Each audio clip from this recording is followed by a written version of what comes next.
Howdy. Good morning. Hello. Good evening. How was your guys' week? Did you guys do anything fun? Might not I've had here.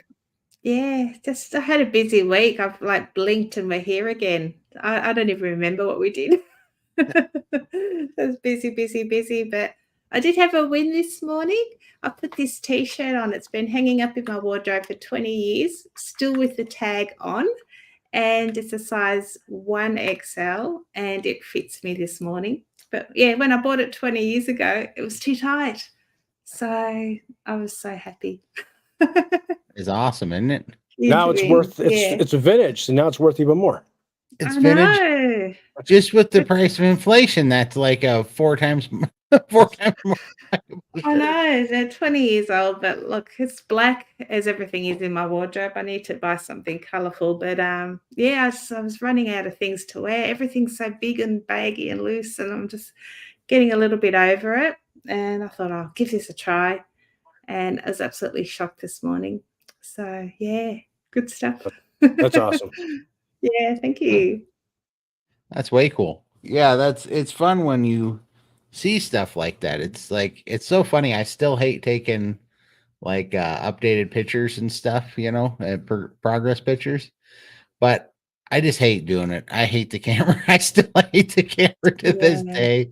I can't stand it, but I feel better every time I do it because I don't even see the progress until you do something like that. Until you put on an old shirt that feels like a tent now, or you put on an older shirt that you couldn't fit in it once and you fit in it, or you do the progress pictures and then you see the difference and it's like, oh, okay. I guess it's in your head, you're still, you still think you're a certain way, It's Yeah. imprinted in our brains. It's going to take a long time for it to get out of there.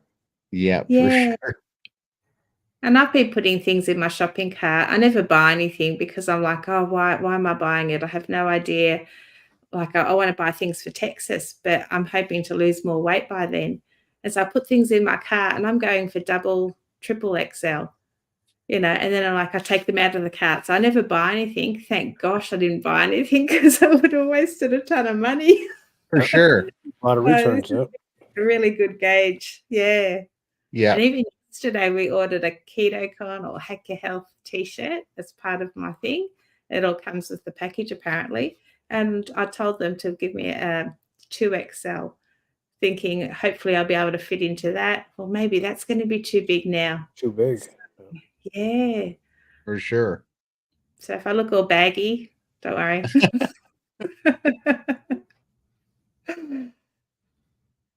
Oh man. We should ask the audience too. Anybody new here?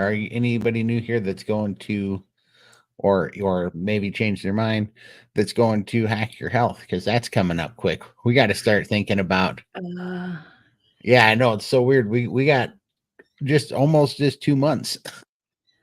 Yeah, I think it's about 10 weeks, isn't it? Yeah, it 10 is. weeks or something. Yeah. Yeah, it's so crazy. I mean, I got to go get a updated ID, and I was sitting here to get the real ID to get on the plane. It takes 8 weeks to get here, and so I'm like, I have to do it like right now. Yeah, yesterday. Yeah, so, Get on it. yeah, Monday I'm going to start working on it because I was like, oh dang, you feel like you got all this time and you just don't. Time goes by quick, man. Look, we're already coming up on end of March. I know it's like, Yeah. this lion diet challenge I thought was going to be kind of tough and take so long. It's almost over. I only have 13 more days of it left. I'm like, wow, that's crazy. That went by so quick. It's like I wasn't even on a challenge, to be honest with you. You're looking forward to introducing other meats, or I know you're looking forward to the eggs. Yeah, I don't think so actually. I missed none of the other meats. I really don't. And this is everybody don't get worried, but I don't need bacon anymore. I know that's the biggest, scariest one, but I just feel so good on beef and tallow. I really just don't crave it. The only thing I'm missing is like you said, the eggs for the DHEA for the hormones, but everything else, yeah, I don't miss it at all. It's just like, I don't know. It's just ribeye never tastes bad when I eat it, tastes good every time, I always felt like a bad carnivore because I'm not really into bacon either. And everyone's like, "Eat your bacon, eat your," and I'm like, "I don't really like it." I've only made it twice. I love bacon. I just think it's a pain to make. But I've only had it Yeah. twice in the past 8 months. So Yeah, when you're eating so clean, it becomes down. It really just comes and when you're eating clean, you don't have cravings anymore, right? So you just have true hunger signals, and when you have true hunger signals, it just comes down to an equation, really, for me anymore, which is what makes me feel better. Like they both taste equally good. Like I like the taste of bacon. Bacon oh, tastes I do good, but too. Yeah, it's great. Yeah. yeah, but so Mm. does ribeye. Ribeye tastes good too. And so when it comes down to it, it's just like, look, I'm gonna make a mess and I'm gonna go to work and I gotta make something. What am I gonna get the most out of? And it's just not bacon. Bacon's, if you love bacon and you gotta have bacon and it keeps you carnivore, then absolutely get all the bacon you want. You should definitely eat bacon before Yeah. you eat any of the other stuff. I'm definitely not saying that, but just for me, I was surprised because I was like, oh no, I'm gonna lose my carnivore card because I don't really care to eat bacon anymore. It's Yeah, kind of the only funny. times I eat bacon is if we go out. Like if we go out with friends, we normally do a breakfast at a cafe and I'll have Yeah. poached eggs and bacon. And Yeah. that's my go-to. I enjoy it. And then I will have a coffee as well. Yep. So, yeah, that's my special treat. It's still carnivore except for the coffee, but that's okay. Right. It's only once every blue moon. But Yep. yeah. And I enjoy the bacon then, as long as they give me the streaky parts. I don't really like just the plain one. I like the fatty bits of bacon. So Absolutely. yeah, Nope. Nope, for sure. And yeah, I mean, I'm not swearing myself off of it. I just noticed that it loses the race when I'm trying to pick out what I want to eat now. So yeah, I'm not yeah, I'm not too worried about adding the bacon back in, but I do want the eggs pretty bad. I definitely yeah, want to be trying that. So but yeah, it'll be interesting. But yeah, we're gonna have to start thinking about meetups and all sorts of stuff here pretty soon. It's gonna be crazy. absolutely. Yeah, we're gonna have to start. I think we've got a thread somewhere. We'll have to do something so we Yeah. can communicate. Yeah, we have to think Mix about it. Yeah, we do have to think about it, and hopefully I'll have some information about some fundraisers that we're trying to do this week here in the next week or two, and that might be a possibility for a meetup too. But let us know if you guys who's coming to Hack Your Health in Austin, if you guys are interested in doing a meetup or saying hi. That'd be way fun. Let us know that. Put that in the chat if you would. I think Vandy's going to Austin. That looks like a definite Oh, possibility. hi. I think we know who this Um, person is too. oh, Amy. Amy. Hi, Amy. Yay. That's awesome. It'll be What's cool. Amy? SBG. Okay, SVG. I got you. But Amy K or Amy with the type 1. Amy. No, no, Our that's Amy. AI SBG double. Amy. Yeah. SBG Amy. Muscles. Oh, okay. There we go. Muscles. There we go. Uh-oh, you're in trouble now. You got a nickname. You do, yeah, Yeah. exactly. You do. There's no Uh, muscles from now on. Yeah. that's She's got awesome. a fantastic story too. We should have her on. Yeah, for sure. Does. Well, actually, Amy should hop on when we put up the link here soon. You know, definitely That's should. great. Let's Yeah. see. JB mixing sauce. I'm kind of looking at some of these. I'm getting distracted by the chat today. I'm checking them out. But let's see. But yeah, it'll be fun to see who all's coming to Hack Your Health, so we can kind of make a plan.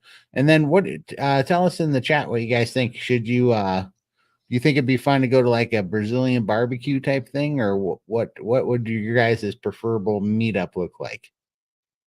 I'd love to do a Brazilian barbecue because I haven't found one here in Melbourne. So I hear they're pretty awesome. So I need to do one of those at least. Yeah, I think we definitely need to do one of those. And we got to start hooking up with some of these Austin people and say, where are the hole in the wall, like hidden gems for like meat buffets? Like if a guy wanted to eat Absolutely. his body weight in ribeye, where would you go? They'll probably Like, close the doors if they know we're all coming. exactly. We might not want to let them know. Yeah. Yeah, it'd be funny. They're like, is there a carnivore convention in town? All right, there's no meat buffets this week. Close it down. We'll have to mortgage our business to or you know what they should do is when Hack Your Health comes into Austin, they should all like change their insurance policy for a week. Oh, we're gonna have so much fun. It's gonna be a good Yeah. time. It is So I gonna be a good hear you woke up to an interesting comment this morning. Oh, I did. That was funny. Yeah, I woke up and Michael's got it. He could throw that up. It was pretty funny. But yeah, I thought this was a hilarious comment, so I was feeling a little bit snarky this morning. I kind of barked back. But I don't know. It was just funny because I was thinking, how does this stuff exactly happen? What is this big disconnect? How is there such a large group of people out there that don't understand how people get to 4, 5, 6, 700 pounds? There's so many people out there that are in this boat. It's clearly the food environment.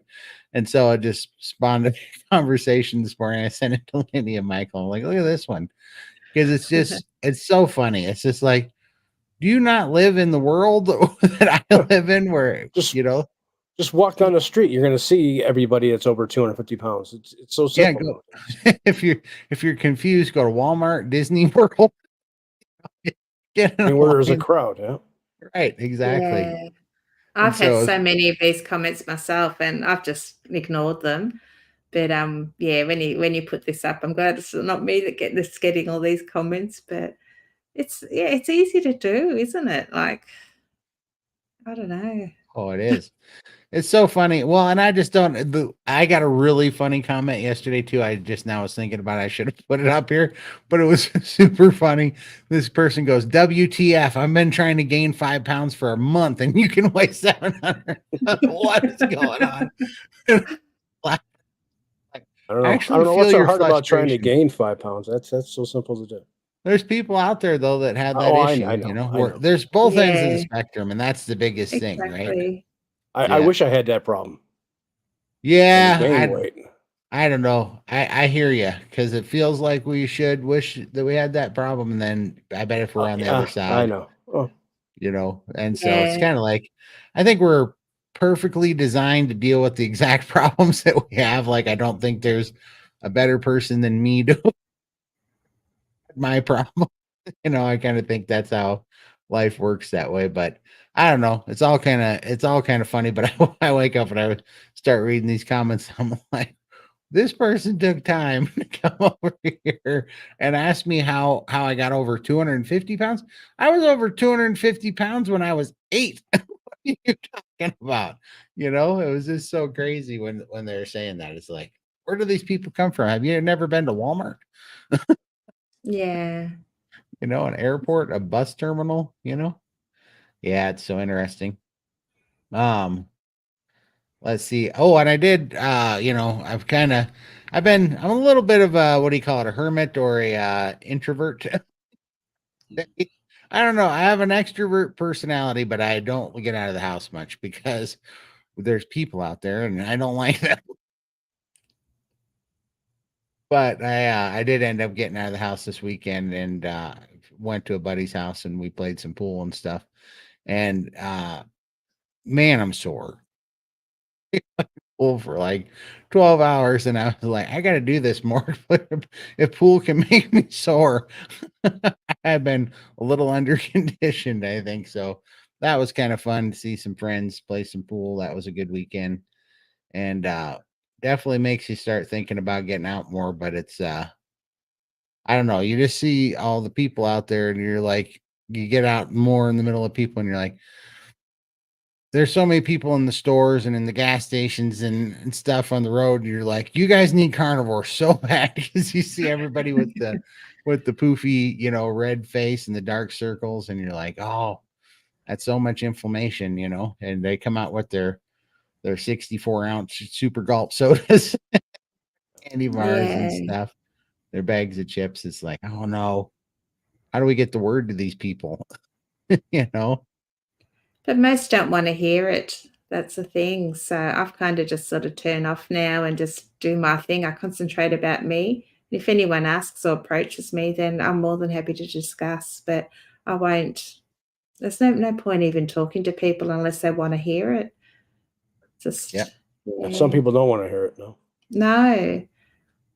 And I know people used to tell me, "Oh, you got to lose weight." I'm like, "Yeah, I know I need to lose weight," and I'd actually get angry because I know I have to. But I didn't know how. Like, I tried everything. I was a failure at everything. So it just used to make me even angrier. So until they get to that point where they're ready to do their own research and find out what's going to work for them, you kind of a lost cause. I know, and that's so hard because Yeah.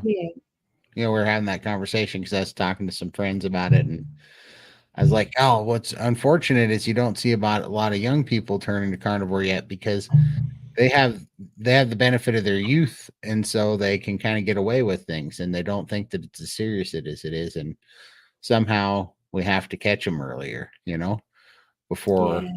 they really kind of make stuff so hard, because they don't think, kids, they want to go to Taco Bell and go to these fast food places, go to these restaurants, and have their candies and all this stuff, and they don't realize what it's doing to them, you know, because it's Yeah. because all the candy, all the drug that's killing America is all wrapped up in cool advertising and little colorful wrappers and has They know how fun to sell it.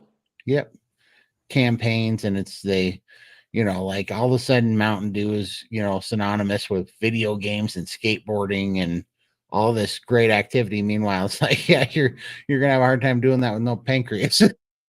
Yeah. It's like, Yeah. yeah, the I'm so packaging is happy for all the carnivore babies being born into it now. I mean, they're just going to have the most brilliant life. My kids are all grown up now, but all I can do is lead by example. And I've got my oldest, she's now jumping into carnivore and getting some benefits from it just after watching my journey. The other one, not so much. Occasionally she comes up and says, "Oh, can I have a steak, Mum?" And I literally fall off my seat every time she says that. So the seed's planted, and there might come a day where, she may need it and she knows what to do. So, yeah, I She's just seen it. She's seen her mom do yeah, it. yeah. absolutely, the So, example's huge. just keep my fingers crossed and hopefully For I'll sure. get there. It Hi, is. Sharon. Hi, Sharon. Hi. Yeah, it's very true. Oh, we got some starred comments. Michael's been doing work over here. Thank you, sir. All right, what do we got here? Thank you for the dried onion tip. It's so delicious. They are Ah, delicious, aren't they? And I don't have any problems with them. And it's I really like them on like roast, like chuck roast and stuff, because dried onions kind of give the gravy that more traditional gravy flavor. Flavor. Yep. Yeah. So it really helps kind of change it from maybe a weird thick au jus to an actual gravy flavor. I really do enjoy it. I'm glad you like it. That's awesome. nice. Hi, JB. I took Brett's suggestion to mix sausage with ground beef, added Worcestershire onion and cumin. It really helped. I know it's keto, not carnivore, but it's a start. Thanks, Brett. Yeah, good job. Yeah, Yeah, absolutely.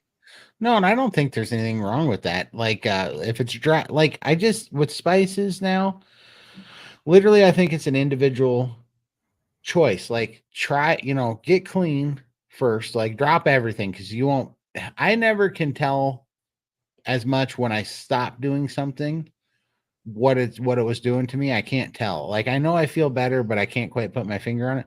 But if you stop doing everything, and that's why you really got to do strict BBB and E for a good while, and yeah, then add things back one at a time, and you'll know right away. And I mean, it's got to be like 6 months or more, but then you can start dipping a toe in the water and add one thing. Like I played with on Monday, I played with chives, dried chives.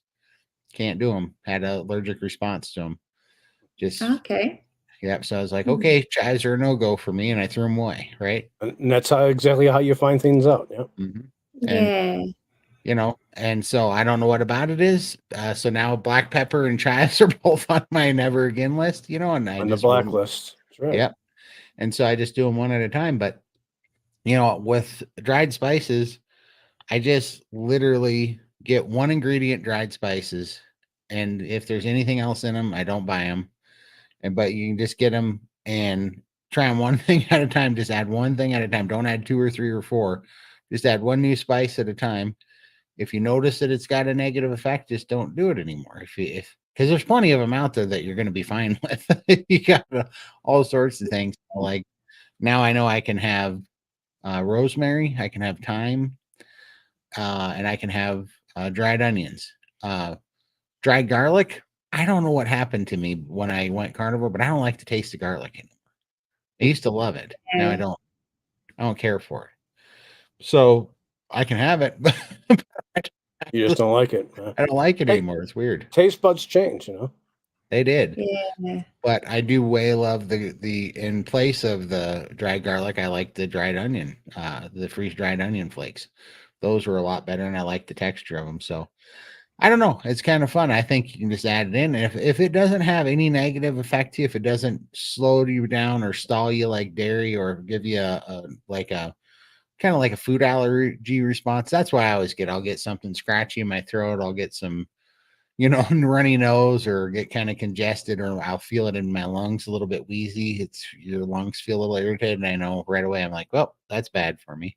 Yep. But if it doesn't do any of that, and it also doesn't like make me extra hungry, some things are hyper palatable and they'll make you eat more than you probably want to unnaturally. Yeah.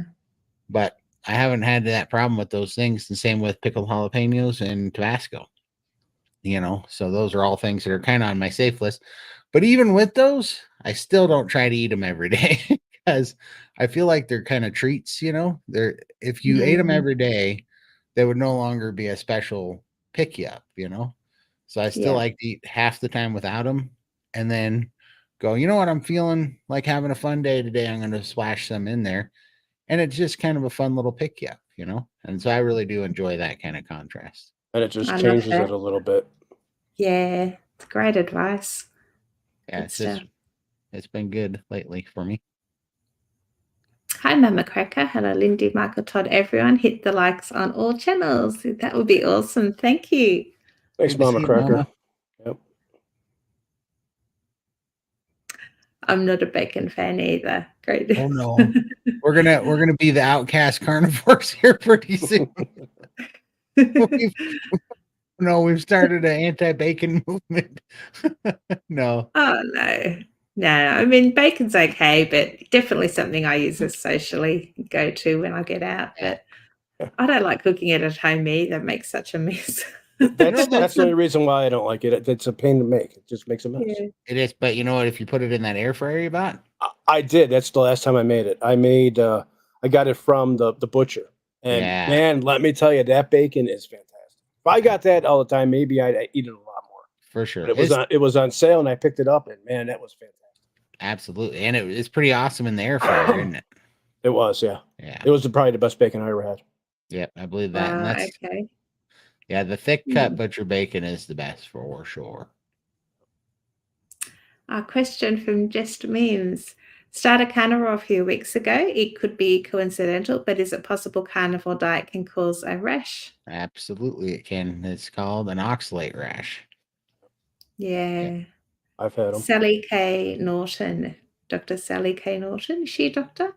Yeah. If you look her channel up, she'll talk all about oxalates. She's got some great information there. Yeah, it's very common. It's basically detoxing, and all those plants that were so healthy for us for all the years that we all ate, they're full of oxalates, which are like defensive poisons that plants have in them. Because as it would turn out, they don't want to be eaten, most of them.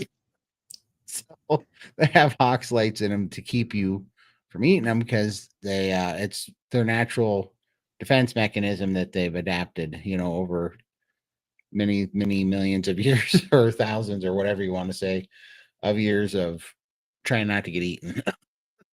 Yeah. So they build up in your fat, and you get on carnivore, and you start dumping oxalates, and it usually comes out of your skin, and you'll have a rash for sure.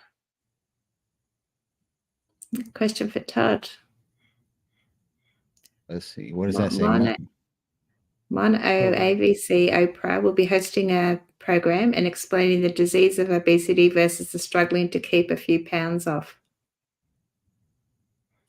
Okay. Monday. Monday on Monday. ABC. Monday on ABC Oprah. Oh, that'd be interesting. I didn't know she had a show again. Did she have a show? She back on the air again? That's how long it's been since I've watched live TV. I don't know. I have not seen. I haven't watched live TV in 10 years or something. Didn't she? Wasn't she like the Weight Watchers person? And then she did like a Ozempic as well. And she just did that too. Yeah. I'm not sure. But that would be interesting to see. I think if she's not on a ketogenic diet or a whole food animal diet, she's going to get it way wrong, and it's going to be a stupid episode. Yeah, I'd love to hear what she has to say. Yeah, actually. definitely want to see what it says, what she talks about it though, and You'll maybe I'll have to be stream wrong. it for me. Yeah, that's we'll what do we'll a do. stream and you can watch it with me. Yeah, we'll do that, and we'll stream it and see what it is, because I don't know. There's just so much bad information, in my opinion, about what causes obesity when the real answer there is so obvious. What's happening? It's absolutely insulin resistant. It's absolutely a hormone imbalance. One of them being insulin, and it's just causing people to be metabolically sick. I mean, it's very, very obvious. Well, she lost her weight. I'm just reading an article here in New York Times saying that she took a weight loss medication to lose her weight. Oh, great. That's not a cure though. It hasn't fixed the root cause of the problem. Why is she overweight? Right. A pill's not going to fix that. No. And I know she's had liposuction a bunch. I've heard that many, many times. And I'm not saying that that's a terrible thing if you have lymphedema, because she was pretty big for a long time. And if you have lymphedema and stuff, sometimes you can't get it off without having liposuction or whatever. But I don't know. Hi, Manny Mac. I don't know why people are obsessed with how you get to obesity rather than being thrilled when people find the way out of it. Keep going, all of you. These haters are a joke. They are. Yeah. For sure. I totally agree. I know. And Lindy and Michael always tell me they're not worth my time. And I'm like, I know, but they are worth a joke. So that's why. As long as you get a laugh out of it, it's all that matters. Yeah, they're worth a laugh. And so I don't give them any serious thought, but I just was I don't know. Sometimes it's like you wake up in the morning, you look at your comments, you're like, oh, good. Somebody thought enough of me today to make a bullshit comment. Yeah. People are just like, they kick you when you're on your way up. Yeah. That's what type of person does that? Like, they should look in the mirror and just really. Yeah. It's so silly, but I don't know. I honestly only answer them if I feel like I have something funny to say. Otherwise, if I don't, I just don't answer them. But that person, I liked. I was wanting to call him an idiot. So. What do you all use for snacks? Oh, good one. Do you want to go, Todd?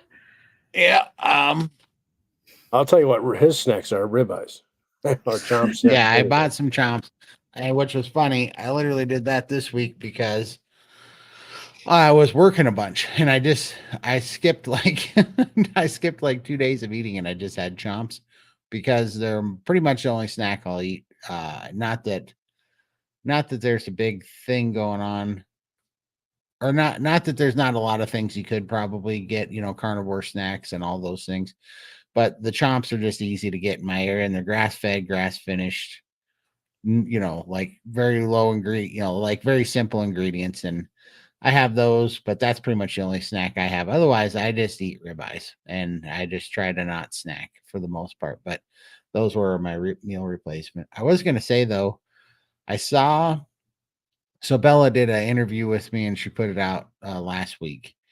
And then one of the comments was, I don't know if it's true or not. I was going to talk to you guys about this. I forgot to say it, but it was from the keto or the carnivore snack people. And they said that they just got shut down by like the FDA or something, because they said that the FDA, and they're trying to ruin them. It sounds like the FDA is trying to ruin them. And they said that in that comment, I should have pulled that up. In that comment, it was a really long one, but they said, I think all the carnivores should know what's happening to a small company and how we're getting targeted. And basically they applied for all their FDA permits and they got inspected, and their process of how they make the carnivore snacks and everything were approved. And then they started having a lot of success. And it's like some friends of those people in the FDA that have competing jerky brands and things like that have all the stuff in them. They just came and like seized their bank accounts and shut them down and said you can't sell it, even though nobody complained, nobody got sick, there was no health issues. They just decided now they're revoking how they make the jerky and the carnivore snacks, and they just shut them down. And it does seem like it's some sort of political, it's like one of the first signs of carnivore attack political nonsense that's going Wow. on. So we'll definitely, now I haven't confirmed that that's true. This is just a comment of somebody explaining it. I would say how in detail the comment, though, I feel like it's true, but it's very interesting. So I wouldn't doubt it. I'll have to do some research. I haven't heard nothing. well, but if I'll you can do go on some- Carnivore Snacks, one of the things they said you'll notice if you go to Carnivore Snacks, our website, everything says sold out. I mean, they said that's not true. It's because they shut us down. Wow, that's shocking. Yeah. So I was pretty surprised about that too. But that was the first sign I'd heard of kind of some political, nonsense warfare going on. You know what I mean? Hmm. So sorry to take your snack question and turn it into nightmare. I just brought up that train of thought. But short answer for me is chomps. How about you guys? Oh, while they're still available, they might be next on the hit list.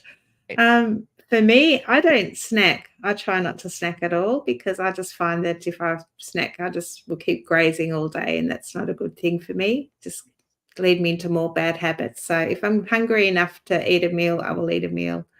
So yeah, I avoid snacking. Michael. I've been making thin sliced ribeyes in my Ninja, and then I cut them up, and I just have little pieces of that in a plastic bag, and I just go in there and I'll have some of that. Or I'll pick up, or I'll get some jerky like Chomps or Tillmark, I think it's called. They make yeah, good stuff. Yep, jalapenos. One's my favorite. It is. I love jalapenos. I'm a jalapeno just junkie. You can introduce them to me in Texas. I will for sure. I like the fatty bacon too. I used to cook for the meaty packs. Now I look for the meaty packs. Now I look for the fatty ones. My husband actually likes the meaty part, and I like the streaky bits. So it works both ways for us. Yeah, we do. We do. That's a good combo right there. Match made in heaven. Take all the fat and leave him all the beef or the bacon jerky pieces. The bacon bits, yeah. You have to kind of hit rock bottom to want to change. I know. That's what I say. I totally agree with that, but we got to fix that. We got to, like, the more people see it, they have to realize it's just the damn marketing, right? It's all these pretty little pink and blue and colorful like packages with cartoon characters on it, and everything's so, locked into all these little, if you're going to celebrate a birthday, you better have a cake with sprinkles and, poison, like poison that's 8 times more addictive than crack. You got to have that for your birthday because you're celebrating. So what better way to celebrate than to get addicted to something that's going to rob you of your life and your health and stuff over time?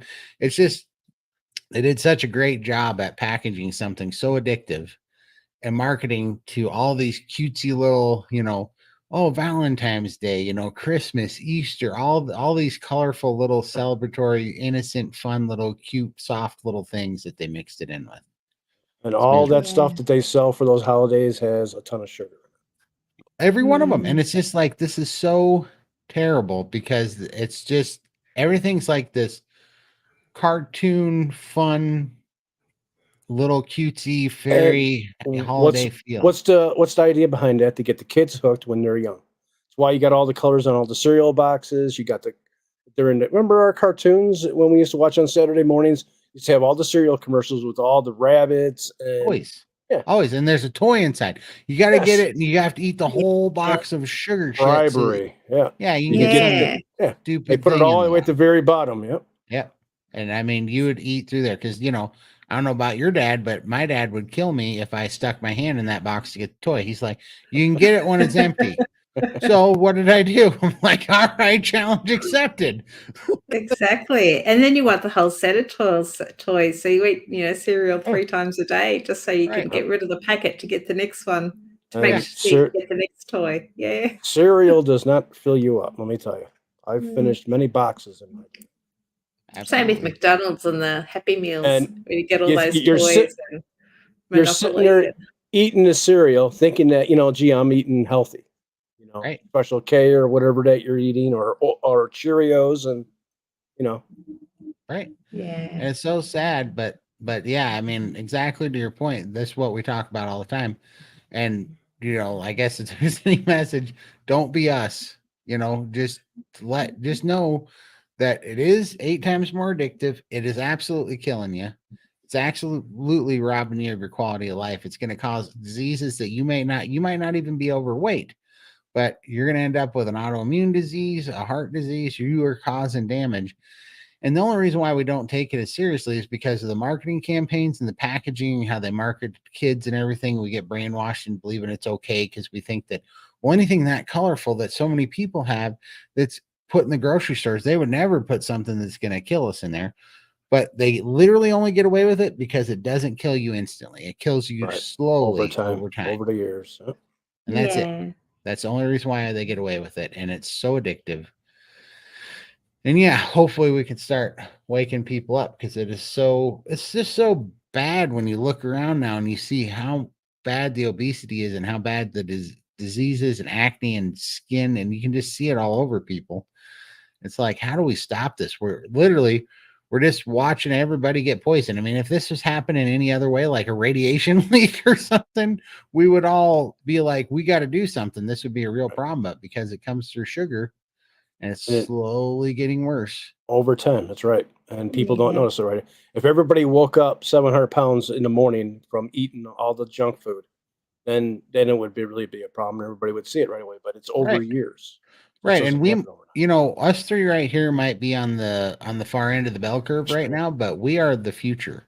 We are what everybody's going to, the majority of people are going to look like in another 30 years, 40 years if we don't change something.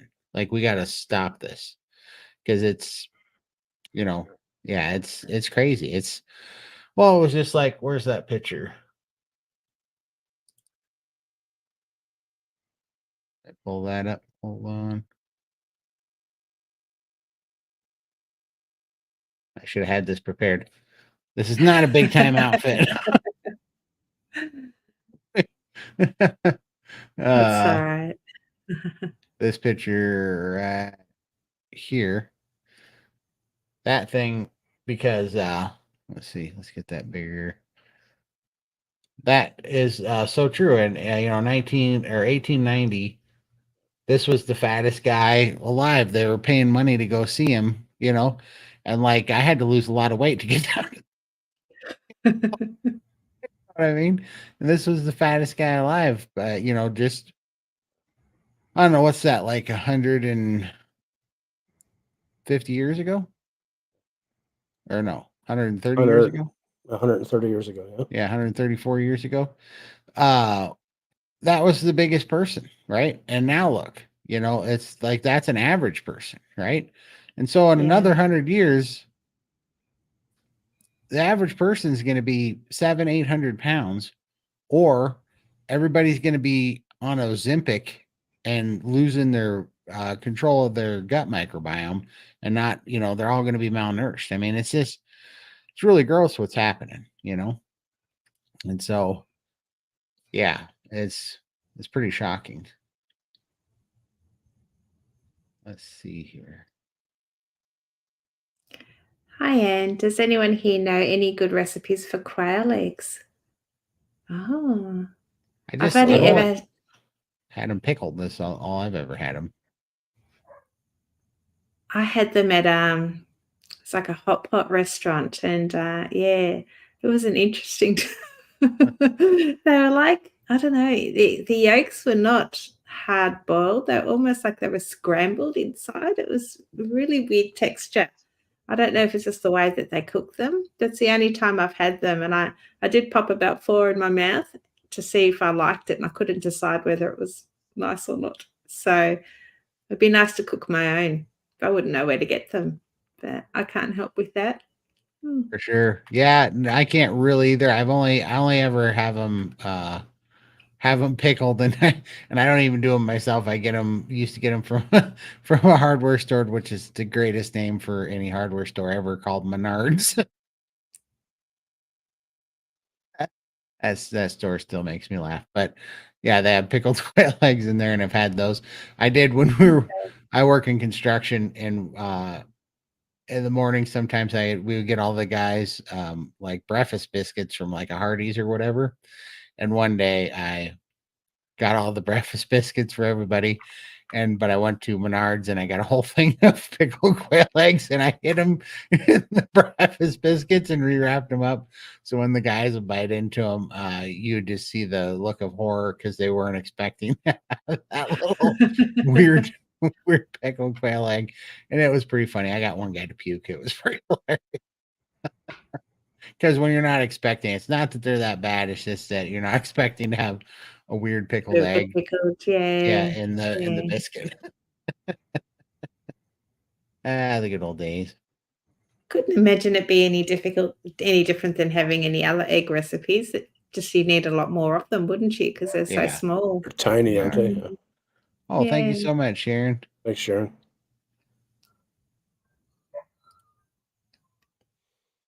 Oh, here we go. Thank you so much. Hi, Carol. You're buying a rebounder. Fantastic. Great. Yeah, I love my little rebounder. There it is. I've done my 5 minutes this morning, and I'll jump on a few more times later today. Break up my day. I love it. That is awesome. The show tomorrow for you is going to be about rebounder more tomorrow, right, Lindy? Yeah, we're doing a show, me and Emily, Coach Emily, because she has a rebounder as well. We'll be talking about rebounder, and we're interviewing a lady called Lydia from Avanti Wellness podcast, and that's how I learnt about rebounding. She jumps on every morning and does like a 5-minute bounce live and just talks motivational stuff. She's not carnivore, but yeah, it's just more about the just movement and motivation and stuff like that. So I learned a lot from her, and we'll be interviewing her, learning more about rebanding. And she's very interested in carnivores, so we'll see. She may join the dark side. That's awesome. That's awesome. I'll tell you what, after as sore as my legs are from just playing pool for 13 hours, I was like, okay, I gotta get rebound. I gotta start moving more. Yeah, well, after a week at the shop working with my daughter's florist, I come home and I'm knackered. Like every muscle in my back and my legs, everything hurts. So I jump on this, just a gentle, I call it a healing bounce, and it loosens everything up. And then I can walk again. But when I walk in the door, I'm like an old woman, like my back's crooked. It just fixes it. I don't know. It's just amazing. Well, I think what it is when you work a muscle and you work it more than it's been used to for a while, that burning pain is supposed to be lactic acid. And when you move, you actually got to work the lactic acid out of the muscle, or else you get the burny, sore, stiff Okay. pain. So I bet that helps Yeah. pump the lactic acid out. Yeah. Oh, makes sense. Maybe we should interview you tomorrow. I just remember that from playing softball in the softball days. Joe Pengelly. Joe, if you are out there, that's hilarious. I haven't seen Joe in forever, but Joe Pengelly, he would always say that. He's like, if you're sore before you leave the field, you better walk this off, or you're gonna wake up and you're gonna be real sore tomorrow. And he's like, got to Yeah. get that lactic acid out. He always ran marathons. We call him the Flash. He's a little short dude, and he would take off like the Flash. It was pretty funny. But yeah, he was always making sure Joe was a good dude, and he would always make sure we walked off the lactic acid so that we could all work the next day. So we're all going to be stoved up. It was pretty funny. Hi, Letty. Hello, everyone. Do any of you fast? If so, how do you prepare? I'm struggling with fasting. I hear how beneficial it is, and I want to start. If it's her first time, I recommend priming. Yeah, I would definitely recommend that too. And I would just, we don't get any kickbacks or we're not selling nothing, but SBG's priming program is second to none when it comes to priming. So you can fast. It's a good deal. It's $30 a month, and you get to they have weekly priming and fasting calls. And the whole idea is that you have to prime so that you're not trying to fast from a malnourished state. And because malnourished fasting, one, it's not going to help you. You're just going to get more malnourished, and it causes stress. You don't get all the benefits out of fasting when it's a stressed and malnourished fast. And so you really need to nourish the body first and do their priming protocol. And that can be stressful and hard too, because you might put on some weight. I personally put on a bunch of weight, but I was losing shirt sizes as I'm doing it, because what you don't realize is when you're eating all that good carnivore food, it's a composition change. You're putting on muscle and you're trading it for fat. But if you're a person that gets wigged out by the scale, you just need to divorce your scale for about 3 months while you're doing priming and getting ready. But then once you're healthy, you can go to fasting. And so, yeah, I mean, I'm taking a break for fasting for a couple weeks, but probably next week I'm going back to my original protocol, which now I was worked up to eating 84 hours out of the week. So I eat Monday through Thursday, and then Thursday night through Monday morning, I fast. So I fast for 84 hours and I eat for 84 hours. I'm going to go back to that. I got a little low on fat, so I had to change up the fat to protein ratio because the fasting was starting to wear me down a little bit, but I'm going back to that now. So, but anyhow, definitely I would check out SBG priming protocol, which stands for the steak and butter gang. Well, what do you have? What do you think, Lindy? Yeah, definitely check out Steak and Butter Gang and their priming protocol. You shouldn't be fasting and white knuckling fasts. It is a big stressor on your body, and they will show you how to do it without the white knuckling. And yeah, it's definitely a lot easier. But yeah, fasting is great if you do it right. Absolutely. Yeah. I mean, the autophagy and just the repurposing of proteins for, It's a my autophagy healing. too. It's so healing. And yeah, Yeah. and it'll get you ripped. That's definitely a good cutting plan. So, oh yeah, Carolina and Amy, Yeah. absolutely. Black pepper, definitely. I can't do it. It makes my lungs sound like bagpipes. I sit there and back in the day for a long time until I got on carnivore, I'd be talking or breathing and you'd hear me whistling. My lungs are just sitting there whistling, Whistle and Dixie, yeah. Yep. As soon as I have black pepper, I get that again. I'm like, okay, so bagpipe lungs are not normal. Gee.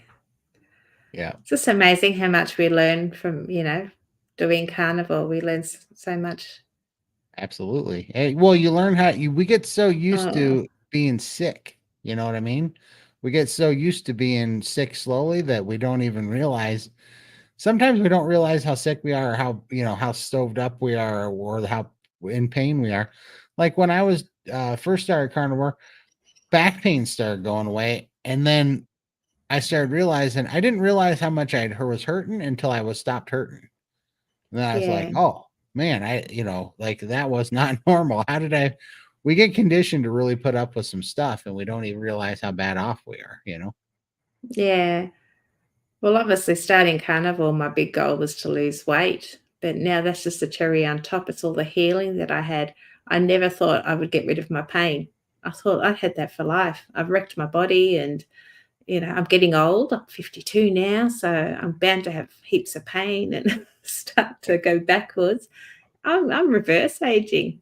Like I feel better than I did in my 20s, and all the pain's gone.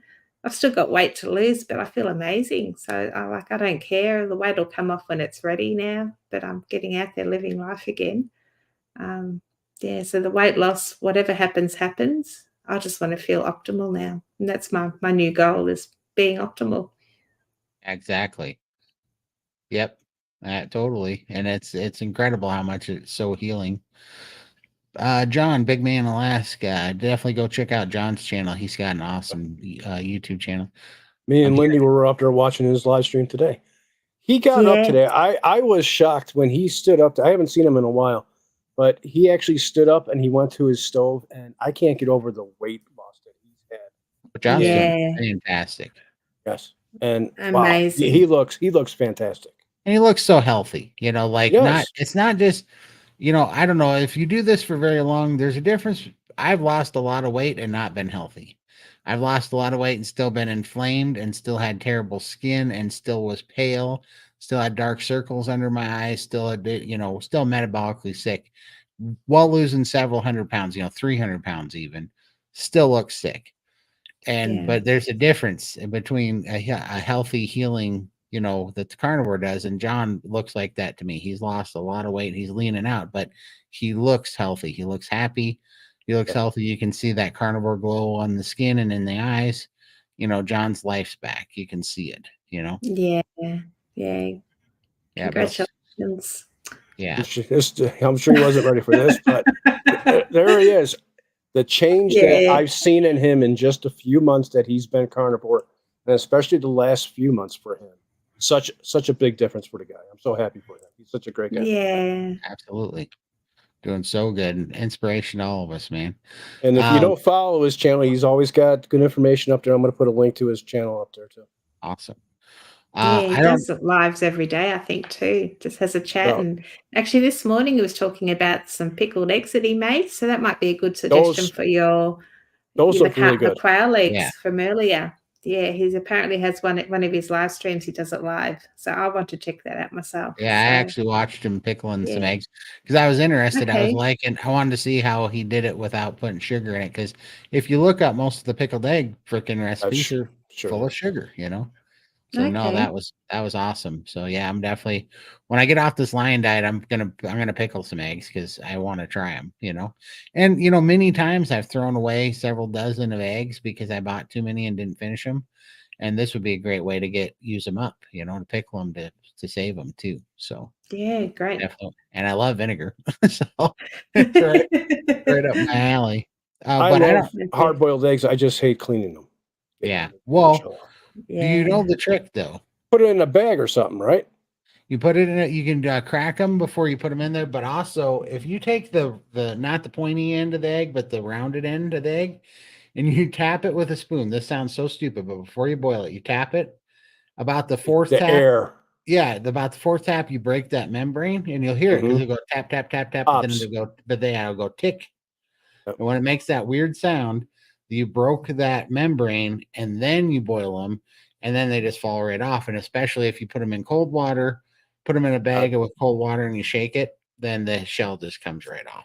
I'm about to try that with the tapping. I heard about that, but I haven't tried it yet. I tried the cold water and all that stuff, and I'm always there struggling. I said I hate it. If you tap it with the back, you just use the back of the spoon on the rounded end. I've seen that.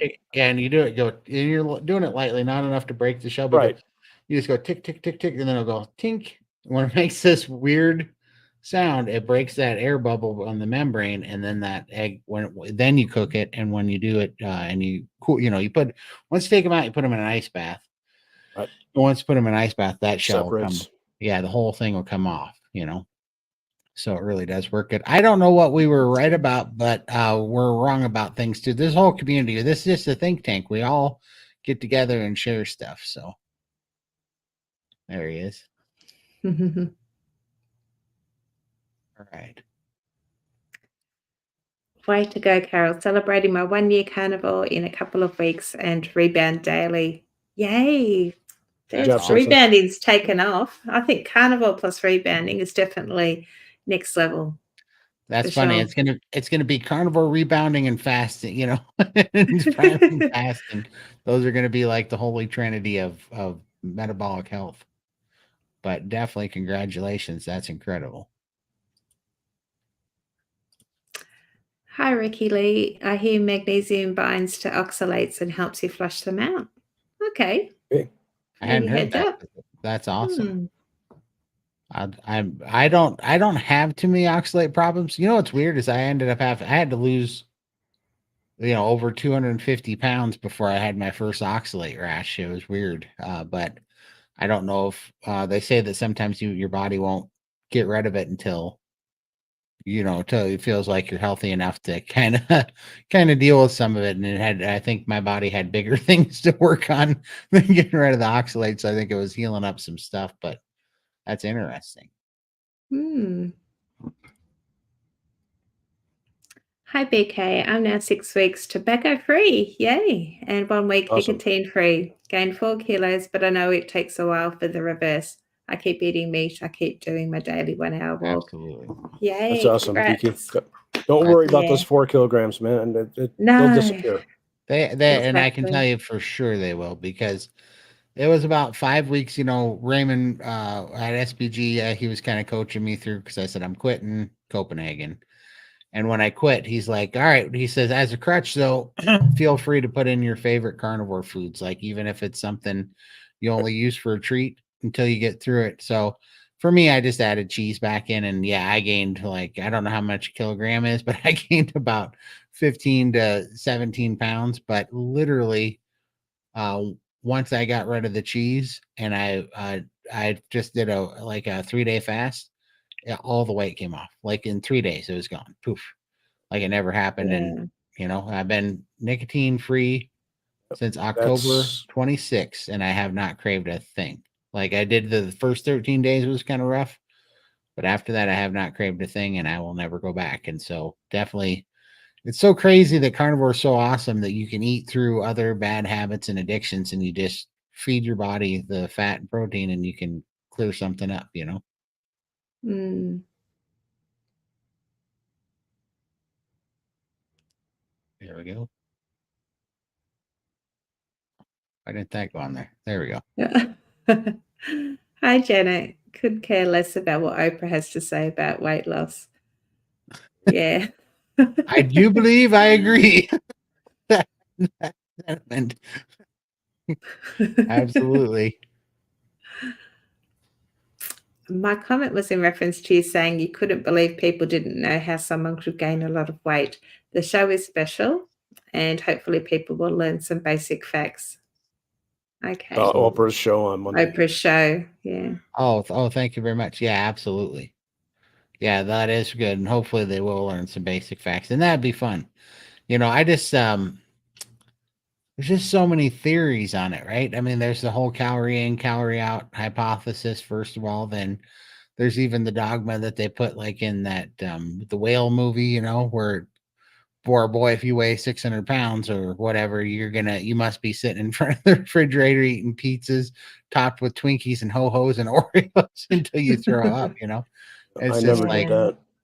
none of us ever did. And it's, in fact, oddly enough, that binge eating's more, you see that more with people that aren't really big. It's usually people fighting, like, what is it, bulimia or whatever? Yeah, I think so. Bulimic. Yeah. Yeah, that's more common with those types of folks. But they want to have um that stereotype out there, because they want everybody else to think that, oh, well, unless you're doing this, you're not going to get that big eating our junk. And it's like, no, I did it through iced coffees in the morning, energy drinks at 10 o'clock, and sodas, along with, some fast food. It's really not, it's not that hard to do in 30 years. It Yeah. picks up. And I wonder if this Oprah special is going to be targeting something like, what are you going to have to buy at the end to lose the weight? There must be some agenda Well, it sounds like to maybe the show. Ozempic, right? That's probably what I think. That's what she's Maybe. pushing. Yeah. Yeah. That's why I'd love to watch it to see what she has to say, because I'm sure we've got a lot to Yeah. respond Well, to. let's do it. We should record clips of it. I think we can get in trouble if we play too much of it. Yeah. We could record Yeah. some clips of it and kind of give our rebuttal. Yeah. Well, I think we've lost an Oprah in weight. Exactly. combined Oh, a few times there. yeah, I a few don't times. I don't So I miss think it. we got plenty of experience in that department. For sure. And we I, didn't do it I, with weight loss drugs or any of the nope. nonsense, and No. we didn't have to be a billionaire to do it. We just ate meat, you know? And I have taken like the weight loss drugs before in the past, back in the 70s and the 80s when they had that Dexatrim and all that shit. That stuff never worked. Right. Remember I had Dexatrim back back then then? surgery 25 Oh, years ago. I oh, I managed to know. put on, got up to 800-ish pounds. So Absolutely. Oh, and yeah, it didn't work. I love this question. Actually, this is I'm very glad you asked this. Karen asked a question. Todd, did you say in your interview with Bella that stevia sweetened drinks stalled you? So that was Bella was kind of editing it for time because the interview that I actually did went pretty long with her. So Just she was chopping Todd, stuff out. Todd talks. I old time jaw wagger for sure. So she had to edit it down, and that kind of got misconstrued. So it's not necessarily that stevia stalls you as much. What it does is it doesn't give you any food freedom. You don't get free from the sweet palate, right? Stevia for me and for a lot of people, you can use it, but it continues to keep the craving part of your brain alive for the sweet taste and for the old palate that you had. And so I got rid of all the artificial sweeteners and stuff. I used it for a while as a crutch to get through soda. I used it in a lemonade drink that I made, but I also went strict BBB and E. And then as soon as I felt like I was over the soda cravings enough, I just quit it cold turkey, and that was when I got all my freedom from sugar. Like I don't have any problem with sugar or craving any kind of sugar or anything like that anymore. It's completely gone. And what most people find out is if they keep having the stevia and the coffees and stuff, it screws up your hunger signals. It keeps cravings alive, and you kind of have this relationship with those sweet things again that are too close to what you're addicted to. So I find that I just had to stay away from it. And that's what I meant by that. And I know everybody was wigged out because they said that I said that the sweeteners or whatever were stalling like ketosis or something. And I didn't say that, but for me, it wouldn't let me break my addictions to sugar with them. So what do you think, Lindy? Yeah, no, I stay away from anything sweet because that definitely triggers my cravings as well. And then you Right. just want another. And even like back in the day when I used to drink the lemonades or pop, I think you call it, you'd have one and you want another. It's just addictive. It makes you thirstier. I don't know Yeah. if it's just craving that sweet taste or whatever, but Well, it's I've got my exactly what. soda stream, no flavoring, nothing. Yep. Yeah, and that's Beautiful. exactly right. I, my buddy bought some of these yesterday and tried them, but same stuff. It's just sparkling water, like San Mm, Pellegrino, and that's the same stuff that I drink.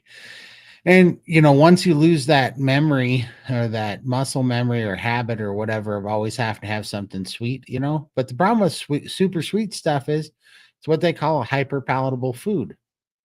We don't have a normal, especially me, I don't have a normal satiation switch for sweet foods. Like I don't get satiated by them. So you keep doing it and you keep doing it and you yeah. get some, even if it's not sugar, it's just not a it's just not a good thing. It's just a hyper palatable food that's just too easy to want to consume too much of it without a Without aspect of satiation, right, it doesn't fill you up. Yeah. Right. So that's all that I was saying in there. But yeah, boy, I got some comments on that going, why say that stevia knocks you out of ketosis when it didn't? I didn't say that. I think Emily might have asked me that, and I think I kind of agreed with it, but that was really just kind of a yeah, I was saying that I had to get rid of all those things to really get freedom and to really get into a successful track on carnivore where it wasn't hard anymore. Like I don't have any addictions to food anymore. I don't have any addictions to sweet stuff anymore. So this is easy, right? It's easy Mm, just to get up and eat. Like I no longer go, oh, I really want a pizza, but I'm going to have this ribeye. It's not a hard choice anymore. I'm like, I got to have a ribeye today, and I don't have any cravings for pizza. I'm excited about enjoying my ribeye. I didn't get that until I got rid of the sweeteners. And I did that for 2.5 years with keto, with all the keto sweet treats. And that's why I knew that it was important because, man, when you do the keto treats, just like Lindy said, well, if it's healthy, then you can have 3 servings of it, one. And that's exactly what happens. You can just keep eating the crap, For us, that's what, I don't know that everybody's the same, but that's what it is for us. We weren't born with the off switch, unfortunately. A lot of people can do that. We were born with the double down switch, the turbo booster switch. Yeah, she's probably promoting her Weight Watchers or Wegovy stuff. I know she stepped down off the board off of Weight Watchers. I know that. So whatever she's doing has nothing to do with Weight Watchers now. I gotcha. But I'll bet you it's medication. We're gonna find out. Hey, Karen. Hi, Karen. We're gonna find out for sure. Chomps are fantastic. They are not spicy with the Slim Jim greasy taste. Yep. Yeah, I like them too. Yes, I think we've already mentioned it. Our rebounding video. Yeah, Emily and I are doing a live tomorrow. So if you have any questions about rebounding or carnivore, whatever, tune in tomorrow. Oh. Michael could tell you the time. I'm not sure what time it is in the US. 7:15 p.m. Central Time. There you go. That'll be fun. Thank you. Oprah is on Ozempic now. Quit Weight Watchers. Yep. That makes sense. That's what I was worried about. So, how many ribeyes could she afford? She could afford to eat so many ribeyes and have a health. And instead she chooses to inject herself with crap. Right. Doesn't Oprah own like a cattle company or something like a while back? Does she? Owns a lot of stuff. I thought she got in trouble because remember the vegans came after her because she owned a cattle company like 10 years ago. Something like that. I will take them, Karen. I will take all the jalapenos that everybody has. I love them. Why doesn't the FDA go after the meds that cause so many worse side effects than the issue they're supposed to be solving? Well, because the money, FDA, it's all about money. The FDA loves to say that they're doing it for our own good. They're watching the safety of the public, and it's all a big lie. Here's what people need to go look at. Go look at who runs the FDA. Go look at the top people of the FDA. Then go look at where they used to work before. And what happens with the FDA is the people that are at the top get a cushy job after they leave the FDA at these big pharmaceutical companies and these big food processing companies, and they just have an office and they don't have to do nothing. They don't show up for work. They literally just get a paycheck. And they just get a paycheck all the time. So that's what people need to understand. It's the information is out there. All you got to do is actually do some research, and you'll see why the country is the way it is, or the world, the whole food supply. Yeah, it's because people are being paid off. Simple as that. Everybody has a price. Absolutely, that's the problem. It is the problem. It's corruption, and at the highest levels. Look at what Tyson's doing now. If you guys have heard about Tyson this past week, they fired all the people that worked at the plant in, I believe it's Iowa. Okay. And what they're doing is they're bringing all the immigrants, they're giving them all jobs. They're paying them less money, less benefits, but they fired everybody that works in the town. I think the town has 8,000 people, and 1,500, 1,600 people in that town worked at this plant, and they all lost their job. And it's now the Tyson chicken plant? Tyson chicken plant, yes. That figures. So, well, watch. It's funny because when I was at my buddy's house last night, we just watched Super Size Me 2 again because I was trying to tell him the chicken was terrible. And so I showed him that documentary last night. We watched it until 4:00 in the morning this morning, and he was like, "Oh my God!" But one of the things was all the bird farmers were in there showing how Tyson was such a Gestapo, right? And so that doesn't surprise me. They are big pieces of crap. Yep. And Tyson's a big company. They own a lot of different companies. They own like 30 different companies, different labels. Yeah. Well, it's time to boycott Tyson then. That's what people are planning to do. That's awesome. I'm in. Everything is better with jalapenos on it. I agree wholeheartedly. I'll let you know after Texas. Yeah, you're gonna love it. I guarantee it. We're gonna Hi, have Christy. hi. We're gonna have our bacon jalapeno burgers. I think you're gonna like those. Look I'm good. gonna make you like one of those Dutch style burgers, and you got to try a bacon jalapeno burger with horseradish, cheddar, horseradish, Monterey Jack cheese, and some horsey sauce that I make. Jeez, that's good. I thought you were going to say a Dutch oven, and I was going to say don't call it a Dutch oven. No, That's what I no, was thinking. I'm like, what's that got to do with anything? no. It's I forget what they call it at In-N-Out Burger. It's something like the Flying Dutchman is what it's called. It's called the Flying Dutchman. Flying out of burgers, yeah. Yeah, and then it's Everyone's basically talking about In-N-Out burgers, but we don't have them here, so I think they're overrated, and everybody's going to be like, Overpriced. well, no, they are do good because Are they? they are a good value for the price, Okay. but I think they're overrated. I've definitely had better burgers. We have a place here where I live called Best Burger, and they have the best burgers. Actually, they weren't lying, but they're really good. You know, and Five Guys is way better than In-N-Out by a long shot, but Five Guys is also ridiculously expensive. You'll spend $13 on a burger at Five Guys, where you can get like a double or something that they call it at In-N-Out for like, I don't know, $8 or something, $7.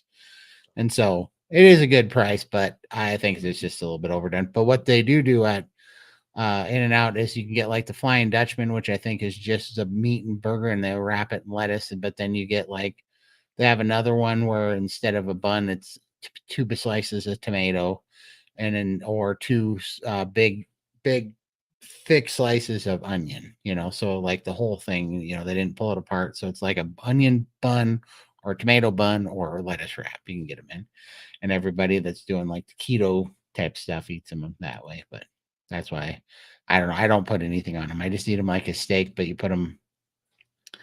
You mix 50% bacon, 50% beef, mix in pickled jalapenos, then you smoke them, then you put horseradish, white cheddar or horseradish,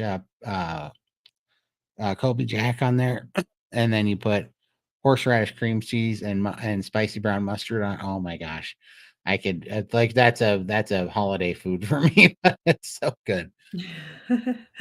Yeah, well, I don't eat much cheese, but I'll make an exception for Texas. I'll have a little bit. Yeah, just a little bit. You'll have to try a few things.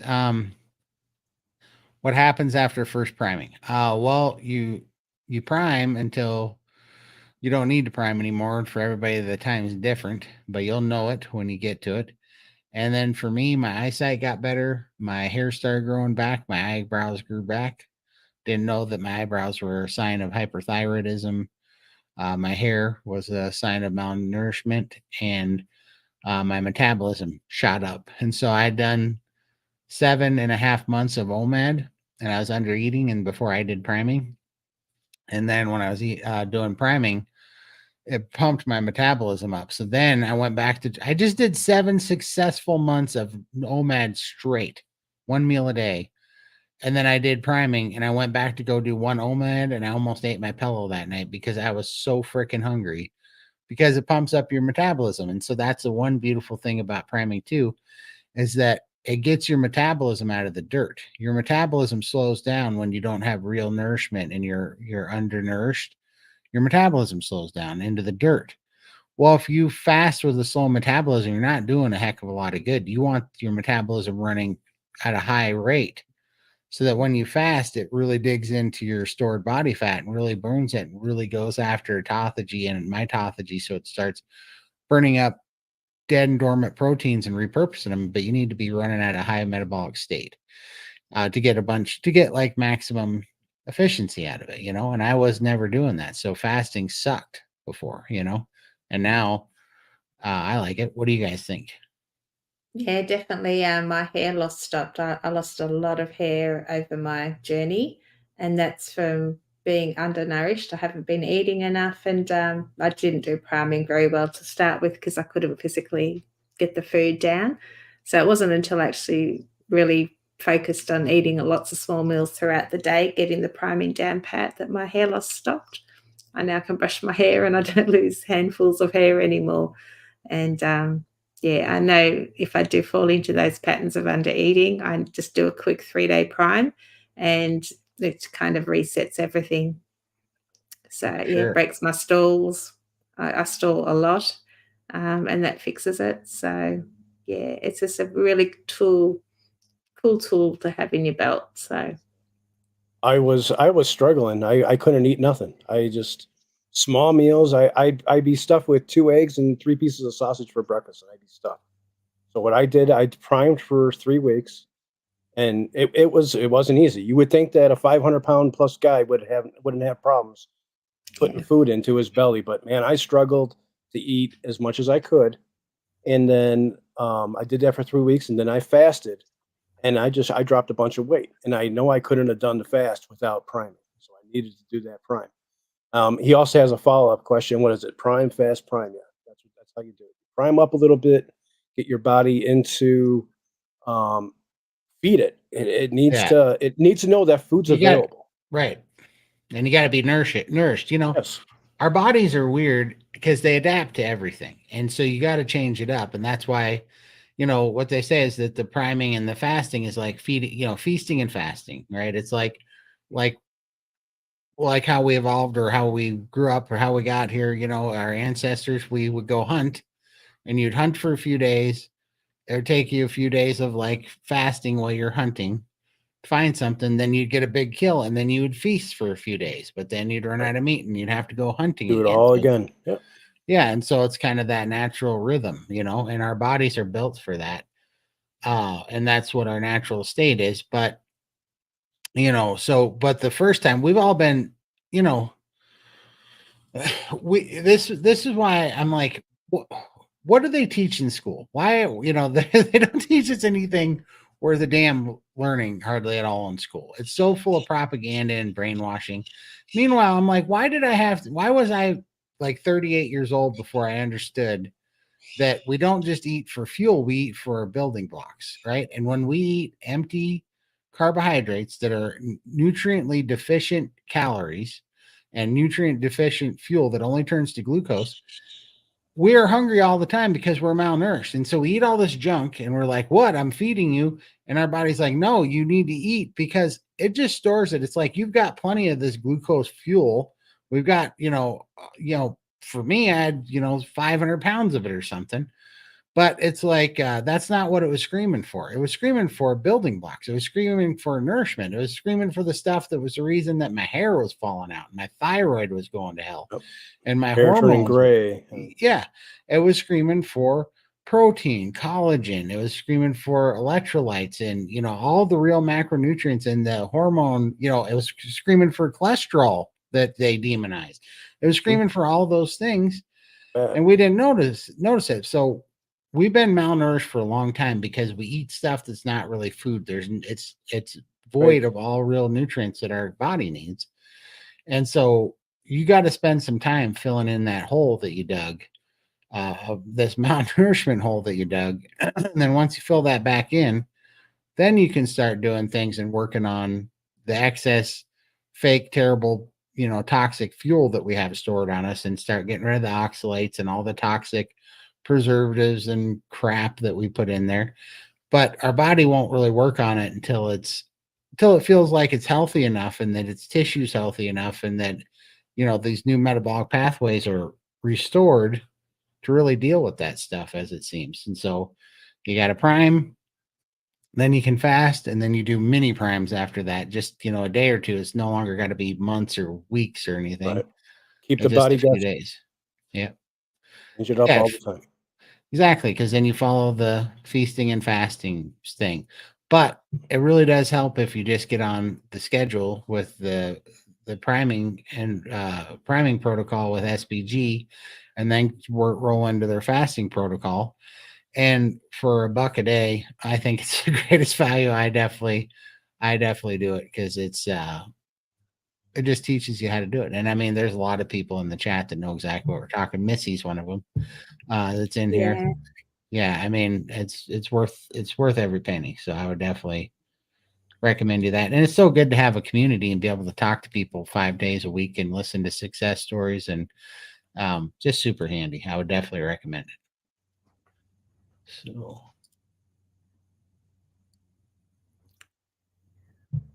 You and me couldn't have gotten paid for people to look at us. we could, and don't worry, I've got good news, John. It's not too late. That's just, we no longer do it at the circus. Now I hear that you can do it on something called OnlyFans. Oh, we got those mukbang. We could make a killing on mukbang. So just fire, just like YouTube, a different audience. I think while white sugar can cause depression, it's during the depression where the weight is gained, and many people think depression is what their life is. Mm. I know that's, I thought that I was depressed because I was 700 pounds and miserable, and I thought that was making me depressed. I didn't realize until I did carnivore. Actually, it was even keto. The depression started lifting, and I realized, oh no, this was actually a hormone thing. Depression, is a hormone thing because we're doing two terrible things. Insulin is so bad for causing a stressed out state and causing like cortisol problems that you get full of anxiety, and that will definitely make you, put you into some pretty mass depression. And when we're doing that, we're all mental about trying to lower our calories and stuff because we're little sugar addicts. And so we start believing in the calorie restriction and the fat-free foods. Well, it's the fat that regulates our hormones and gets rid of anxiety and depression. And then it screws up our sleep and our circadian rhythm. Well, if you don't sleep, your cortisol goes through the roof and you're even more depressed. And then it just wears you down. And when you're like that, your insulin's high. I mean, it's just a quicksand. It's just this terrible sinking pit that you get stuck in because everything feeds off of the negative. It's so weird. Definitely think there's something into this hormonal imbalance, because I used to be, as a kid, very, very shy. Like I couldn't look anybody in the eye. I was always hiding. If I didn't see them, I just thought they couldn't see me. That's the mentality I had. Yeah, and now here I am. I'm actually in the street talking to people and smiling at everybody. That's not Lindy. I never did that. So where did this come from? This is, I know what you mean. changed. I know you're Yeah. good. I mean, you were nervous about being on YouTube a while back, and now you're doing so many interviews, you forget them. You're like, oh, I forgot I did that interview. None of us ever imagined we'd be up doing this. This was our worst nightmare. Oh, I'm actually responding to trolls now, and I'm getting a buzz out of it. It's all Todd's fault. Actually, I told you, come bring to it the on. dark side. Yeah, got this new carnivore courage and confidence. Yeah, and The full absolutely. whammy. And I think it's just we see things like our brains calm down. This is what we've been saying. And you stop looking at yourself like you're this giant problem or enigma or monster or whatever, and you're just like, oh, you see things for what it is. Because I think one of the things that helps us is that you see things in different eyes now. You look across all the people, and it doesn't matter if they're somewhat in a healthy weight range or very big. You see the inflammation, and you see the depression, and you see kind of the problems on everybody, and it comes in all shapes and sizes, but it's the same disease. It's the same disease we're all fighting. It's our food environment screwed up. And you can see it on people. They can be skinny and miserable. They can be big and miserable. I mean, it doesn't matter. You see the inflammation face. You see your dead eyes. You see the low energy. You see the anxiety and stress and irritability in people. And you're like, yeah, you need bacon and steak real bad. Yeah. And when you respond to these people, I'm always very calm and very just very nice. I don't have to be nasty. They could be nasty to me, and I'm never nasty back. Just tell it as it is. Yeah. And it's just like learn something here. Absolutely. Let's see. Hey, Robin. Hi, Robin. Definitely go check out Carnivorous Grandma. She's got an awesome YouTube channel. She's doing awesome work over there. Very nice to have you, And- Robin. Hi, Robin. And then the very next message, I saw this. It's Robin's 1 year carnivore anniversary. Whoa. Yay! Robin. Happy anniversary! Yay! I think Congratulations, there's some Robin. balloons here. And Robin, you can put it in the chat, but if you're still here, isn't it amazing how easy it was to make that 1 year? Like when you first start, you think there's no way I'm only eating meat for a Yeah. year. And then it goes by and it was like, why was I being such a baby about this? It's the best thing that I ever did. You know what I mean? It's so funny.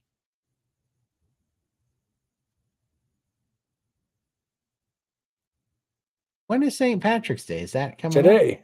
It's today. Today's St. Ah, Patrick's is Day? it?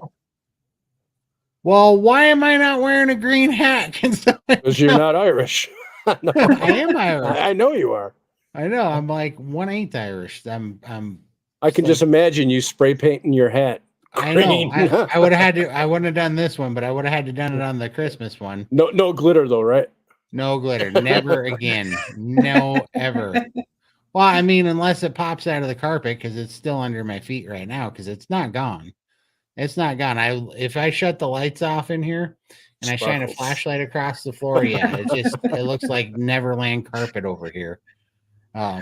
Very dusted. It's terrible.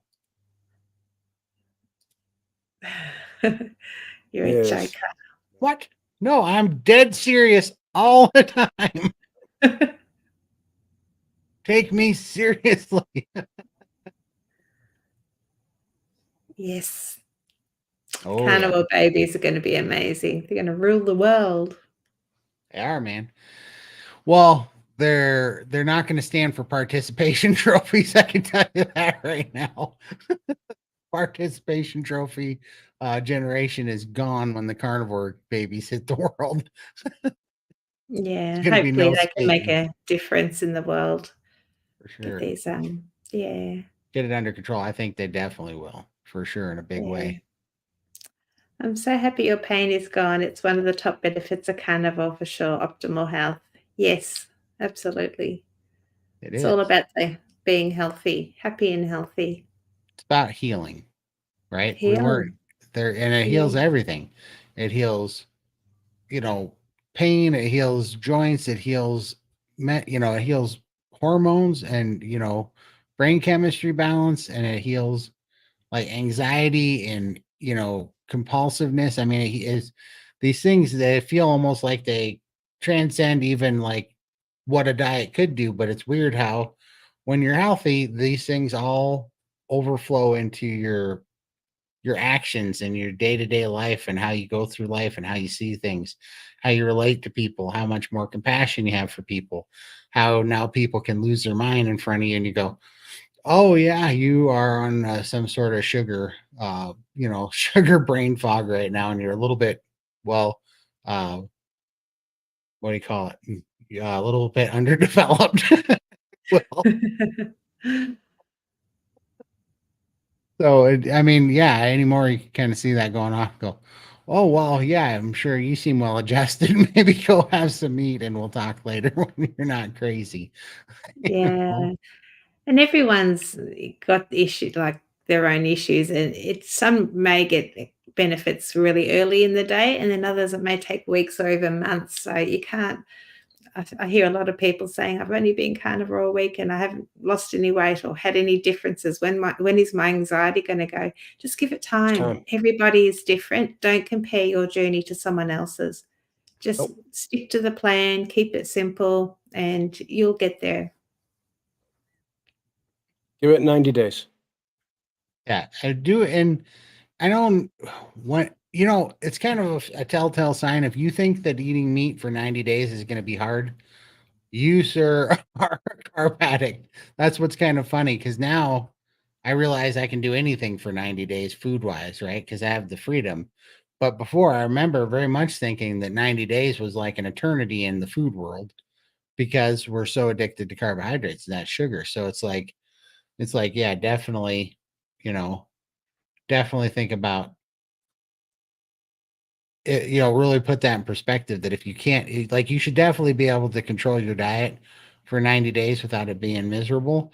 And if it's not, that is because it's an addiction. It's not, like if you're putting food in your body and you're getting nourishment, but you can't do it for 90 days a certain way, like, and just not eat something you like for 90 days, that's because it's an addiction.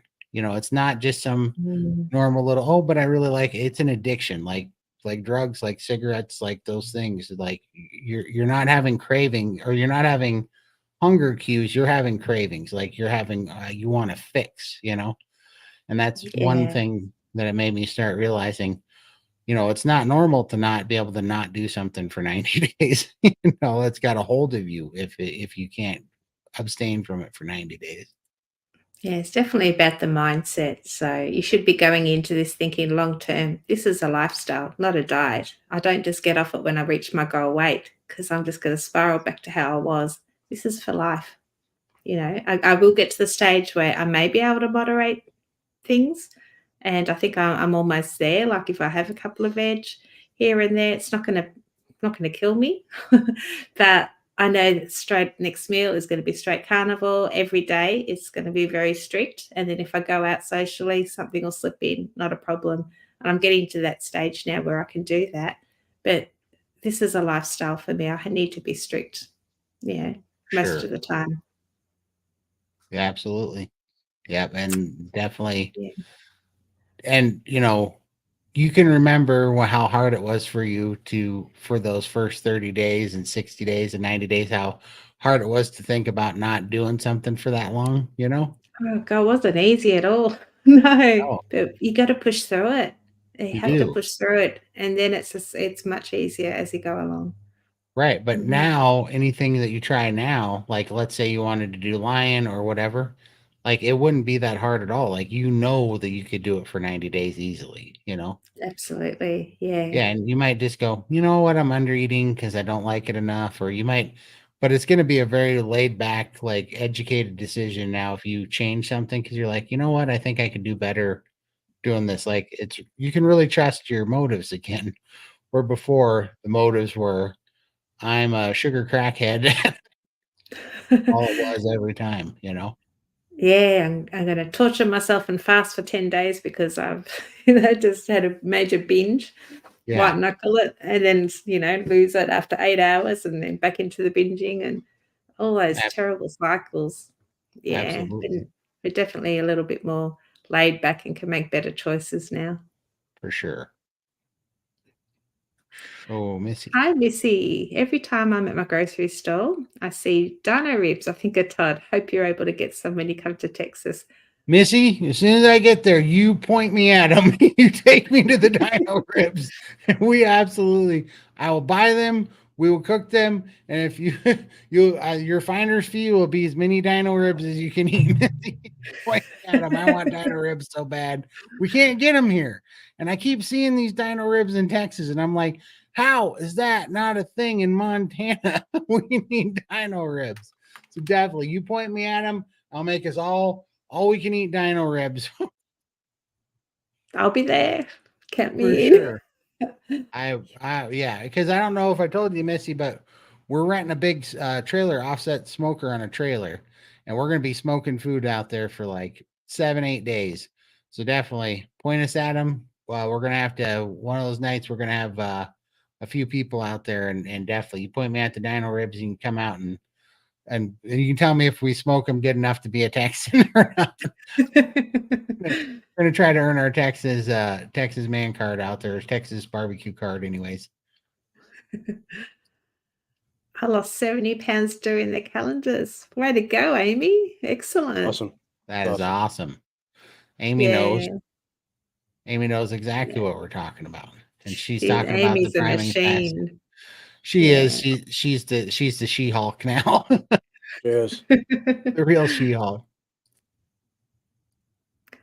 Oprah special is called Shame, Blame, and the Weight Loss Revolution.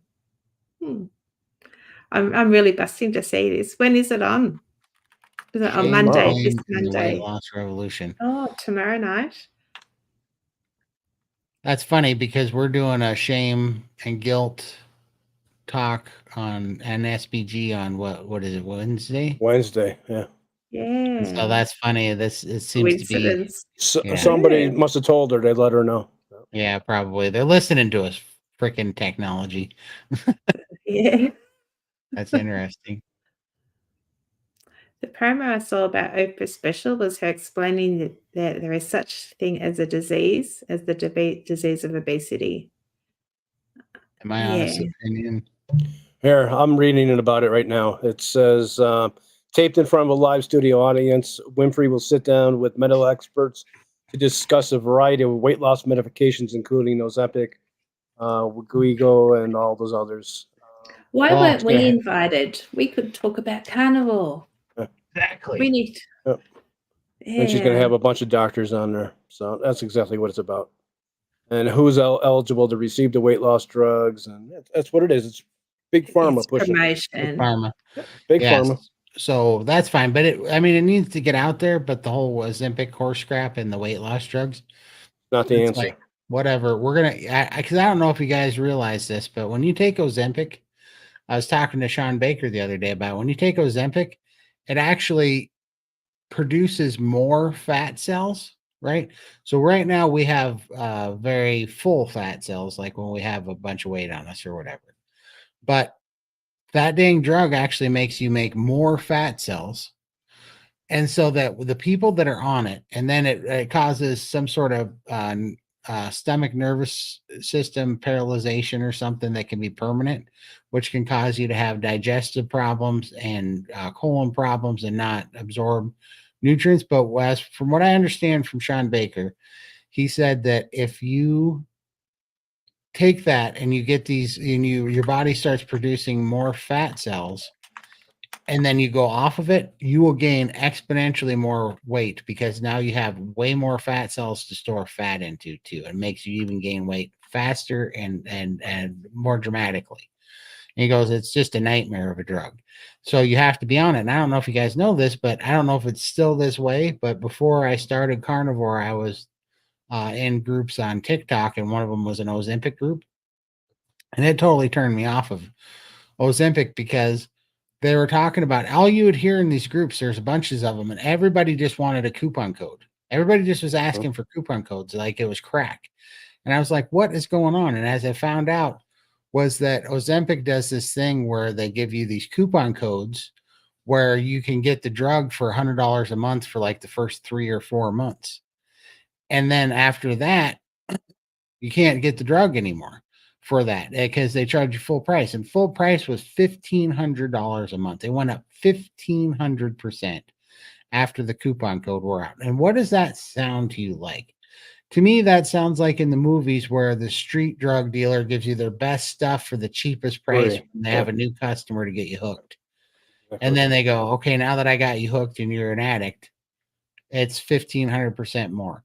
And so they give it to these people long enough because they know that people won't try it for $1,500. It's out of most people's budget. But if they give it to them for $100 for 4 months and they lose weight and they make them grow some extra fat cells, then they go, well, I have to figure out how to get the money to get it now, but they're also going to gain all the weight back. And the ones that can't afford it gain back even more. So they have more of an incentive to go back and try to get back on it because they're literally trying to hook these people on it.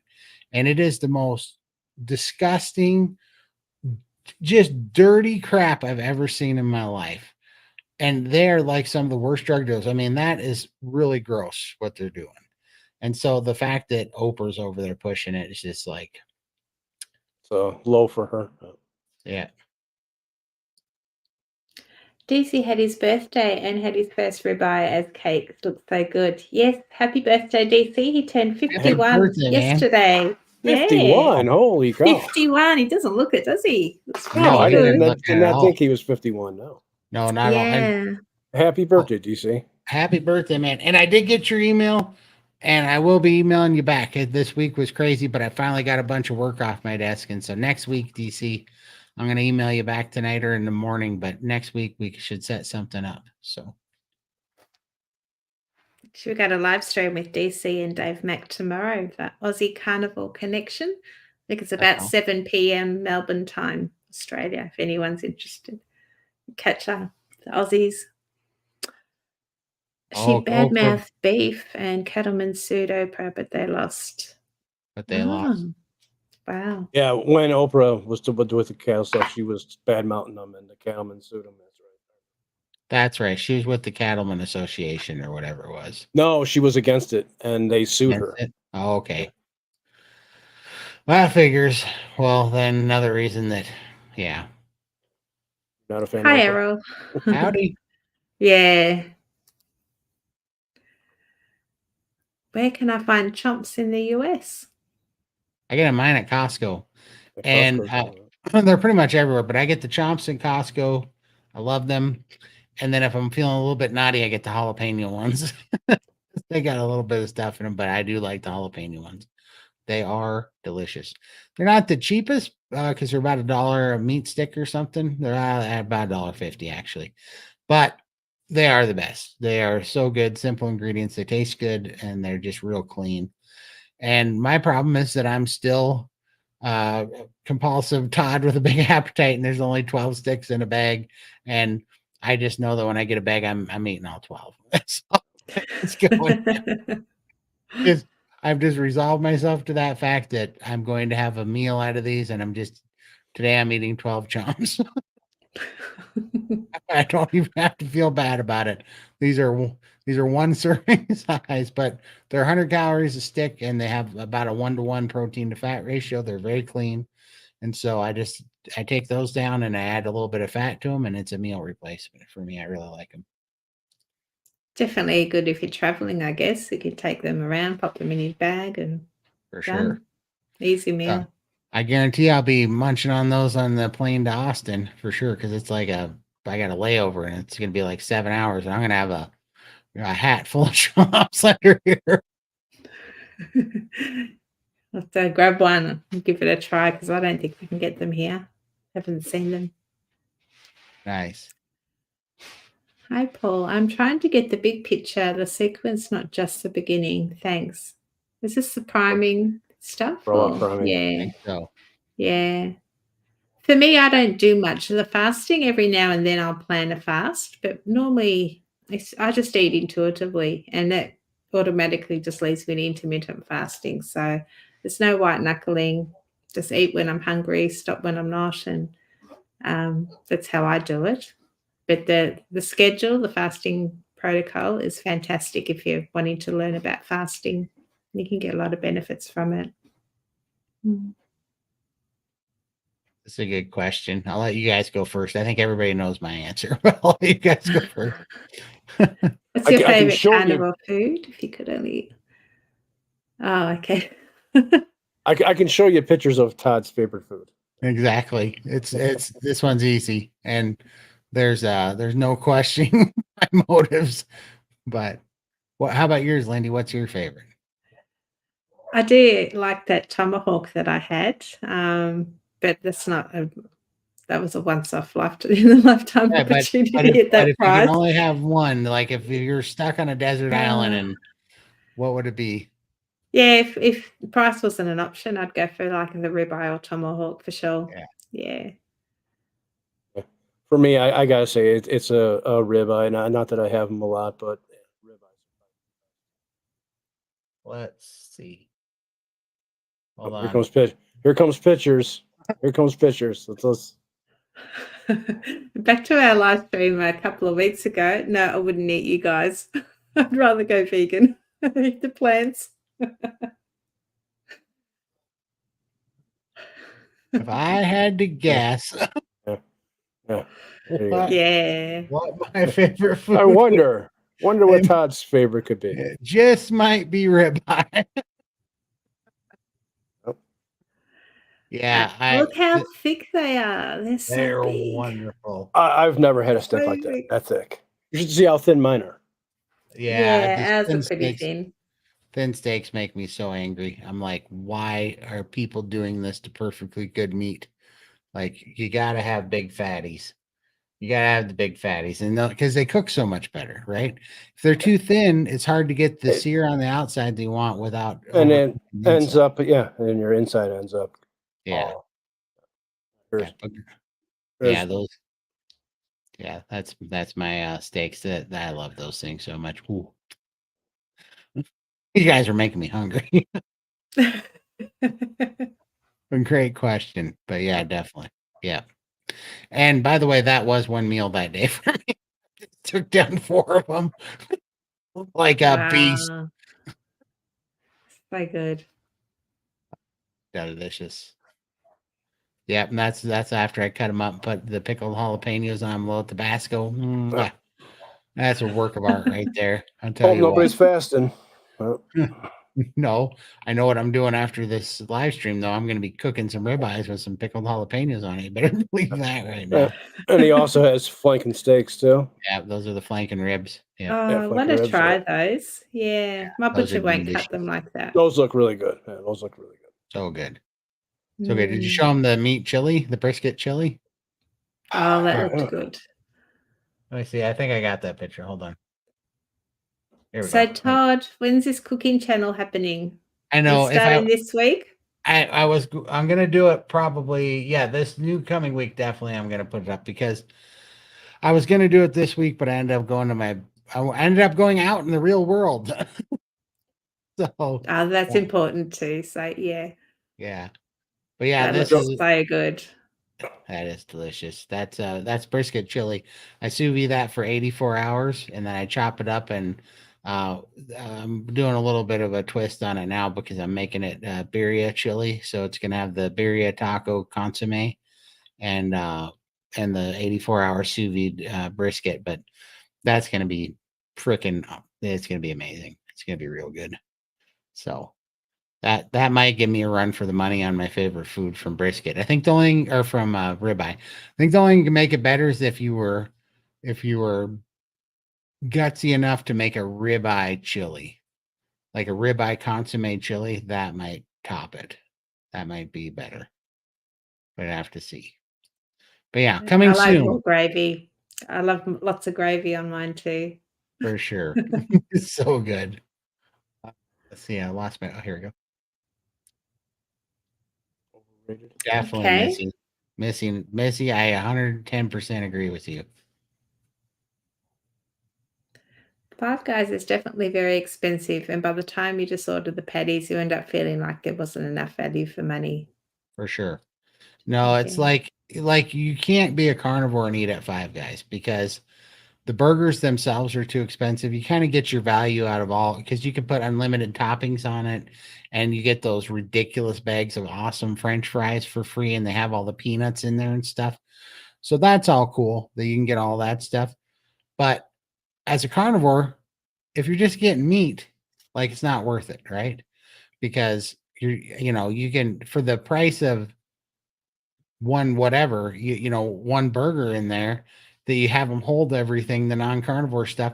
You could have went and bought 2 pounds of ground beef at the store and made it yourself and had 10 times as much. So yeah, I agree, it's silliness. I had some friends ask me where I eat out carnivore and I'm like, no place, because nobody Yeah. cooks carnivore like I cook carnivore. And it makes me mad because when you go waste all this money to have somebody else cheap out on a steak on you and cut it too thin and then fry it in seed oil. It's just like, I'm not paying you $60 for that piece of crap or even 40. I'll go make for $40, I can make about 3 of those thick ribeyes there. Way better deal than going out and having somebody screwed up. And then if they don't hire top brass at these places, a lot of them are just young kids and stuff that are cooking now, and they'll ruin a perfectly good piece of meat. Overcook it. It's like blasphemy. So yeah, Yeah. I totally agree about Five Guys that way for sure. I just think that as a whole, their food's better than In-N-Out. But I Hi, think what does priming mean? We should do a little community post about it. we should. I'll give you the 5-second recap because you probably already heard it. But basically, priming is when you eat with a purpose to renourish your body so that you fill in the deficit, the malnourishment deficit that you've been in from eating, highly palatable, high carbohydrate, but nutriently deficient foods for so long. So priming is basically healing your body it's like taking your medicine, but through food. You really got to pack it down for quite a while, and it's healing your body. That's what priming is. And don't worry about your scale during priming. Nope. Yeah. Focus is healing. Hi, Adam. Todd, that guy you hired to take photos of you for your promo ad for fireworks this year got leaked. I emailed it to you. Oh, okay. Hmm. Do you know what that's about? Is he frozen? Or is... No, I'm trying to think what he means. The hamster's running on the wheel. I was like, there's no movement at all. Did he The guy you break? hired to take photos of you for the promo. I'm sure it's some funny picture. All right, I'm gonna have to pull it up. Hold on. Adam didn't take your photos, did he? No, that's what I was trying to think. There we Came go. up with some picture.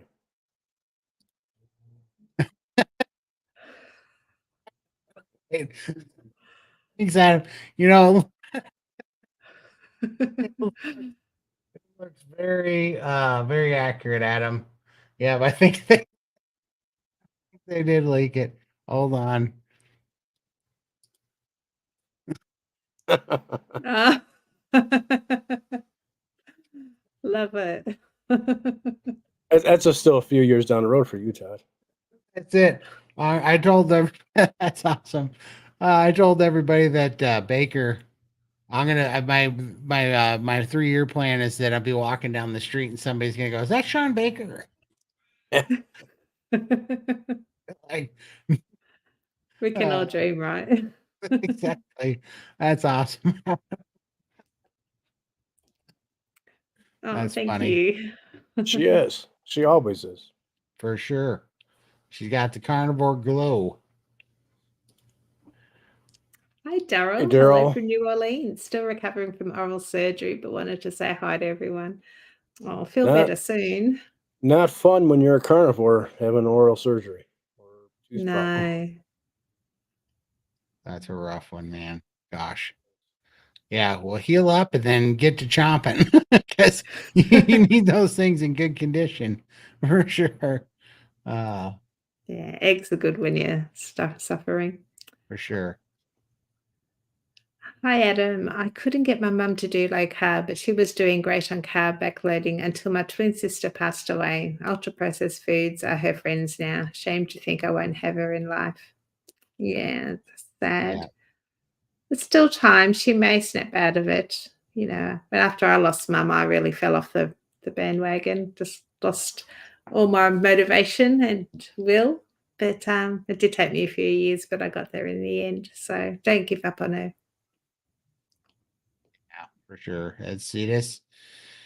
I honestly think that our best persuasive tactic is just to do it ourselves and be examples, because Yeah. if you just do it and and you don't shove it down anybody's throat, but it's always there as an example, and then you just start looking vibrant and happy, and they see the carnivore glow like on Lindy, and just to see the life back in your eyes, and they see you doing things with energy and enthusiasm, that's infectious, right? People want to know what that's about. They knew you when you had that dead eyes and just fully completely depressed, and there's just something about you when you're so sick that you don't even want to be here anymore. That comes out in everything, in your appearance, and when you're around people, they all feel it, they see it, they know it.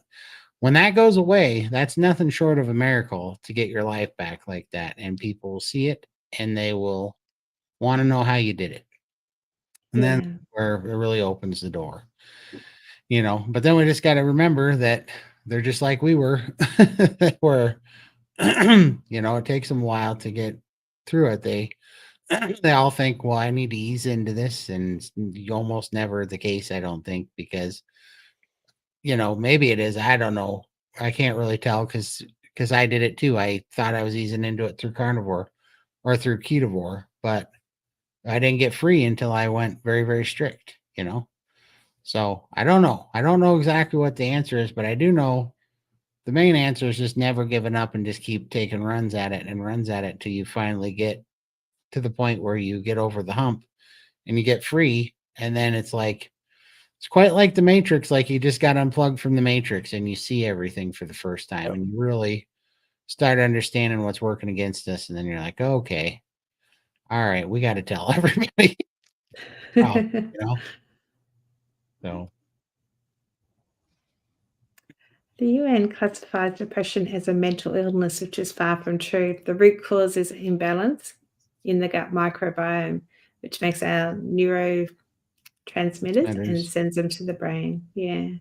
That makes total sense, man. And I know that has a lot to do with the fat too, because man, that was all it took was 2.5 weeks for me of eating ribeyes seared in butter was all it took to cure, no joke, 30 years of anxiety and depression, like almost immediately, like most miraculous, quick turnaround that I've ever felt in my life. It was incredible. So I believe it. Yeah. Hi, Donalda. Hi, guys. Coming on late. Was out in the mall with friends. Lovely, guys. Oh, good job. Did you buy anything? Donalda has a fan. Yeah, she's doing so well on Carnivore. She's looking fantastic. She's looking amazing. I saw that new picture where I was like, holy cow, you look 20 years younger. Yeah, she's doing so well. So proud of you, Donalda. Hi, Matt. Todd, when are you going to start the cooking videos? Next week. Promise. Next week, promise. We're going to start simple with some steaks and move into some like brisket chili, and we're just going to go for it. But yeah, next week, promise. I had to get some big projects off my desk, and I finally did. And then I decided to be going out there like a youngster again and people this weekend. So, but next week for sure. Got to get it going. Beautiful. What did you think of Dr. Baker's mentioning your successors again this morning? I think that was the eye. The eye thing. Yeah, that was very cool. Yeah, I just like that it's getting out there, right? Because I think he must have, I didn't talk to him about it or anything, but I think he must have put that out there because it was something that shows that carnivore does not just mass symptoms like he was saying in that video, but it actually reverses things. You can heal. I just had a comment this morning, and this guy goes, "What do you mean your congestive heart failure reversed itself?" And so I asked this question directly to Sean Baker and to Ken Berry before, and they said, because I said, "Look, I my heart congestive heart failure seems to have completely reversed itself, but I have all these comments saying that congestive heart failure, once you have it for forever." And both those doctors said that that's nonsense, that congestive heart failure reverses itself all the time. And Carrie Mann at Homestead Howe had congestive heart failure, and it reversed his congestive heart failure. So I don't have documentation yet because I haven't went to go get the echocardiogram to see my heart. But I'm telling you, all the symptoms went away. All the fluid retention and fluid gain that I was having, the tightness in my chest, the weird palpitations, just the high resting heart rate, and all these things that I was having problems with, it's all gone. So I have zero symptoms of it left. So I fully suspect that it's gone, but I will get this summer. I'm planning on going. We're going to get blood tests for KetoCon, and I'm going to get an echocardiogram and prove it that it's gone, because I know I don't have any issues with that whatsoever anymore. In fact, my heart and my relationship between my heart, lungs, and oxygenation of my blood is better than it was when I was 18, and that's provable. I have I don't have one here, but I use those pulse ox sensors just to see what my blood oxygen levels are. Right. And it was always 88%. Now it's 96 to 97% as I sit here. And it was down in the 70s after COVID, and I was on oxygen, and I'm completely off all the oxygen. I also had sleep apnea. That was one thing I was going to bring up. I finally stopped using my CPAP, even though I thought I could. I was still using it because I was used to the cycle of falling asleep with it. Yeah, I haven't used my CPAP in 2 months. Sleeping like a baby. Fantastic. Yeah, lovely. I haven't even put it on. Yep. Yeah. So I don't use my CPAP anymore. yeah, it's amazing. Yeah. So It absolutely these, and so I like that because I think what Sean was using that because that was a message from my optometrist that was showing that from the diabetic retinal edema was healing up, and so I like that Sean posted that because I think it is good to show. I hate doctors I hate going to the doctors so much that I just don't do it. And so I don't go, like, I just could care less, right? Like, I've just kind of written it off. Like, unless I have a bone sticking out or blood shooting out of my neck or something, I'm just not going to the doctor, right? Because I don't believe in it anymore. I just do not like this. And I'm starting to change my mind because even Ken Berry said, you should probably go get your thyroid checked again because he's like, that's an extreme amount of weight. And I do have some sort of, when I fast, I get hoarse in the throat and I kind of lose my voice, which could definitely be still some thyroid issues. So he wants me to go get my thyroid checked again. So I probably will do that, but only because Dr. Baker or Dr. Ken Berry said so. Pretty much nobody on this planet could talk me into going to the doctor other than Ken Berry. So because he said, I was like, all right, it must be important. So Yeah. I'm gonna go check I'm that the out. same. I just had a blood test last Friday, and that was another innisfree. I was able to sit in the blood test chair and just slip right in and not have to squeeze my butt into it, or because with the arms, they're very narrow seats, and if you've got a big butt, you don't really fit in them. The first time they gave me this little chair, and because I couldn't fit in the chair at all, and I had to have all my weight on my legs because I was scared if I sat right in the chair, I'd snap it. It was so flimsy. So, yeah, I had the blood test. I get the results on this Friday. So, just for my thyroid as well, because I'm on medication. I'm hoping I can eventually get rid of my medication. That's the plan, but we'll see how that goes. Yeah. And I'm getting a heart scan. I have to book in after this call and try and get that done this week to see whether I can have my skin surgery. So that'll be good. Another indicator. See how Here's things are going. crossed because I can't wait for you to get that skin surgery. Like, I look forward to that so much myself because I know what it's like. All this stuff, you lose it and it ends up in your lap, and then you still can't wear flat shirts Yeah. because you got this spare tire, and I hate it so much. And so I'm like, Yeah. I want to see you get that because I know what I know. It's not like this terrible thing, but it's so annoying. No, It it's just just annoying. Yeah, it definitely is annoying. yeah. But like I can live with it if it doesn't go ahead. That's not a problem. But if I can get rid of it, it'll just make my quality of life a little better. I know a cheeky fellow that's definitely going to run a GoFundMe if they don't cover that with insurance because there's no way you get to lose 530 pounds or whatever you're at and not get to take it all the way home. Like, if you do that without, the Ozempics and all that stuff with just hard work, you deserve to have that off there. So we are going to run No. a helpful campaign, and I'm not taking no doing it. I can And no, yeah, I know you say no, but no. I understand that. But oh yes, yes, it's happening. I can sell my car and then that's a surgery covered. So easy done. Yeah, one surgery it takes like 3, and we all know that. And no, there's I will sell funny T-shirts or something first. We'll get it figured out. That is happening. That is happening. Healing does. definitely takes time. Yeah, it Absolutely, does. yes, Yeah. for sure. Laura's back. Okay, the carnival snacks shut down today. So that is a Yeah, real that's thing. sad. I was looking forward to trying them when I come to visit you guys in Texas. So if anyone's got a bag of the crispy skin ones, save them for me. Absolutely. Just so I can say I tried them. No joke. I've never tried them even. I never have. Oh, thanks, Amy. See ya, We appreciate Amy. you coming. Have a good pump. Lift heavy things.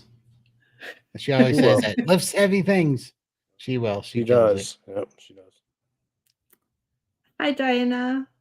I have my 1-year anniversary tomorrow. Yay. That's That is awesome. Congrats. Congrats. Congratulations. Fantastic. I'm loving this because that's now her and Robin. So Yeah. there's a lot of people making it. We've only been doing this 6 months. And so, No. I mean, people are making it. It's Yeah. not impossible at all. People are No. making it. I'm loving this. I'm sure at the start they all thought, how am I going to survive a year of this? Just And like all of us, we didn't think we'd make it. Exactly. It was yeah, just, for me, it was a Hail Mary. Like, I don't know, hope this works. Another thing, pays you back. hi Sandra. I started perfect amino acid this week. Took first 5, and the mongols went straight through me. Didn't even stop to say hi. Now I take them across the day. Did you find this? I Oh, did not okay. actually, but that's crazy. No. I did not have that problem at all, actually. And when I took them, I had no. Yeah, maybe just start with one tablet and see how you go, and then increase Yeah. it. What's that doctor that they did an interview with, Raymond and Emily? Regina, Dr. Regina something. Yeah, I got a link Dr. to it. Regina, when she said that, she did say in there that some people People. will have a hard time with them, and she said you have to wean onto them, starting off like 3 pills a day, 4 pills a day. But it sounds like some people, for whatever reason, have a reaction to them, and you have to wean onto them to get used to them. So that you sound like you might be one of those people. I got that video. I'll post a link to it for Sandra. Yeah, give that a Definitely watch. But again, we're all different, aren't we? So we just need to find what's going Everybody to work reacts for us. differently. That's right. Who knew Yeah. between 7 billion people on the earth that there might be some We'd be nuances? different. I know. Well, that's why and I'm not saying anything with about that. I think about that all the time when these people say it's impossible to weigh 700 pounds, or it's impossible to do this, or if you just do a calorie restricted diet. I'm like, if I've learned anything, it's the fact that there's so many people on this earth, and health and life is such a complex, thing, that of course it makes sense that there's a lot of differences between people, and people are having a lot of different issues that take different angles. But it doesn't mean they don't exist because it didn't exist in your world. You know what I mean? It's out there. It's like the saying, expect a miracle. Like, I'm expecting miracles. I lost 500 pounds. Isn't that a miracle? Exactly. Who would have thought that was possible? Right. And then Miracles do happen. Right. And then there's these pinheads out there that'll say, yeah, but you didn't do it through calorie restricting or whatever. You didn't do it right. And so No, I obviously did it wrong. yeah, it's like, okay, that's like saying, you won the lottery the wrong way or something stupid. You know what I mean? It's so crazy. Yeah. It's like, does it really matter? Like Look at those people beating cancer. It's impossible. How can you? And there's DC just celebrated his 51st birthday yesterday. He wasn't supposed to make it till past 39. Right. And he's, lifting weights and out in the gym, doing all sorts of stuff. incredible. Yeah, miracle. Another miracle.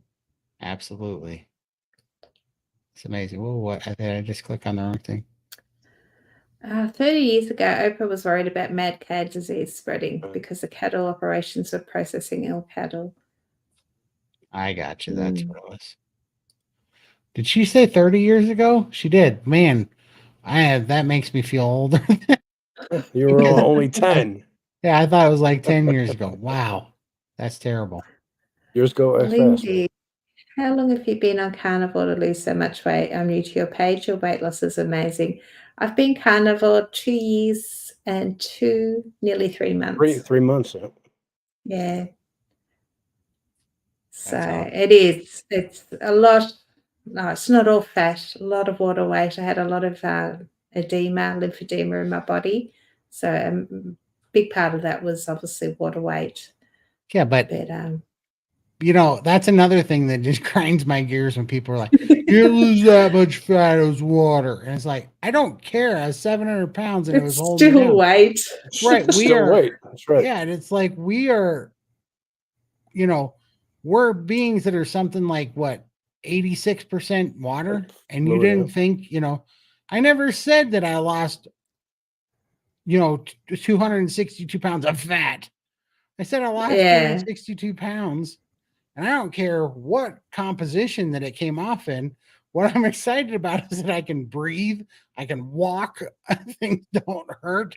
I'm not falling through, furniture anymore. I'm not breaking beds anymore.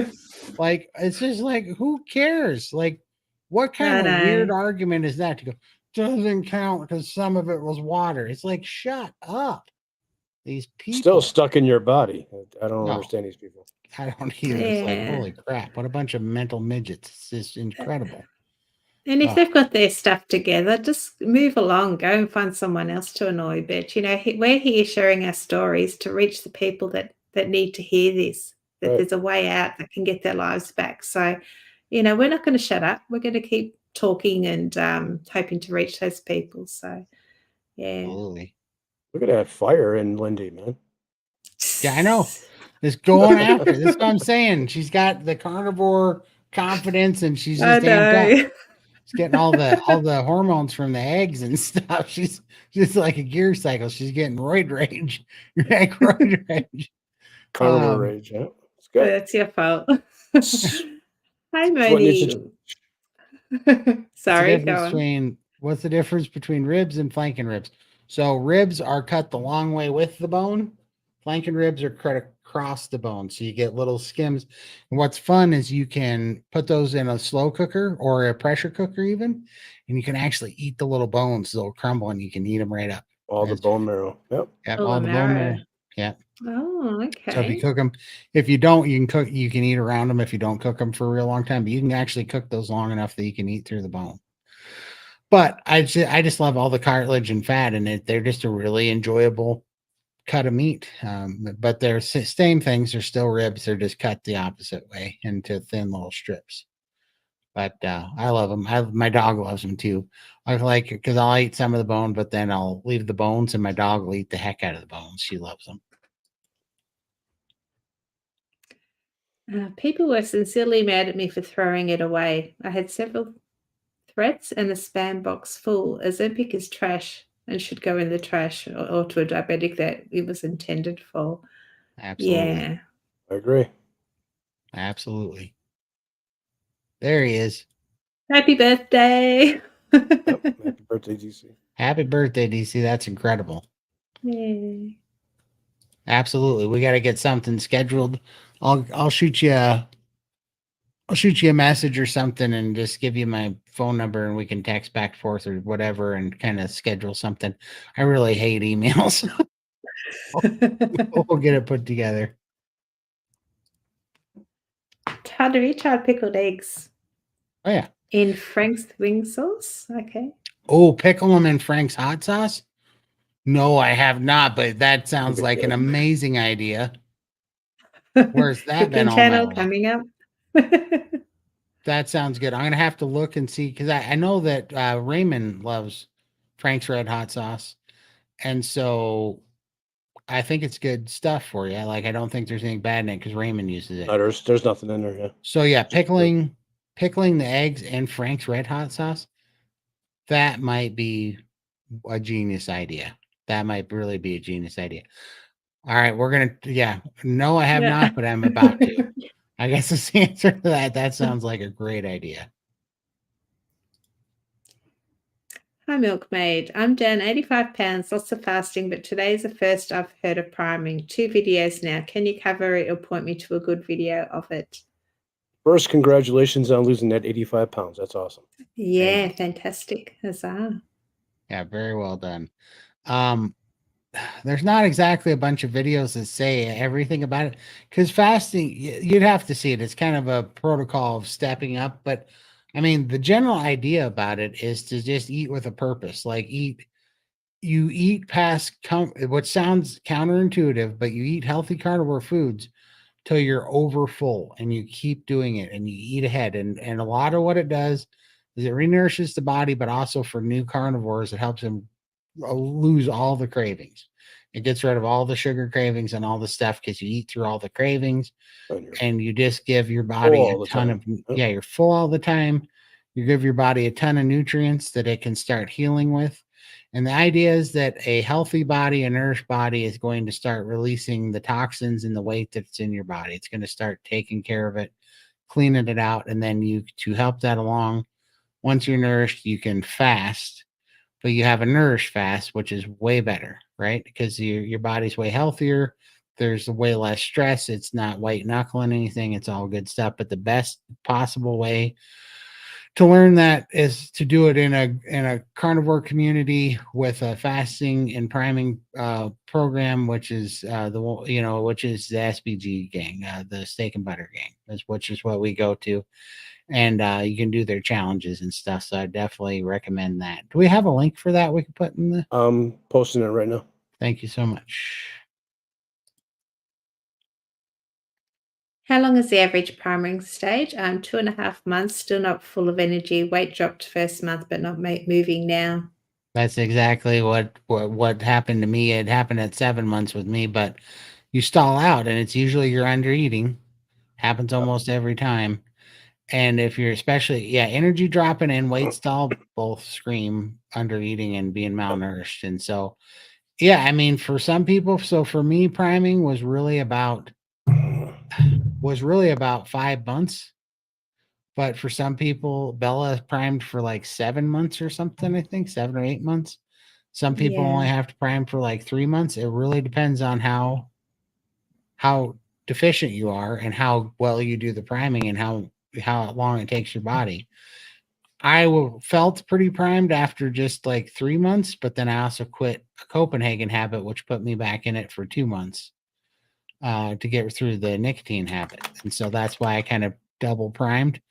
But I mean, it just made everything like so much of things healed in my body. Like I said, my hair came back, my vision got a lot better, my eyebrows grew back, my lymphedema got a lot better. Got lost. I gained like I forget what it was now, like 19 or 20 pounds or something. I forget how much actually stuck. I think after I did some fasting, I think it ended up being a net gain of like 11 or 12 pounds. But I lost 2 shirt sizes while I was doing it. So it's not fat, as you're just you're changing out dense muscle for fat. So it's a composition change. It's just different, So but definitely I would definitely check out the Steak and Butter Gang, and it's going to kind of be individual. And that's why it's so good to be in a community, because if you're having any problems with it, everybody's a little bit different, and it's really good to be around like-minded people, a group of people that are all going through the same thing at the same time. Yeah. And you can kind of learn from each other and feed off each other, and the coaches, have really good answers for what's going on, because I've seen it so many times. Because I mean, they've had thousands of people go through this protocol successfully, Absolutely. Yeah. Definitely can help troubleshoot. For sure. Thank you, guys. It wouldn't have happened without you guys. I love all 3 of you and think what you're doing to help others is amazing. Thanks, Danelda. Awesome. Thanks so much, Danelda. You're doing amazing. That's why we do this. And Danelda is a success story of priming right there, Yes, yes. There are also people who are reversing their high CAC scores too. Absolutely. It's incredible. I kind of wish I had one of those scans before, but they'd be able to stick me in a machine or anything anyway. So, yeah, I wouldn't be able to see if I've improved there. New here. Hi. New here. Can you please tell me about yourselves? Well, we were all over 700 pounds, basically, is the long story short. And I've been carnivore for going on 15 months and down about 265 pounds. Lindy, amazingly enough, she's down. What are you down now? Around 500. I don't know. I don't know figures because I don't know what I weighed because my scale just said error. But she's down over 500 pounds now, and 26 months you've been doing carnivore. 23. Well, no, because 2 years is months. 20. No, because 2 years is 24 months plus your 2 years and 2 months. So that's 26 or 27 months. Right? Right? She started January. I started January. So she's that's March, 3 months almost already. It's almost 4 months more. So almost. So that'd be 28 months. Okay, but yeah, that's all I was saying. Because Todd's Oh, right, 28 months. months. Yeah. Okay. yeah, sorry. Okay. Almost Sorry. almost 28 months. Yeah, you confused the stir for a second from jumping. Oh, months. I was doing. Yeah, I know what you were doing. You're doing months. But Okay. yeah, it's Yeah. almost 28 months for Lindy. Yeah. Okay, I Yeah. got you where we're at. Okay, and then you've been doing it for 8 months or 7 months? 8 months. 8 months. Actually, 8 months yesterday. Oh, that's Yay. awesome. So yeah, today's the 17th. So Yeah, so you're 8 months in and you're down like what, 160 or something? 160 or so. Yeah, give or take Yeah. a little bit. My legs fluctuate with the fluid that I'm dealing with, and my weight goes up and down. But I'm not worried about the weight right now. I'm worried about healing, and I know that it's all going to work out. Just stay Yes. focused and stay on track, and that's all that matters. Perfect. Scale don't control my life anymore. Exactly. And that's the biggest thing is the weight is fun and great, but it's the strength, the healing, the freedom from sugar addiction and food. Food doesn't control us anymore. That's life changing right there. Yeah. And like the weight's a matter of time now because there is no eating disorders anymore. There's no addictions anymore. So the weight is all going to take care of itself because now we're eating the proper human diet, just like it's supposed to be. So that's the short story for you. But we all have YouTube channels, and you can go check out our stories and our previous And episodes. And if stuff. you watch the intro at the start of all of our shows, you can see where we all came from. Yeah, and you can go to our channels and get instant playback all these episodes at the beginning, and you'll see how we started and how we got here. So And just looking at our earlier videos, you can see how we've transformed in just those few months that we've been doing Just over a it. few months. Yeah. for sure. Yeah. Do you guys use sleep trackers? Turns out I get better sleep than I thought. No, I don't have one. I never tried one yet. I I got a hear about Fitbit, and I usually charge it up, man. Huh. Yeah. But I do find like I never slept a lot anyway, and I still don't sleep a lot, but the quality of sleep is much better because I used to get up and I'd feel, pretty flat still, but I bounce out of bed now. I feel alert and I'm ready to start my day. So definitely quality sleep is much better for me. I have a bigger incentive to start carnivore. I just had a slight right-sided heart cath for my pulmonary hypertension. Got the results that it has gotten even worse. No better time. No better Yeah. time, man. Hypertension, like, just so you know, 14 months ago, my resting heart rate was 107 beats a minute. And now, even at, 478 to 485 pounds, depending on the day, my resting heart rate is 68 beats a minute now. And I've never had a resting heart rate in my entire life since, I was 600 pounds when I was 14. I was always over 100 beats a minute my entire life, and it's now 68 beats a minute.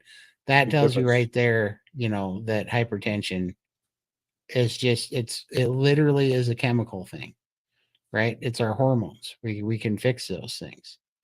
So you Yeah. definitely owe it to yourself. Definitely follow Dr. Philip Avadia. I think his channel is I Fix Hearts. He's a heart surgeon, so he'll have a lot of information there too. But Yeah. he's a carnivore himself as well. For sure. So glad I'm not the only person not interested in bacon. Now we're gonna have to start our support group so we're not outliers anymore. Yeah. That's so awesome. Yeah, the Carnivore Crisps company, are they still in business? Were they attacked? It was just the snacks people, Just the wasn't it? snacks. Just snacks. Yeah. Yeah, I think Carnivore So Crisp why was. would they go after one and not the other? That seems Oh, odd. they got to start someplace, and so they found, they probably just picked something, probably a smaller group, or I don't know. They found something about them that they don't like, and that they're going after them. And who knows? They probably figured it was a good place to, the government always loves to try to take something that they can manipulate and say, oh, because of this very scary reason, now we have to start a new regulation and that's going to affect all these companies. We're just going to have to put all these little independent, terrible, dangerous people. Besides, they're using beef and that's ruining the ozone. It's an attack on beef. They've been attacking farmers. They're attacking people that are, making any kind of headway with the beef system. They do not want people getting healthy on red meat. They want to try to control it. They cannot manipulate people's health unless they can control the beef, because beef is too effective at healing people. And they haven't really figured out how to screw it up efficiently enough yet, like they have, everything else. Like they have the chicken. They screwed up the chicken, but they haven't figured out how to do it to the beef yet. So they're trying to get rid of it, Hi, Elaine. I joined SPG for a couple of months, but could not get into the priming fasting protocols. I always felt like a failure. Listening to your experiences makes me want to try the group again. Thank you. Yeah, that's me. I couldn't do the fasting, and I still struggle to do the fasting 2 years later. I did manage a 5-day fast, and yeah, that was really cool, but I still struggle even now. But I joined the group and I just listened to the coaches, their motivational speeches, and just listening to the community. It keeps me inspired. It keeps me on track, just keeping carnivore. I did leave the group for a little while, and I found my mind started to wander, and I was losing my way again. So being in the community just keeps me inspired to keep doing what I'm doing. So you don't need to follow the fasting protocols, but I still learned so much just by sitting in the meetings, listening to other people's experiences, and I resonate with a lot of what people say, and it helps me in my journey. So I get a lot of benefit just from listening in. So and the priming might take you a year, like it depends on how far gone you were. It depends on how your metabolic system, how long it takes to heal. This is also individual. Some people take a year or more to get to the point where they're healthy enough to fast. This isn't, and there is no standard protocol for every person. Like everybody is literally different. So yeah, don't ever feel bad about it. Just all that it's about, to me, exactly like Lindy said, is that it keeps me hyper focused on what's important, and to be around like-minded people that are doing the same thing and keeping you reminded that you got to nourish your body, that we're coming from a deficit, that we have healing to do. Carnivore is about healing. It's not about weight loss. And all these people think carnivore is weight loss.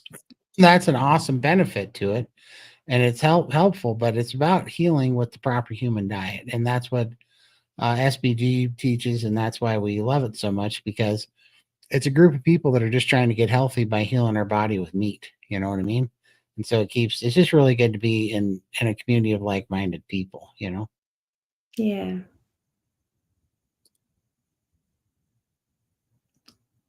Carnivore crisps are still in business. Carnivore snacks is the one going through issues. Yeah.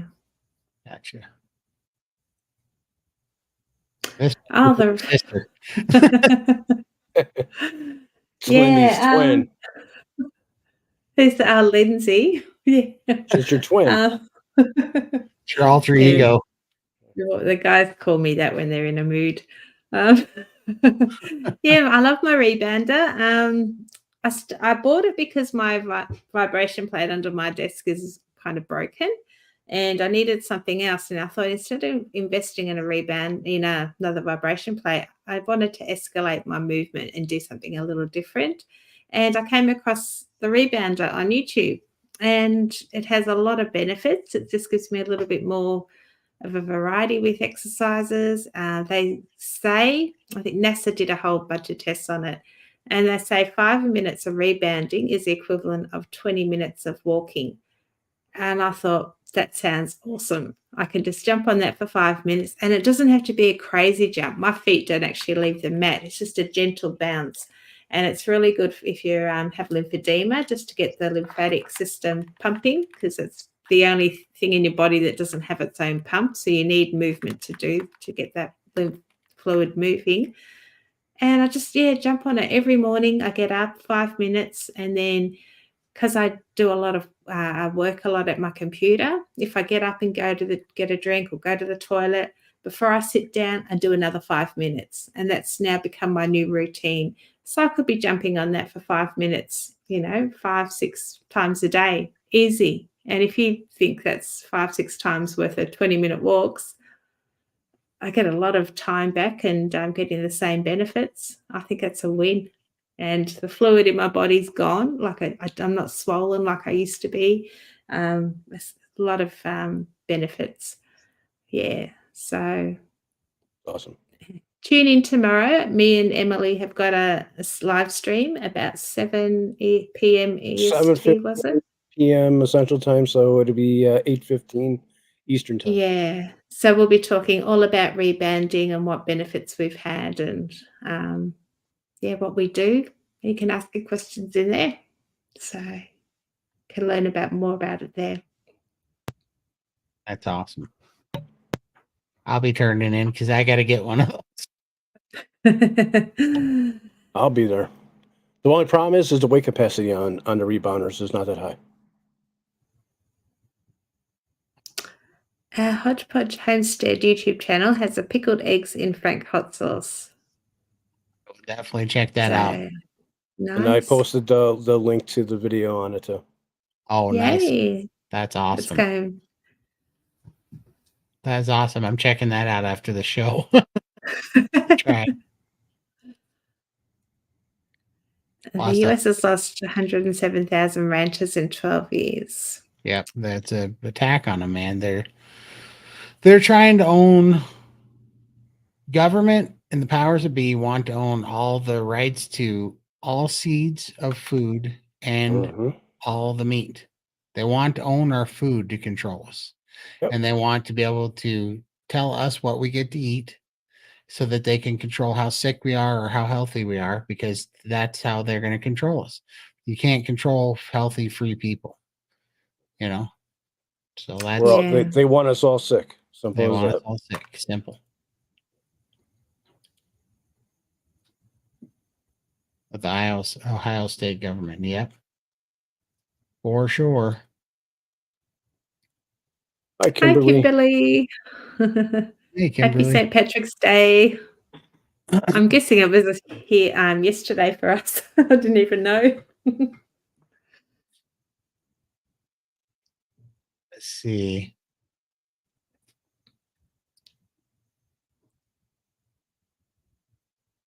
Yoga. The yoga. Yeah. I'm still doing it. Not great. I'm doing it about twice a week, pretty much on the weekends when I have a little bit more time. I haven't been getting it in I basically weightlifting kind of overtook me. I can't, for some reason, I just naturally enjoy that. But I am still trying to do the yoga mainly for just mobility and stretching. But I can tell you what, as sore as my legs are right now, I'm going to be doing a lot of that this week to try to fix these sore hamstrings. So I'm going to be doing that for sure. But yeah, I'm still doing it, and I do enjoy it. So for sure.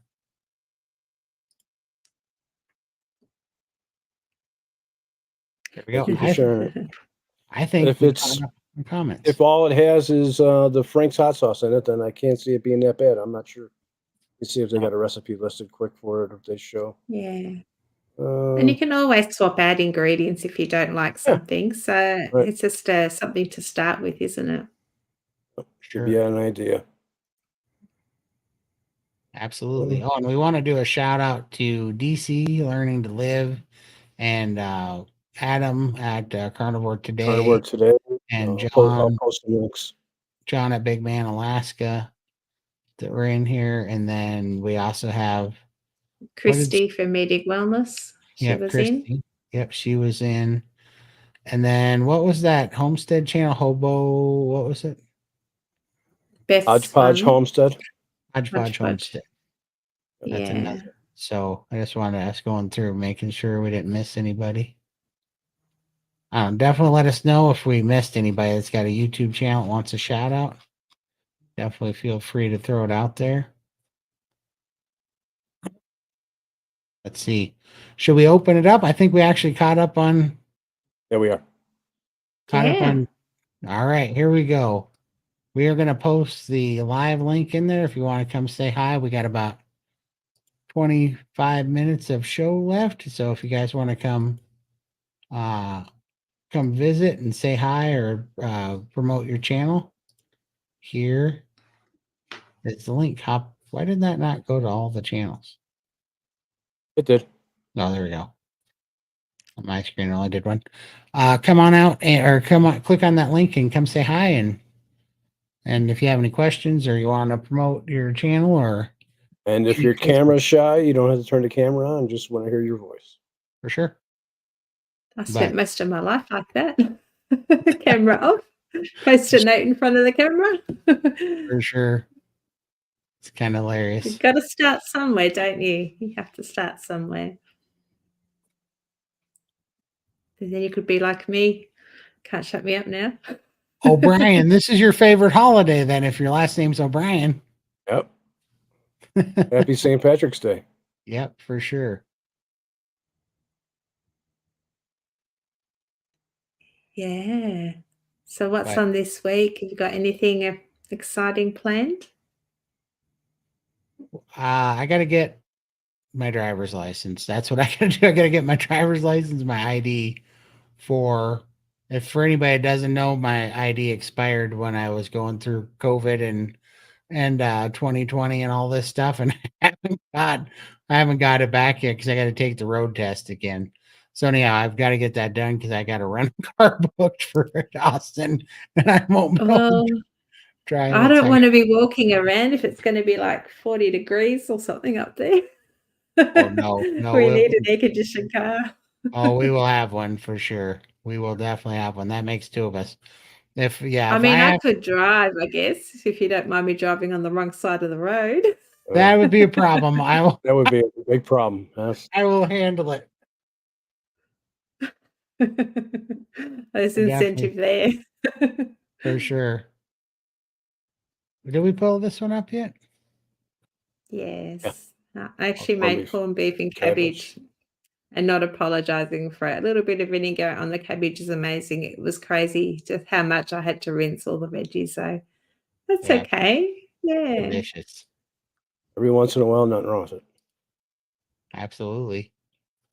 I spoke to my daughter this morning and she's got this little old man that comes into her shop and he gives her homegrown veggies and he gave her a zucchini yesterday. And she says, Mum, I had some zucchini today with my steak. I'm like, that's okay. It's homegrown. It's an old dude. There's no crap on it. I said, did you enjoy it? And she goes, yeah. I said, good job. I'm glad you liked it. So yeah, she was so upset because she's, I really missed it. And I said, if it's homegrown, don't stress. Eat it if you see how you feel. If it doesn't affect you, enjoy it. Right. That's literally all it is. And that's the thing about carnivore is once you do carnivore and you lose the craving, the addiction craving part, like you need to fix, when that goes away, completely different. If you have something that doesn't agree with you, you're not going to keep wanting it. Like I've just found that, just like bacon's the perfect example. I was just like, all right, it's not, and bacon doesn't even disagree with me. It's just that it doesn't make me feel as good as beef does. So I'm just like, it really just, I can't explain it, but you get into this really healthy mindset where you're just like, I want to feel good. What about beef bacon? Haven't tried it yet. I haven't tried. I haven't tried it either. No. So I gotta find a place. I think I tried it once a long time ago, but I haven't tried it to this recent enough in carnivore to know what it, like if it's going to do anything for me. I think I did actually have beef bacon a long time ago, but I haven't tried it since I've been carnivore. But it's just like there's so many good cuts of meat, beef. There's so much to go with, and it's just so hard to beat a good ribeye cooked really well. It's like I enjoy them every time. I made a chuck roast last night in an Instant Pot. I almost was a little piggy and almost finished a whole 3+ pound chuck roast. Yeah, for sure. It was so good. So delicious. See you, Bliss. Thank you for coming. Yeah. We actually bought a pork belly the other day, and I don't usually eat a lot of pork because I find it makes me sick. And it's been a while since I've had it, and I thought, it's only a small one. I'm going to try and pop that on today and roast it because I just love the crackle bit. And I'm going to see how I go with it. Might be a steak or not. I don't know yet. We'll see. Will you having that for tonight's dinner?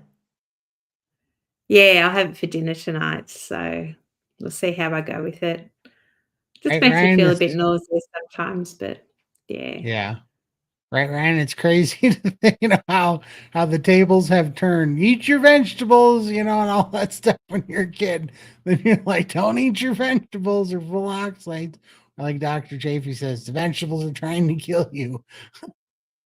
You know, I don't know. I think the truth lies somewhere in between, but I think it's just one at a time. Take it one at a time and see how it does for you.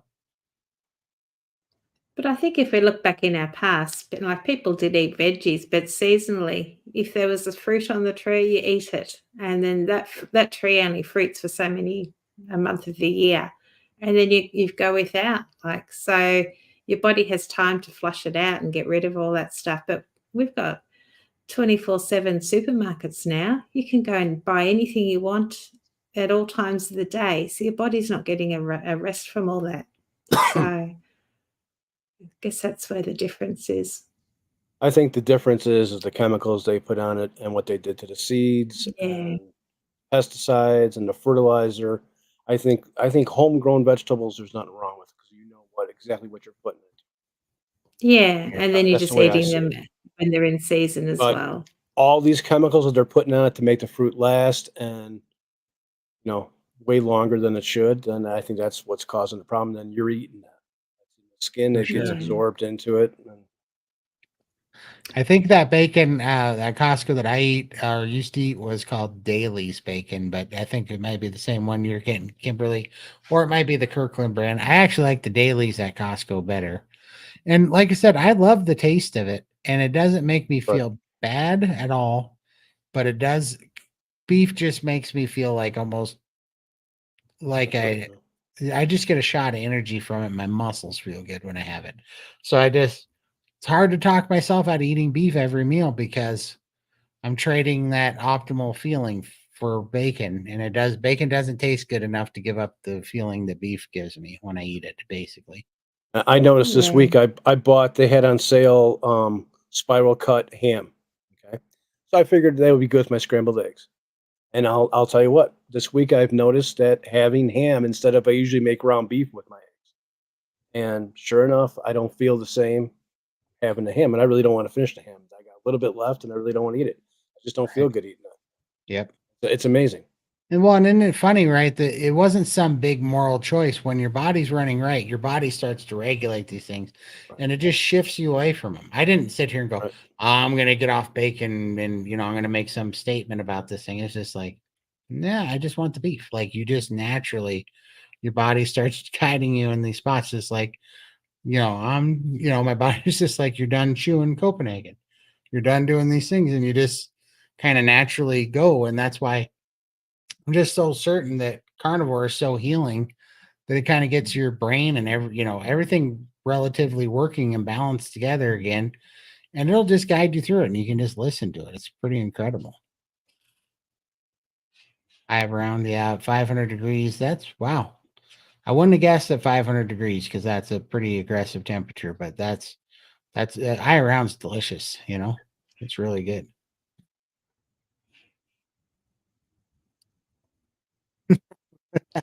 I had to do it at least once, didn't we? Beef bacon, I still haven't tried that. Yeah, I'm having trouble finding it. I might have to pay our butcher a visit and see if they give me some flanken ribs and some beef bacon because you can't find it at the supermarket. Or so I hesitate to Do buy get it. it. Yeah, brown sugar. I don't know what HEB is, but Store. this is the second time, but now they have beef bacon and dino Texas. ribs. All right, we're gonna have to go check it out because they got beef bacon and dino ribs. Yeah, absolutely. Well, it's They botany. crossbred all the seeds, yeah. Botany. Yeah. And they Made ruined everything it. bigger and And sugar. grow faster and grow faster. And they turned it into naturally Mass, growing candy, is what they did. mass produced. Yeah. Yeah. The same thing they do with chickens. How fast the chickens grow nowadays. Yeah. How big they are. Way bigger than normal. You. Yeah. Bill Gates is trying to kill us a little I won't go into that. He's killed many people already. Yep. For sure. Use bacon like a condiment with beef. Yeah. Yep. Well, yeah, and I do really like if I have bacon again, it's dang sure going to be mixed 50-50 with the hamburger patties because I do miss those. I like the bacon hamburger patties with the pickled jalapenos. You betcha. I like Those look really good. Yeah. those are so good. Ooh. Yeah. I don't know. I keep trying it out because I like the crackle part. But then I just give the meat to my dog and my husband. So Right. yeah. Beef contains absolute best quality program that is not available from any other animal source. That is why we love it. Yeah. Absolutely. It is the gold standard on the protein absorption scale. But there's even something special about beef fat too.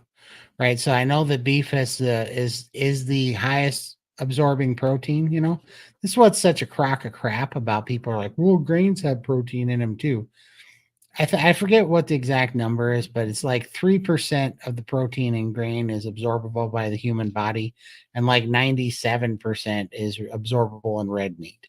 So it's nothing even close to the same, which is why it's so ridiculous that they think that the protein found in impacted colons that have cancer is from red meat, because red meat all absorbs and your body uses it. It is clearly from grains, like the grains and the bread and the pasta and that stuff has got the protein that sits in your colon and becomes cancerous.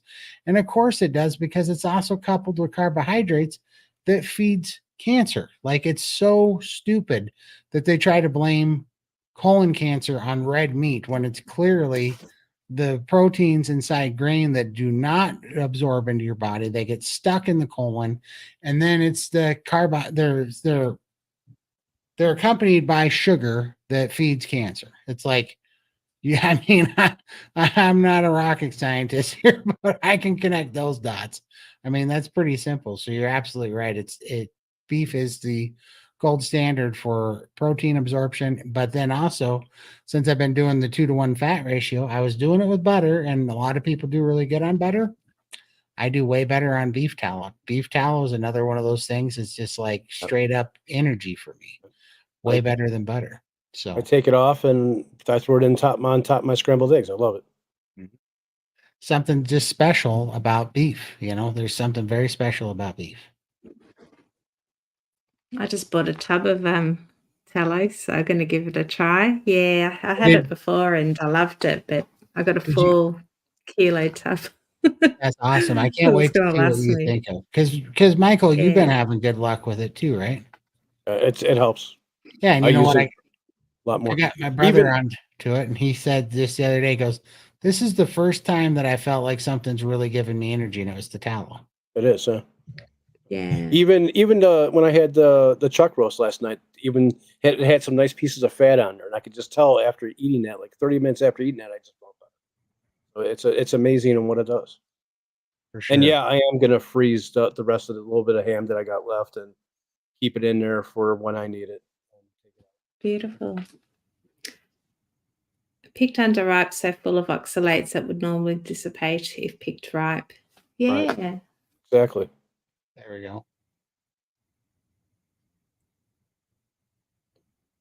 That's yeah.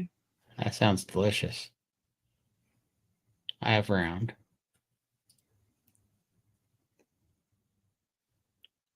The big one also has barbecue. Okay, so it's a supermarket. Tell Todd that. He'll bring his good. Yeah, I'm going to be house shopping before I leave there. Like, sorry, I'm getting one between the barbecue, all you can eat barbecue joint and the HEB. You'll never stumble across a cauliflower or lettuce, etc., in the wild, or fruit and veg are man-made hybrids to make them palatable and reduce some of the toxins not found in nature. I totally agree.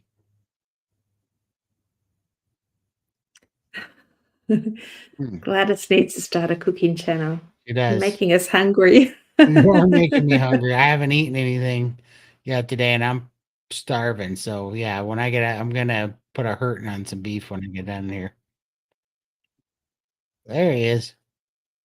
Oh, Yes. happy birthday. Right. Happy birthday, Birthday DC. to the birthday Thanks boy. very much. Thank you very much. How Yay. you doing today? Oh, We're good. doing Yeah, awesome. good. How about you? I'm good. Good. Yeah. How was doing your great. ribeye? I saw your ribeye cake. That was awesome. Yeah, I'm a little spoiled now. I miss it already. I know, right? Yeah. I felt the same after my first ribeye. I'm like, I'm going to do a 3-day fast and treat myself to a ribeye. That way I can afford it. Yeah, that's right.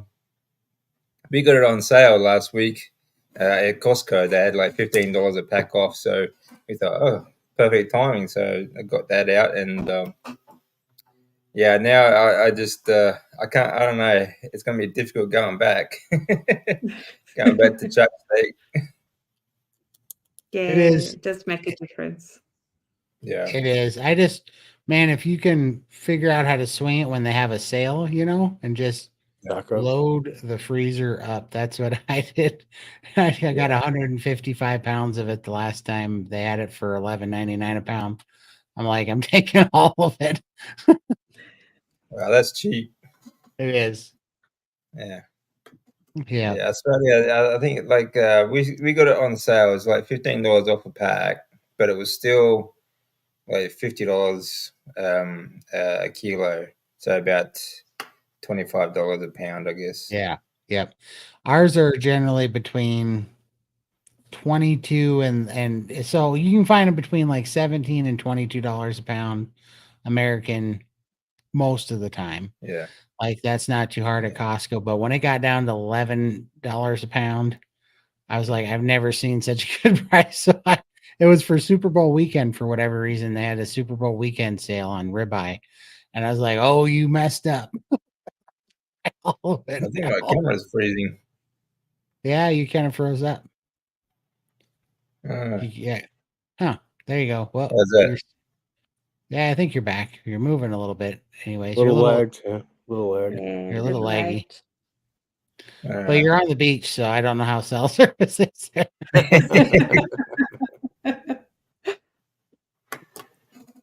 yeah, it's a bit slow, isn't it? Yeah, it's a little Going on laggy there. for some reason. All right, maybe I'll hang on a sec. I'll drop out and I'll come back. Yep. Yeah, I love It's like, the tallow that floats on the pot roast in the fridge too. Gosh, that's good. It used to bug like before I was carnivore, that was gross, right? And now I love this stuff. How's There that? we go. I'm gonna Still a bit say laggy. Still a little bit. yeah. still Might laggy. be a network issue someplace. Yeah. Mm. No Yeah, worries. We it's- can still hear you. And you just look like Johnny number 5 when you're all robotic like.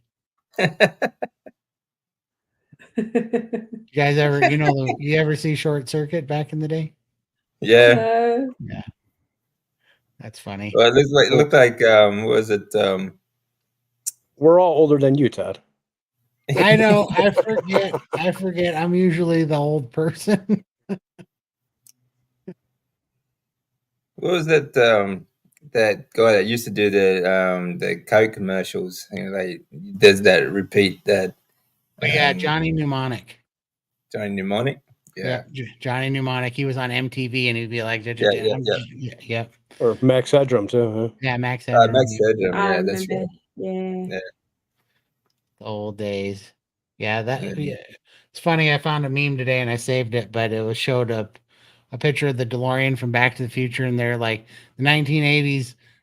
They wanted to go to the future to 2024, and now they want everybody wants to Go go back. back. To the 80s. That's the truth, man. Yep.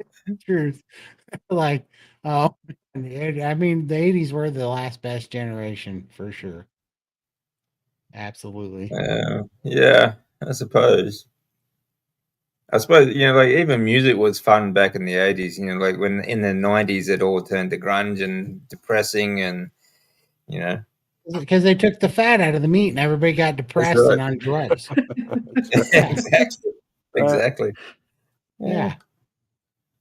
Yeah, I mean, freaking, yeah, Nirvana took off, and yeah, lo and behold, that Kurt Cobain, he was such a happy little guy, he blew his head off, you know?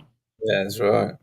Yeah, it's Yeah. like, yeah, that was a bad go about it. Sure. But yeah, I do. I was kind of laughing about that because I was like, so was the whole grunge thing and the whole death metal and the whole emo stuff and the whatever goth stuff, was that all just because nobody was having meat and fat anymore? Everybody got depressed and moody, you know? Yeah, I reckon so. I Yeah, think so. all the serfs couldn't afford meat. Exactly. Miserable son of a guns. Yeah, actually, I did a reaction video last week with Coach Nicole from Former Fat Girl. Hmm. We're talking about the WEF website. They've got them trying to push a bug diet on us. Bugs. Yeah. No, Mm, thank you. mm. So Yeah. I'm debating whether or not to put it up because it's quite political. So I'm not sure YouTube will like that very much, but I'll think about it. No, man. Don't you love hearing from your government that all of us little people just need to eat bugs? Yeah, You know, it's like, really great. okay, well, let me just start doing some reloading here and cleaning my guns. Because because I'm on board with the bug thing. That's why. Yeah, So yeah, stupid. exactly. Yeah, it's a real problem when your government starts telling you, well, we're gonna fly our planes around, but for the environment, you better eat bugs. It's Yeah, like, oh, so you do want a civil war? I see. yeah.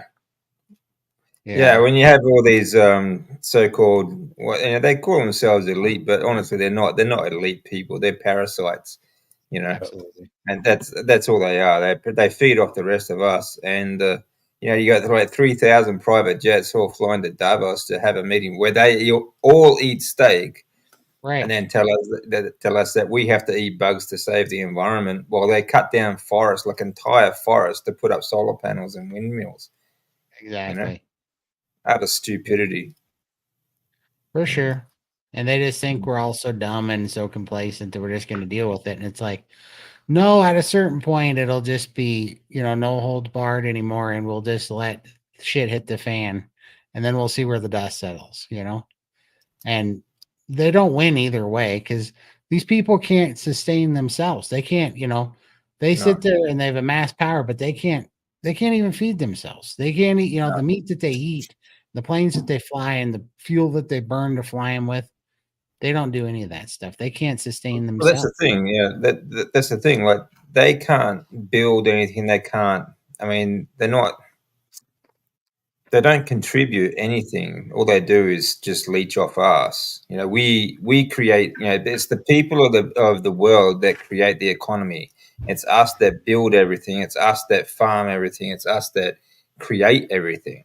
These people have created nothing except for disaster. You know. Right.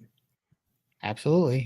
No, I mean, and that's what's so funny. If, that's why I love the trucker protests and stuff. It just gives people a little glimpse. All that they got to do, if everybody holds strong and stops pandering to these idiots, and we all just stop the system and we just stock up, we live on our own, devices for a little while and we just let these guys fall apart. They can't sustain themselves. They need us because, like you said, they are parasites. They have to live off of our backs and our creativity and our hard work and our skill because they can't do it. That's right. And Mm. and it's obvious when they sit here and say these stupid things, and they're so out of touch that for them to think, like what is it about this whole bug diet thing? It just seems like almost a game. Like, what do they even have to gain by doing that? Yeah, that's right. The fact is, it's just about um, depopulating us. Like Right. we are the carbon they want to get rid of. Exactly. Yeah, it's so crazy. But I don't know. It's fine. It's like, okay, keep poking the bear until you just cause a massive backlash. Yeah, Exactly, psychopaths. but like, there are ways to, like you said, Todd. There's ways to do it. When the communists took over Poland, they all just stopped working. They stopped going to work, and they Right. stopped functioning. And then it was the most peaceful revolution you get with it. Eventually, the communists just had to leave because they couldn't get anything out of the people. They couldn't Right. get them to work.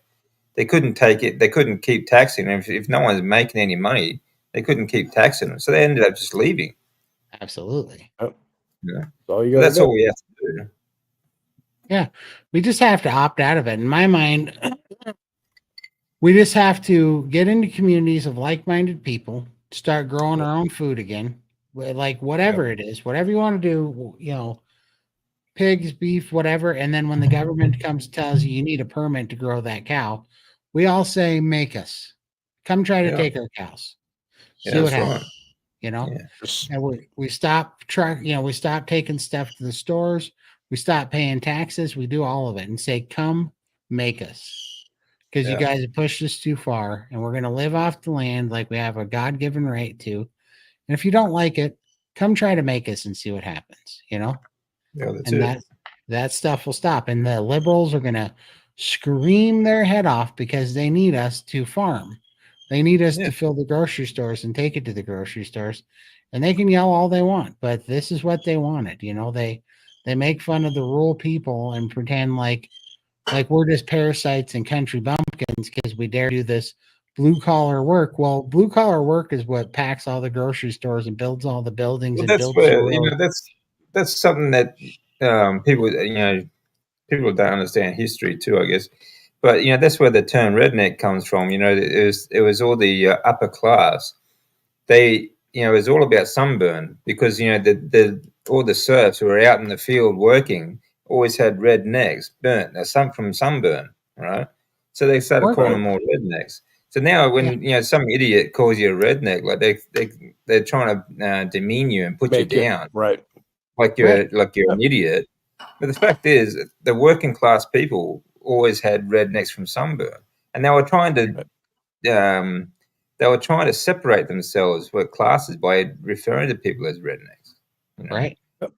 That's all. That's what it's all about. Right. And how So- stupid is that to attack the people that literally fill your grocery stores with food and that put the roads on that you drive and build the vehicles you drive in and Build freaking your build the own. houses. Yeah. It's like Yeah. you guys are insane. Like what are you talking about? Everything you enjoy When something breaks down. Yeah. Yeah. That's right. What do they do? If no one built their homes, no one built their cars, no one farmed the food, they would starve to death. They would be outside in the weather. They would literally be outside giving away handies to get somebody to come bring them some food. Right. That's how Yeah. crazy that is. Yeah. Yeah. And that's what I was. It's the same thing when you talk about enablers. Like I always say, like don't blame the dictator, blame the people that enable them to Get in enforce power. their position. It's the same. Like here in Australia, it's a real socialist country. And we've got like so many governing bodies in Australia. You've got our government, our local government, state government, local government. Then we've got councils like just suburban councils and things like that, which are actually illegal against our constitution. But they don't care about our constitution.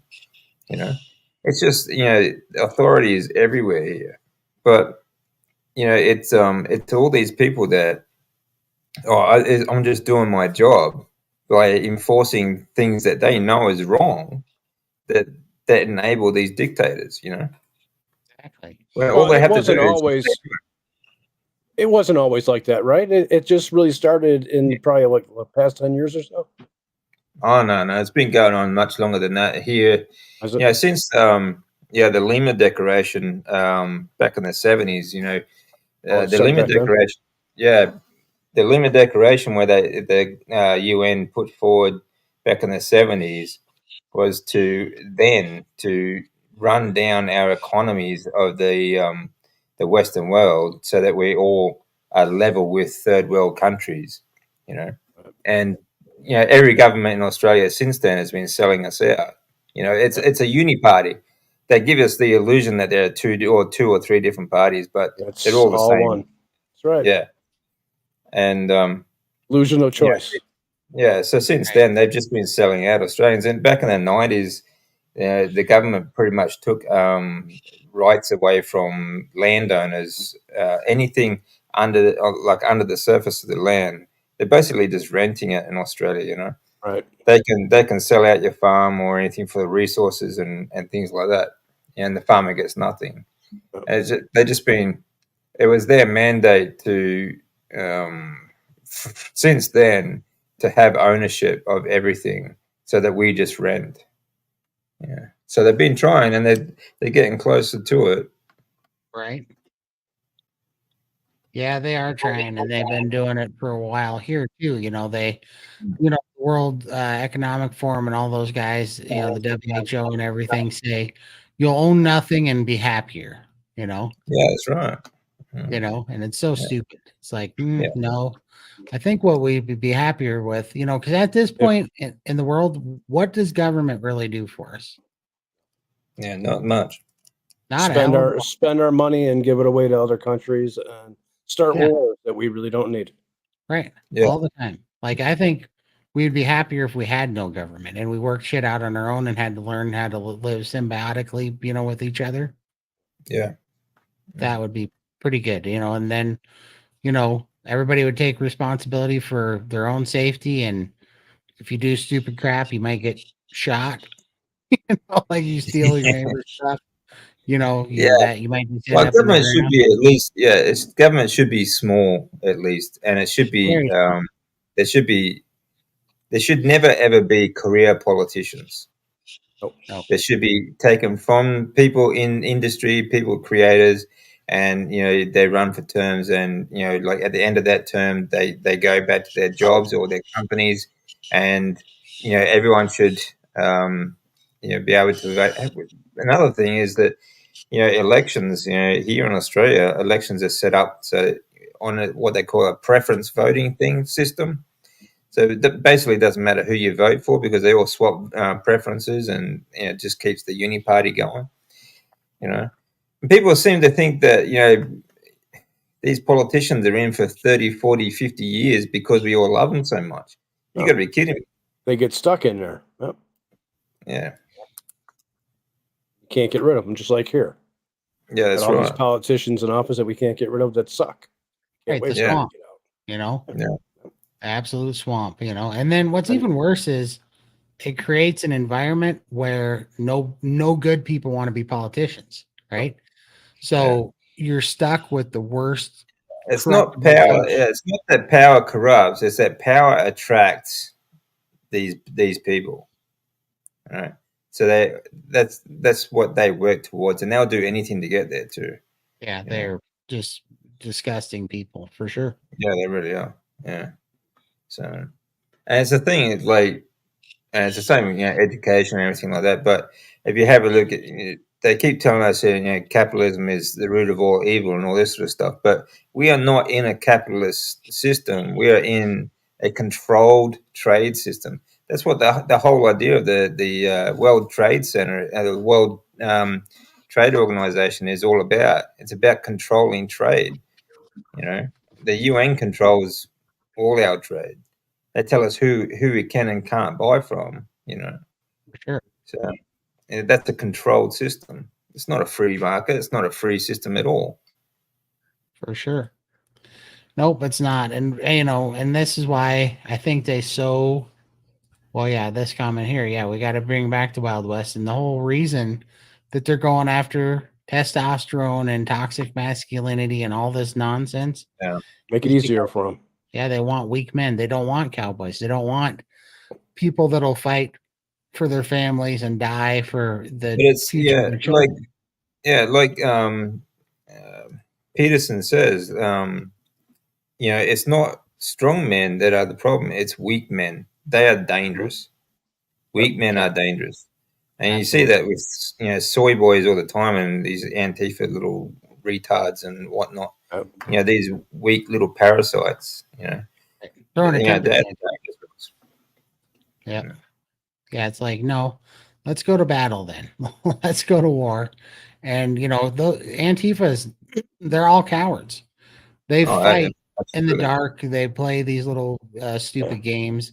They think that they mean for some, they stand for some cause or whatever, equality, all this nonsense, communism horseshit that they all sit here and fight for, and it's such a freaking joke. It's just And they they've are been the the same, weakest of the and they've bunch. been around for over 100 years, like well over 100 years. They were around for in Russia, Nazi Germany. They worked for the Nazis, the same as the brown shirts. They were all the same. They were all Antifa was there, and they use the same flag today. Right. Exactly. So But it's funny. It's funny because they were the fascists, and they go, "I know what we can do. We'll call ourselves the anti-fascists," and then but that'll that's make how it it works, better. though. Confuse That's how us. it works. If you want people to hate an enemy, all right, you create all these crimes or do all these hateful things, and you do it in the name of this of the people that you want them to hate. Right. It's like if you say if you train a terrorist, for example, and say they're from Iran or something, when they're captured, they tell everyone they're from Israel, that sort of thing, Right. because they want them to think that they're all from Israel. It's the Right. same thing, Yeah, it's You- like a provocateur type thing. yeah. Yeah. So that's Yeah, it's how it pretty works. gross. Yeah, but cowardly shit, anarchist Oh, it shit. is. Yeah. They always have been though too. It's just Yeah, it's grub. pretty, They're just grubs. yeah, But useless idiots, yeah, and they find the weak-minded and bitter people, and they yeah, stir them up, and they just use them as useless, useful idiots. It's incredible. But I don't yeah, know. The good news is that there's more and more of these conversations going on, and more people are waking up every day to this nonsense. And this is why I love the overreach, because it's waking everybody up to see the reality of most people are just very, and rightfully kind of so in many ways. They're a little bit naive because they just don't think that people would go this far, but they yeah. do. Oh, Yeah. yeah. I think that's the thing. Like we are in the early turns of our awakening as a planet, and you're going to see in the next 10 years, or even the next few years, just how evil these people are, and just how far they will go. Like the current situation right now, these people are trying to bring us into a nuclear war, try and cover up their crimes. Yep. That's how far they're going to go. Yeah. They have no problem with doing that. No, That's how sick these people are. they're very sick. And what's funny is somehow they really believe they're untouchable, right? They Yeah, that's really right. believe that in order to Bill Gates, he thinks no one can touch him. Uh, You know, you wait to see. There's so many people around the world now calling for his arrest. Pretty soon, it's going to get to the point where they're just going to get sick of waiting. right. Yeah. These people will That's not be right. able to walk down the street. No. Nope. They will have to be underground. That's a fact. And it's going to come to that point. There's going to be some people there. It's going to be people like Fauci, Bill Gates, Oh yeah. these, the WHO One of guys. the And worst ones, I think, one of the worst ones are some of the ones that people haven't heard of, like Yuval Noah Harari. He's like the guru to the stars and the WEF. He's a Yep, sick, twisted little he is. He vegan really freak. is. Yeah, Yep, he's a Yep. he twisted really little is. freak. Yeah, Yep. Yeah. And these people, I mean, it's going to remind you of Gaddafi when he had a sword shoved up his butt. You remember that yeah, at the end? yeah. Yeah, he wasn't quite the dictator when the people got a hold of him. No, that's You right. know, Yeah, yeah, that was funny, but they shoved us like a long sword right up his butt. I remember that. I was laughing. I was like, well, that couldn't have been a better ending for that dictator. you know, I'm yeah. pretty sure we just raised every red flag I, on I'm you. quite. Yeah, there's are some things that back in the past, throughout Europe. I think it was Hungary or Bulgaria. I forget. They had a like 300 or 400 years ago a dictator, a ruler that the people finally got sick of. They actually overthrew him, and the people actually ate him. They ripped him apart and ate him. Wow. You know? That's a whole other kind of pissed. that's pretty angry, like. But I can see it happening. I can see that coming.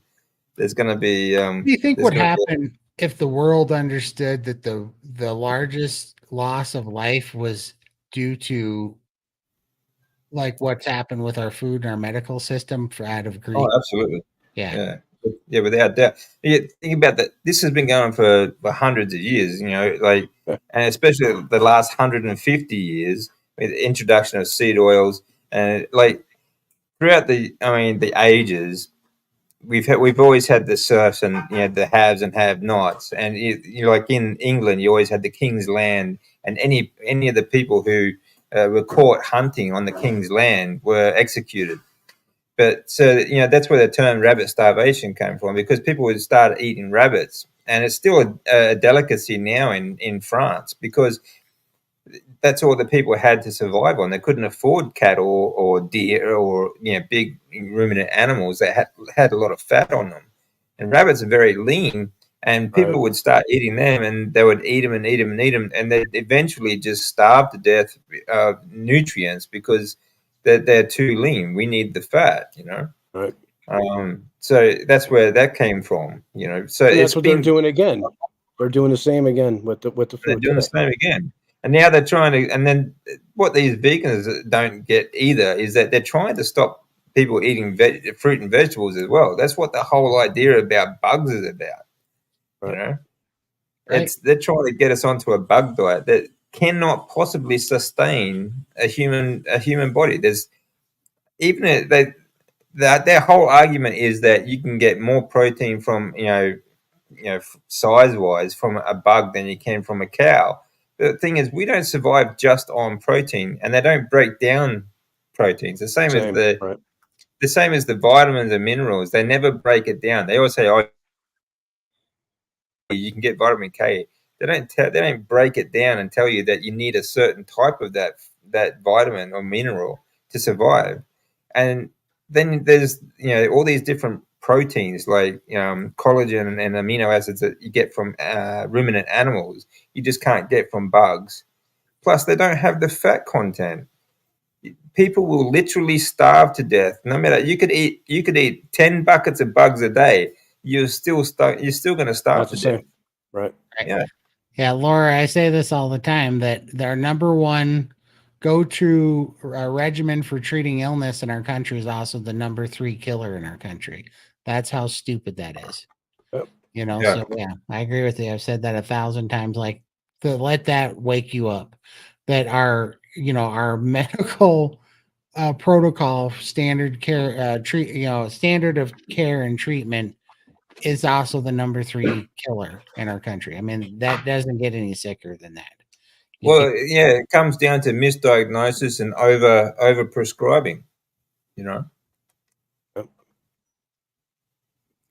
and yet we're supposed to respect these people, these doctors that are the number 3 killer in the world. But number 1 is pharmaceutical. Right, absolutely. Wonder what all companies like. Does Tyson own any sister companies that they hide under? Well, they own a lot of them. There's like 30 companies that Tyson. All right, well, we're gonna have to figure them out and boycott all of them then. Yeah, I got a list of them, but I'll send it to you on WhatsApp. Yeah, we should next week. Let's put up on our channel. Let's start a little protest on Tyson and all their little companies, because we got to put those guys under. If they're gonna do that crap. Yeah, they got to go.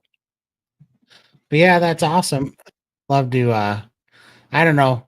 I love the conversations because I know that everybody is feeling the same way. They make us feel like we're the the minority, but you go out in the real world and everybody I know is like us, that talks like us, that thinks like us. Maybe not on the carnivore scale of things, but they see what's going on.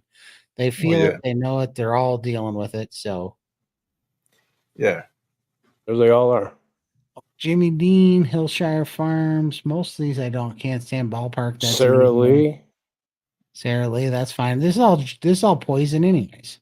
It is. Well, it's all junk food anyway. So that's the thing. I don't I try not to talk too much about these companies and things because of YouTube's BS. But Yeah. the thing is, if we can get people healthy, it's going to put these people out of business anyway. For So sure. that's all down the line, you know. So if people just get healthy, get on the proper human diet, everything else will take care of itself, you know. Right. For sure. Yeah, look, we have fired up the chat again. The truth. It's the Yeah. truth. And Well, this it is People is. know. People know. This is why YouTube bans people for saying this, because if they didn't, could you imagine how many of these conversations would go on at a high level all over Oh, you? oh, You yeah. couldn't stop it. That's why Well, they you just got got to have a look at some of the other platforms, and you'll see why. Like, you know, it just this kind of sort of conversation just explodes. You know, like if you go to Brighteon or Rumble, even Odyssey, you know, they're all over the place. Oh, they do. Yeah, yeah, and it's a fact. You know, people know it, and that's the reason why these other platforms are growing so fast is because YouTube keeps banning it. You know, so. Yeah, exactly, Laura. Yeah, it's criminal. But I love that there's good nurses like you out there, and that there's good doctors, Barry and Sean Baker and stuff. And this stuff is going to start to turn, right? Because Oh yeah, it's being drawn in history here, where people are going to have to pick what side of history they want to land on, and the people that pick wrong, you're not going to want to be under that kind of scrutiny when the people get fed up. Like yeah, you are that's not right. gonna, yeah. And that includes everyone. Like, this is something I've been warning people against the last 4 years or so on different platforms. Is be careful which side of history you want to be on, because the police, like here in Australia, they've been enforcing these illegal laws and mandates and everything like that. Okay, you are not going to be forgiven. No one's going to forgive and forget after this. This is too funny. Kimberly, Yeah, right? I saw that before. Yeah. I'm sorry. I live in my little bubble at home. I don't really know what's going on out there in the world. I don't I want to know. get involved. I So know. I just sort of sit back, let you guys. It's gonna pop your bubble, though. That's the problem that people need to realize. People don't think that stuff affects them, but it really does. I'm Guys. sure Well, it this is the will, thing. and I'll deal with it when it happens. But And it'll yeah, be too late when it gets that yeah, far. but That's the I problem. get upset. You know me. I I get know. upset. I know. So I it's know. safer for me to. I try to not bug you too much with it, but I love these conversations because it's the same conversations I have with my brother every day.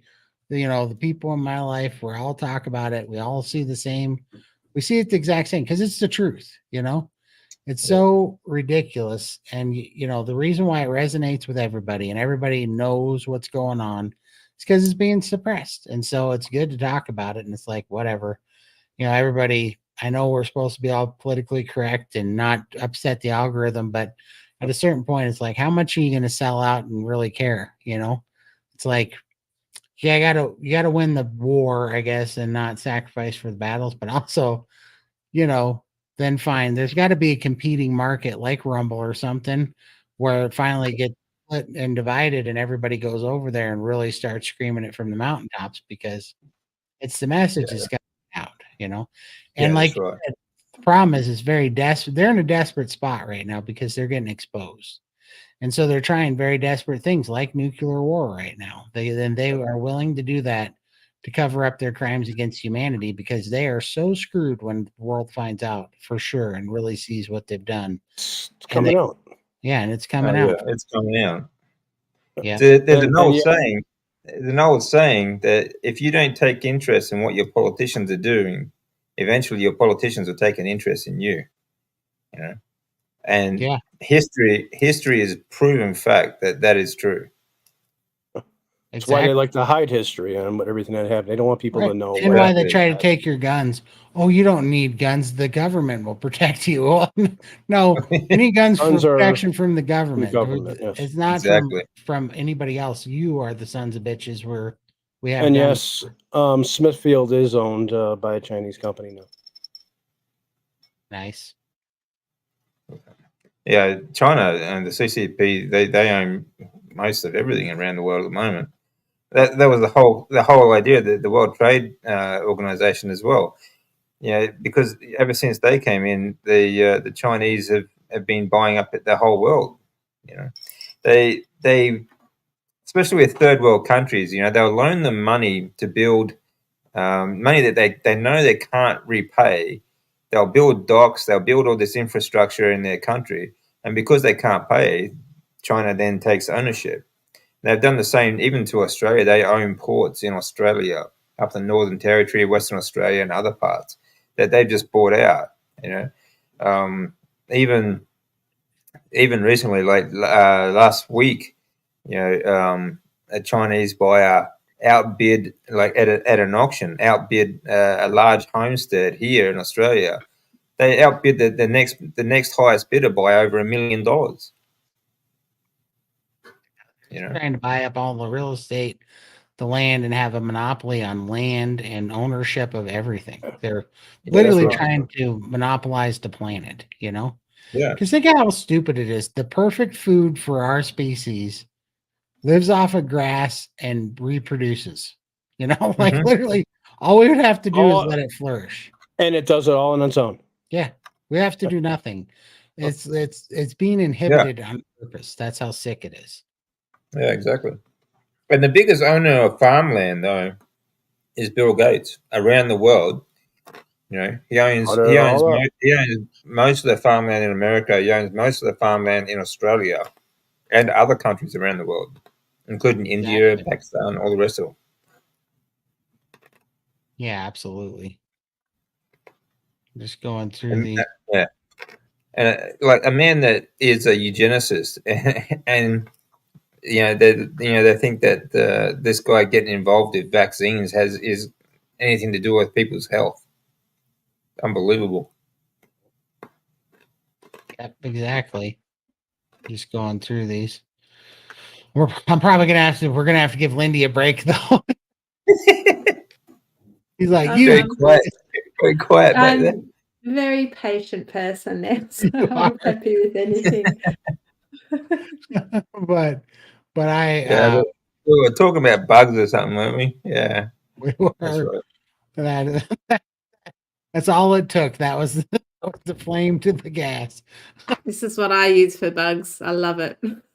Mortine. Yeah, you tell them that's your seasoning. Yeah, we get lots of flies. So it's surprising though, how much infrastructure there already is for this bug diet.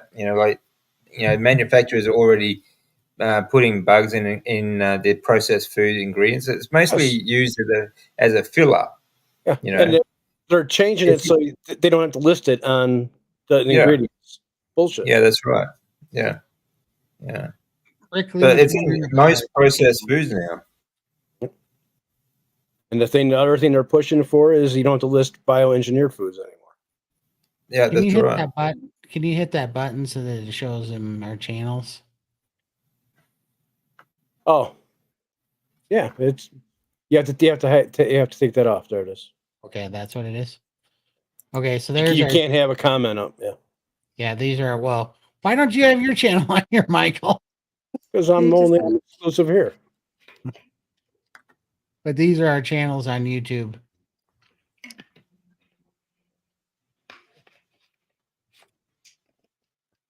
Saw a video of Bill Gates owns. Yeah, half of exactly. Look up where's Ted Turner on that same list? Ted Turner. He's another one. Yeah, all these billionaires. Yeah.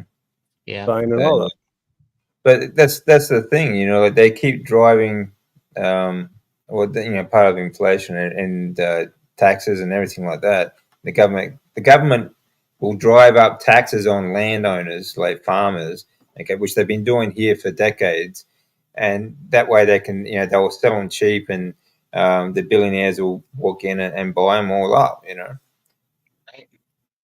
Exactly. That was the whole idea. Like in America, you have that inheritance tax.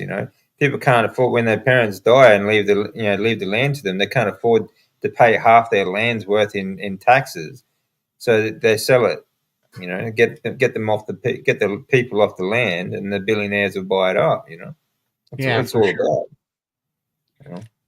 Is Laura Russell? Her name sounds familiar. She must have a channel, huh?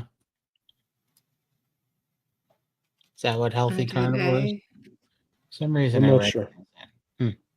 Michael can look it up. Yeah, Yeah, I he's will doing in that a second. now. Yeah. Add link, it says.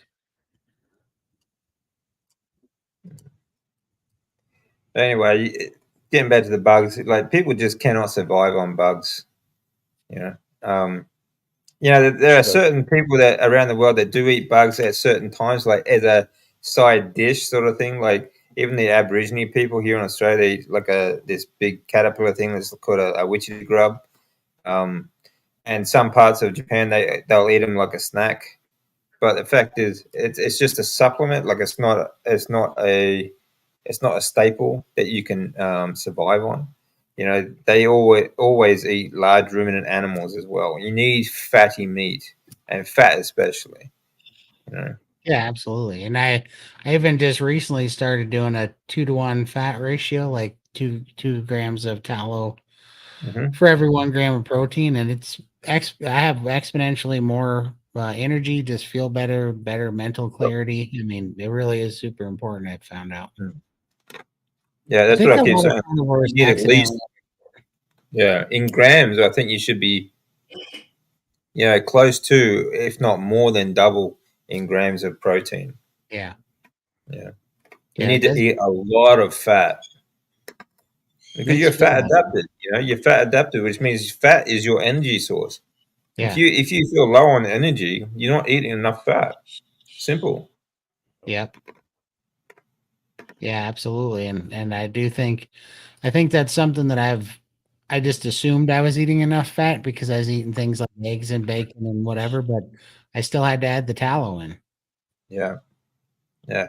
I like to I like mixing a bit of like cubes of beef fat and lamb fat. I'll just fry that up like that, and I'll eat it just straight like that. That's fantastic. A bit of salt. It's like eating hot chips, you know. Yeah, yeah, I bet that is delicious. Mm. Yeah, absolutely. Steaks for breakfast. I don't know what it is, but if I take like vinegar and tallow and put those two together, it is like I just drank like a Red Bull or a coffee. Like I get stupid amounts of energy and like wired almost off of that combination. Apple cider vinegar is really good. You know, I used to use it. Actually, it's good for reflux and other things as well. I used to use it before I went carnivore, but actually, I haven't since. I don't know why, but my body craves it. I suspect it's some sort of problem with my gallbladder or something, but I think it helps me break down the fat to energy quicker Yeah, because when I have the apple cider vinegar with the tallow, man, it's better than when I used to drink like Red Bulls and Monster energy drinks and all that crap to get the fake little caffeine and sugar high. This stuff yeah, hits me hard and I'm just like ready to go for hours. And then it hits me really hard. I don't like I get a good amount of it when I just have the tallow and I get some of it when I have the beef, but if I do tallow, vinegar and beef together, it is like the magic combination for energy for me. yeah. It's I'd say great. that's probably what it is because it does help you break down fat much quicker. Yeah. Yeah, So it must make it just metabolize as energy like super quick. That's what I'm yeah, guessing. Yeah. yeah. Hmm. Let's see. I gotta see this. I'm okay with bugs. John the Baptist is acting a lot of them. Much better eat real bugs than processed soy mislabeled meat. Yeah. Uh I would say beef is probably the best option. but Yeah, but that's yeah, yeah, but you know, if all that was left was bugs, I would agree that it was better than soy, yeah. but it's, we have thank God we have much better options. Yeah. I Uh, mean, the problem is too is like how are you going to get these bugs as well? Because most of it is going to be delivered as fillers in processed foods. yeah, You know, like it's already in like your chips and or your a lot of packaged foods already. So it's not like it's not like you're just going to be eating, packets of bugs that are going to be, like a natural source of food. It's all going to be processed garbage as well. Right? Leather Apron Club on YouTube is a great video on bug eating, debunking that it is possible. They're mocking us, actually. I think they're trying to get a reaction. It's truly laughable. Sounds like Well, I mean, anyone advocating eating bugs, okay, they just have no clue what they're talking about when it comes to like health and anything like that. And there are plenty of websites, that like it's very easy. Just do a quick Google search, you can find heaps of websites actually trying to sell you all these bug snacks and shit. Sorry for the language, but yeah, I mean, it's just. I mean, these people are just as twisted as the vegans. They have no nutrients going to their brain. They can't think straight. I remember seeing a couple news stories not that long ago about up in Canada.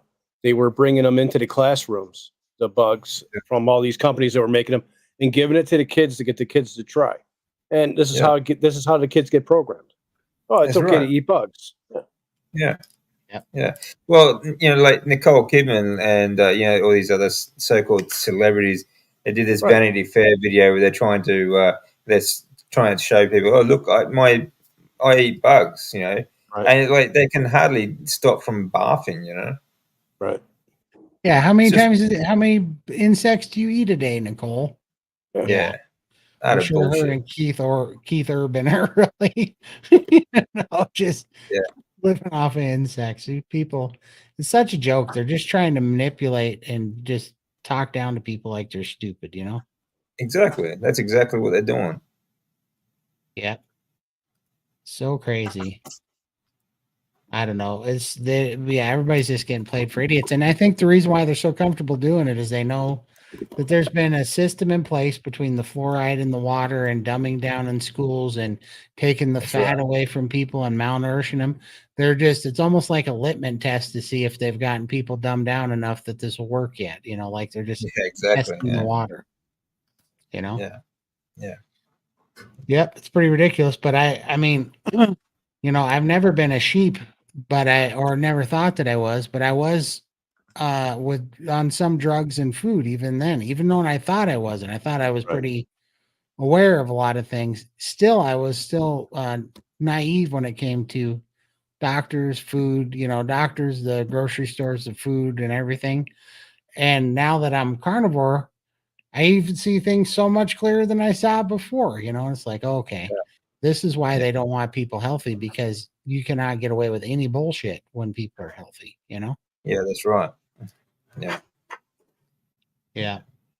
Oh, they're even doing it in Australia, huh, Lindy? With the bugs in the classrooms? Yeah. 1,000 schools. Well, they did that when I was a kid. They had us, teachers bring in worms and tried to get us to try eating worms. When I was a kid. This is not. It's not all that new. It's just on a bigger scale. Right. Well, so they didn't have it for food when I went to school. We would dissect them and stuff like that, but we never, not for food. And I'm just a few years older than you. Yeah. Yeah, it depends on where you are too. Like Australia's it's been down this road for many years. And my kids, we weren't allowed to put ham in their sandwiches. No meat allowed at all. But they're allowed to have chocolates and things like that. Right. Wait, now what? What do you mean allowed? Ridiculous. We could not put ham in her sandwich. Who said that?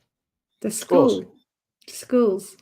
You have a No school meat. that said you can't put meat in a sandwich for a kid? Yeah. In the last couple of years that Ella was at school, no meat in sandwiches. Oh, they would have to come and tell me that to my face. Oh yeah. I'd be up there. Vegemite. But they have no damn right to tell you what your kid can and can't eat. No. I mean, especially schools. They have absolutely no education on nutrition at all. Oh. Yeah. When they got pop machines in the cafeteria. Yeah. And sweets and Could you imagine somebody telling you what your kid can eat? The funniest thing is the school actually has like special fundraisers, and usually, you know how you get like your Girl Guide cookies and the chocolate drives and things like that? That was all Yeah. banned. Yet when they had their big festival, they actually had a wine bar for the parents, and the parents would be sitting there sipping wine while the kids are running around the school. And yet, you know, it's okay for them to drink wine, but it's not okay to have all the chocolates, which I get with the chocolates and stuff. But yeah, they do crazy stuff here in Australia.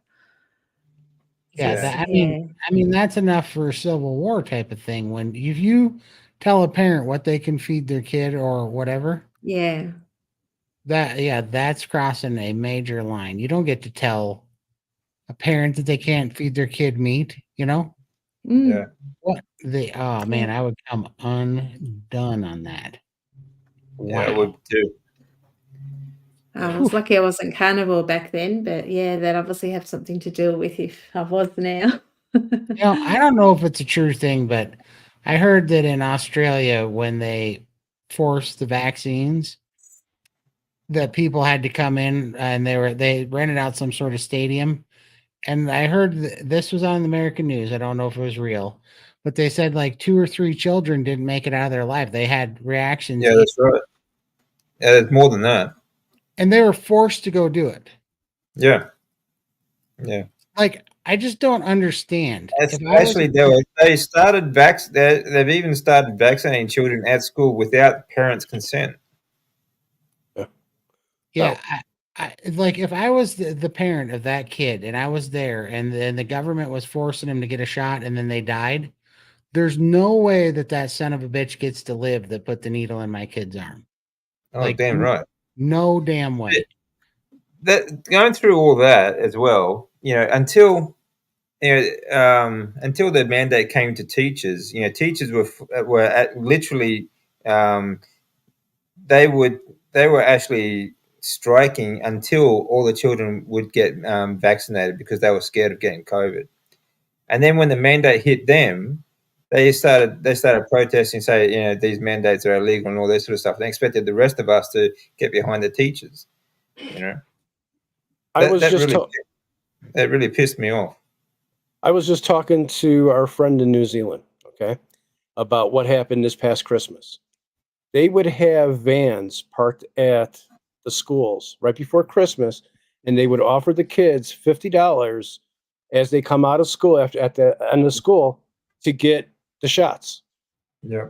And then what the kids would do is go from one van to another and get the shot again and get another $50 so they'd have money for Christmas. See how they were bribing people to get it? Yeah. And this is just 4 months ago, 3 months ago, Christmas time. Yeah. Yeah. Think about how stupid that is. We pay taxes so that they can take our money and buy off our kids with it to give them shots that are going to kill them. Exactly. Before this even started, the Australian government bought 10 shots worth for every person in Australia. And they're telling you, you just need one. It's just 2 weeks to flatten the curve. And straight off the bat, they bought 10 shots for every man, woman, and child in the country. No, Rick, they're not taking our guns. No, they can try, but they're gonna they're gonna have to do it in person. I lost all mine. Damn boat. Boating Yeah, accident. when our boats collided that time on the lake. Yeah, in that one lake that we can't remember where we're on in that real deep part. We're just lucky we were able to swim to shore. I know that was a miracle, but too bad we never got him back again. Strange deal. But yeah, it's these people, man. I don't know, but got to keep waking up. Let them squirm. What I love is they're they're getting desperate. And that's why they're getting so ugly because we got them squirming and they hate it so bad because everybody's seeing it. And this is going to be perfect because this is the part, on a big scale. That's why I brought up Gaddafi again. It reminds me of when the people finally toppled Gaddafi. And, I don't even think it has to be on that big a scale. There's going to be bigger people that are going to start throwing some of these other people under the bus and they're going to start eating themselves. Oh, yeah. Yeah, it's going to be It's going to be fantastic. Well, it's already started. They've already started naming different people. Lower down the chain, sort of thing. But yeah, as it keeps going, that chain, they're going to keep climbing up that chain and getting higher and higher. yeah, It will all come out, and they're all going to turn on each other. And like I said, these people will not be able to walk down the street. exactly. And that's going to happen sooner than people think. And this world's not big enough for them to hide when it comes, at the levels of death and misery and harm that they've caused for their own greed and power. Yeah, they're not going to be able to hide. It's going to be crazy. Yeah, that's right. Yep. Exactly. These people, they are parasites. They live off of everybody else. Yeah. Yeah, and like I said, they create nothing except death and a lot worse. Yeah. Just now starting to feel better. Yeah, I know. It's crazy. Crazy stuff. But this is a fun little rant. But we have been on for 3 hours, 47 minutes, and 24 seconds again. Overtime. Overtime. Time and a half on the old zero. DC's pay. fault. Exactly. Yeah. I've only been here for half an hour. I Okay. know. The rest was on you. Exactly. Nah. Well, happy birthday again. Hope it was a Well, thanks good for day. that. I really and- appreciate that. Thank you very much. Yeah. Yeah, absolutely. And then when we get off air here, we should schedule something for maybe next week. You available next week? Yeah, anytime you want. Yeah. For sure. Then we can really go into I like what Steven Crowder does. He bleeps out the things that would be inappropriate, and he's like, "You want to hear it? Go over to Rumble." Other one. Yeah. That's exactly how you do it. I like that. That's what we should do because Actually, that's a good idea. Actually, Yeah. I've been thinking about what to do with the Nicole the one. So I'll do that. Yeah, literally. Putting it He down to just maybe half. literally will, even when they're Rumble. live, he just goes. It goes to like a public surface. Yeah, while he's saying stuff live, and then it says on there, on the screen, it says, this part of the show is not suitable for YouTube audiences. Go to Rumble, and if you want to Watch the hear what it rest. is, yeah. And Yeah. so it's really Wow. good because it's like little cliffhangers, and he routes people over to Rumble. What should idea. happen, because we all need to be able to have these conversations freely, Well,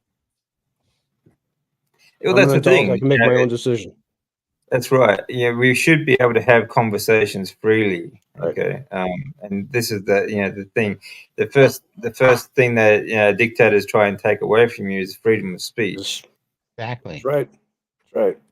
Yeah, Make you And it's weak. the whole burning the books, exactly. The same thing. Talk about vitamin K2 and D3. Okay. They work best together. Yeah. Well, I know of course they work best together, but I mean, if you have a high enough cholesterol, your body produces vitamin D3 because it's a hormone that is produced by your liver. Okay, and it comes out. It's just another one of the things that cholesterol does for your body. Okay, same as testosterone and other things, which is why they want you to have a low cholesterol diet because they don't want you healthy. K2 is also vitally important for your bone development, structure, and the absorption of collagen into your bones, okay, to keep them strong and flexible and things like that. And you see that in, you'll see like vegans, for example, okay, they break bones very easily. They have very weak jaws and teeth and things like that, okay, because it's a lack of K2. Then now, like I said before, they never break down these. They always say that you get vitamin K from this and that, and you get vitamin D from this and that. They don't break it down. You get K1 and D2 from plants and things like that, but you don't get D3 and K2, which is what we need for for our body to function. Another thing about K2 and D3. So D3 is vitally important for you, not just for your immune system, your lymphatic system. This also gets carried throughout your lymph fluid. All right. So it's vitally important for hormone production, your immune system, bone development, and of course everything else, protein pickup in your muscles and your connective tissue, everything. So it's don't let anyone fool you into thinking that you can get. Uh, there are some people who can change. Their body will change K1 into K2, but it's like a very small part of the population, and even in that small amount of small population, it is a minimum, like a bare minimum amount that they can actually change into K2. So it's still not going to be enough. Even they would have to supplement. All right. So it's just there's no other form of D3 and K2 that we can absorb and for our body that from unless you eat animal products, okay, like dairy, meat, and things like that. So Is there a brand that you recommend at all? as in supplement. In the vitamin D3, K2 one. Yeah, is a no, just get it from meat. Fat in particular. Mostly, I mean, it's the fat that's high in K2 and D3. Okay, the fat of the animal. So eat a high fat diet. When it comes to supplements, I don't recommend supplements full stop, because most of them break down in the stomach acid for one, and most of them are also plant based. They're also they also carry these things like vegetable gums and things like that that are act as fillers and binders to form the pills. Okay, so and even gel caps. Okay, they're also full of gel caps, especially have a lot of vegetable gum in them. So things like that. So there's no real supplement brand that I recommend. If you do take supplements, though, do take them with as much fat as possible, because the fat will actually protect them in the stomach acid until they get to the digestive tract. Okay, so you will absorb more, but then at the same time, if you're eating a lot of fat, well, that's where most of those vitamins are going to come from anyway. So I just increase your fat intake. Fair enough. I got you. We should answer this really quick. She's trying to prime, but she doesn't get hungry. And she sounds like she has some protein or meat aversion to. What would you say, Lindy? Just eat smaller meals. Try and break it up. Don't try and force these larger meals when you're priming, for sure. Try fish, eggs. There's other things that you can have if you're priming. It sounds like you might be in the beginning of your journey, so maybe tap into some dairy if that doesn't affect you. Honestly, I don't know. You said you're getting back into it and you primed for 2 weeks. So I don't know how much you primed before. Maybe 2 weeks is enough. I don't know. But one thing that I can do is add more cheese in, because that always bumps up my appetite if I want to start eating more. I add more cheese because that makes me more hungry. But if you don't, and you think that that sounds like to me that you're under eating, because if you're only eating half a pound, yeah, then you're, like, are you tired? Are you having energy problems? You have any hair growth problems or anything like that? Yeah, mood. Yeah. So we kind of need to know that, but I would just add in the carnivore foods that you can eat a lot of, and don't even, till your appetite comes back up, So that's, whatever it might be for you. For me, it's like, I'll eat more. Like, if I really want to put down the meat, I'll have it with a sour cream and horseradish dip, because I can eat way more meat when I'm dipping it in sour cream or horseradish. So just do a little thing like that for a crutch to get you getting more nutrients in, and then your metabolism, everything's going to kick back in, and you're going to have a higher demand for food for sure. There's unless you have like an adverse reaction to dairy. Dairy is not so bad to keep in your diet as well if you can handle it. Some people find that they need to add some carbohydrates to the carnivore diet, and that's one way you can do it is like 10-15 grams you can get from just dairy. Like have a glass of milk, or have some cheese or anything like that. There's a certain amount of carbohydrate just in that. So it can I know some people do it before a workout, for example. It sort of helps with your glycogen stores before you start exercising, to have a little bit of dairy, and that'll boost up your glycogen stores, like a small shot of that carbohydrate before you work out. Some people work better on that. So it depends on what you're doing, where you're going, and what your goals are. Some people might like to keep it in. For sure. Mm. Yeah, and I had then people that have a hard time with beef, don't they usually end up doing better with lamb? Yeah, I was Yeah. just going to say I actually switched to lamb, and I found that goes down a lot better. But also the types of the different ways that you can cook it. I've been slow cooking a lot of meat because I just couldn't eat a steak. It was too dense for me, and so I've been slow cooking a lot of things. I roast like a brisket or something first, which it is beef, but roast it first so you get the crunchy outside, then stick it in the slow cooker for 4 hours so you've got the crunchy and the pull apart meat, and I make it really soupy. So having that, the texture made it easier for me to get that down. But just to sit there and eat a steak, sometimes I just like I can't do steak tonight, so that brisket sort of saves the day. So just that's look a at the good point. preparation.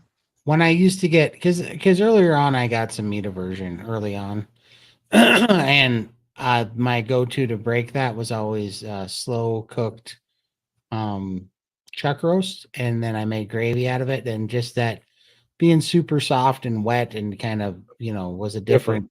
Yeah. And it wasn't so kind of like meat heavy, harsh kind of thing. It was more of a soupy, just easy on your stomach kind of get down, and so maybe that'd help you get through it. And that chili you make, that would be definitely, I'd love that. Just That's having really that good. sort of chili that you make, and the gravy, Chili is really just that good. different texture, and it's more like a comfort food. So something I'd look forward to. For sure. No, that is really good. Thanks, Kimberly. We love you. Really I love you too, Kimberly. You know that. Think about lamb. Yeah. Yeah, the thing is, lamb is very fatty too. So I think that's why a lot of people sort of will move over to lamb if they especially if you can't afford to eat it like a ribeye every day, sort of thing. The next best, lamb is really fatty, so it's really easy for us to eat. Yeah, For sure. it's really Well, good. I just make a meat chili. If you miss chili, this is just a meat chili. I just take brisket and I sous vide the brisket for about 84 hours, and I cut it up into these little chunks, and then I cook it in its own fat. And then, like I said, I do use some spices, but I just do it one spice at a time, and I figure out what I can handle. And the thing that makes chili taste like chili is just some cumin, and I don't seem to have a problem with cumin. And so this just had a little bit of cumin in it and a little bit of cayenne pepper, because those are two spices I can take. When you get them, don't get like the chili powder. You can't go get like the chili powder. It's full of junk. Right. You just But the mixes. Yeah, like don't get the mixes. Just get single ingredient freeze dried spices. And the freeze drying process seems to get rid of the oxalates, or at least help out a great deal with the oxalates. And so just get organic single ingredient ones. And then if you've been carnivore very long, you don't need much spice to make it pop in your mouth and really taste like when our taste buds were dead on the standard American diet, because they had You needed it. Yeah, because our taste buds were dead and down. But I find that the amount of spices that I need to make it taste like chili is very inconsequential now. It's very little bit, and it tastes just wonderful, So I pretty much do the same, but I use ground beef. yeah, I put Nice.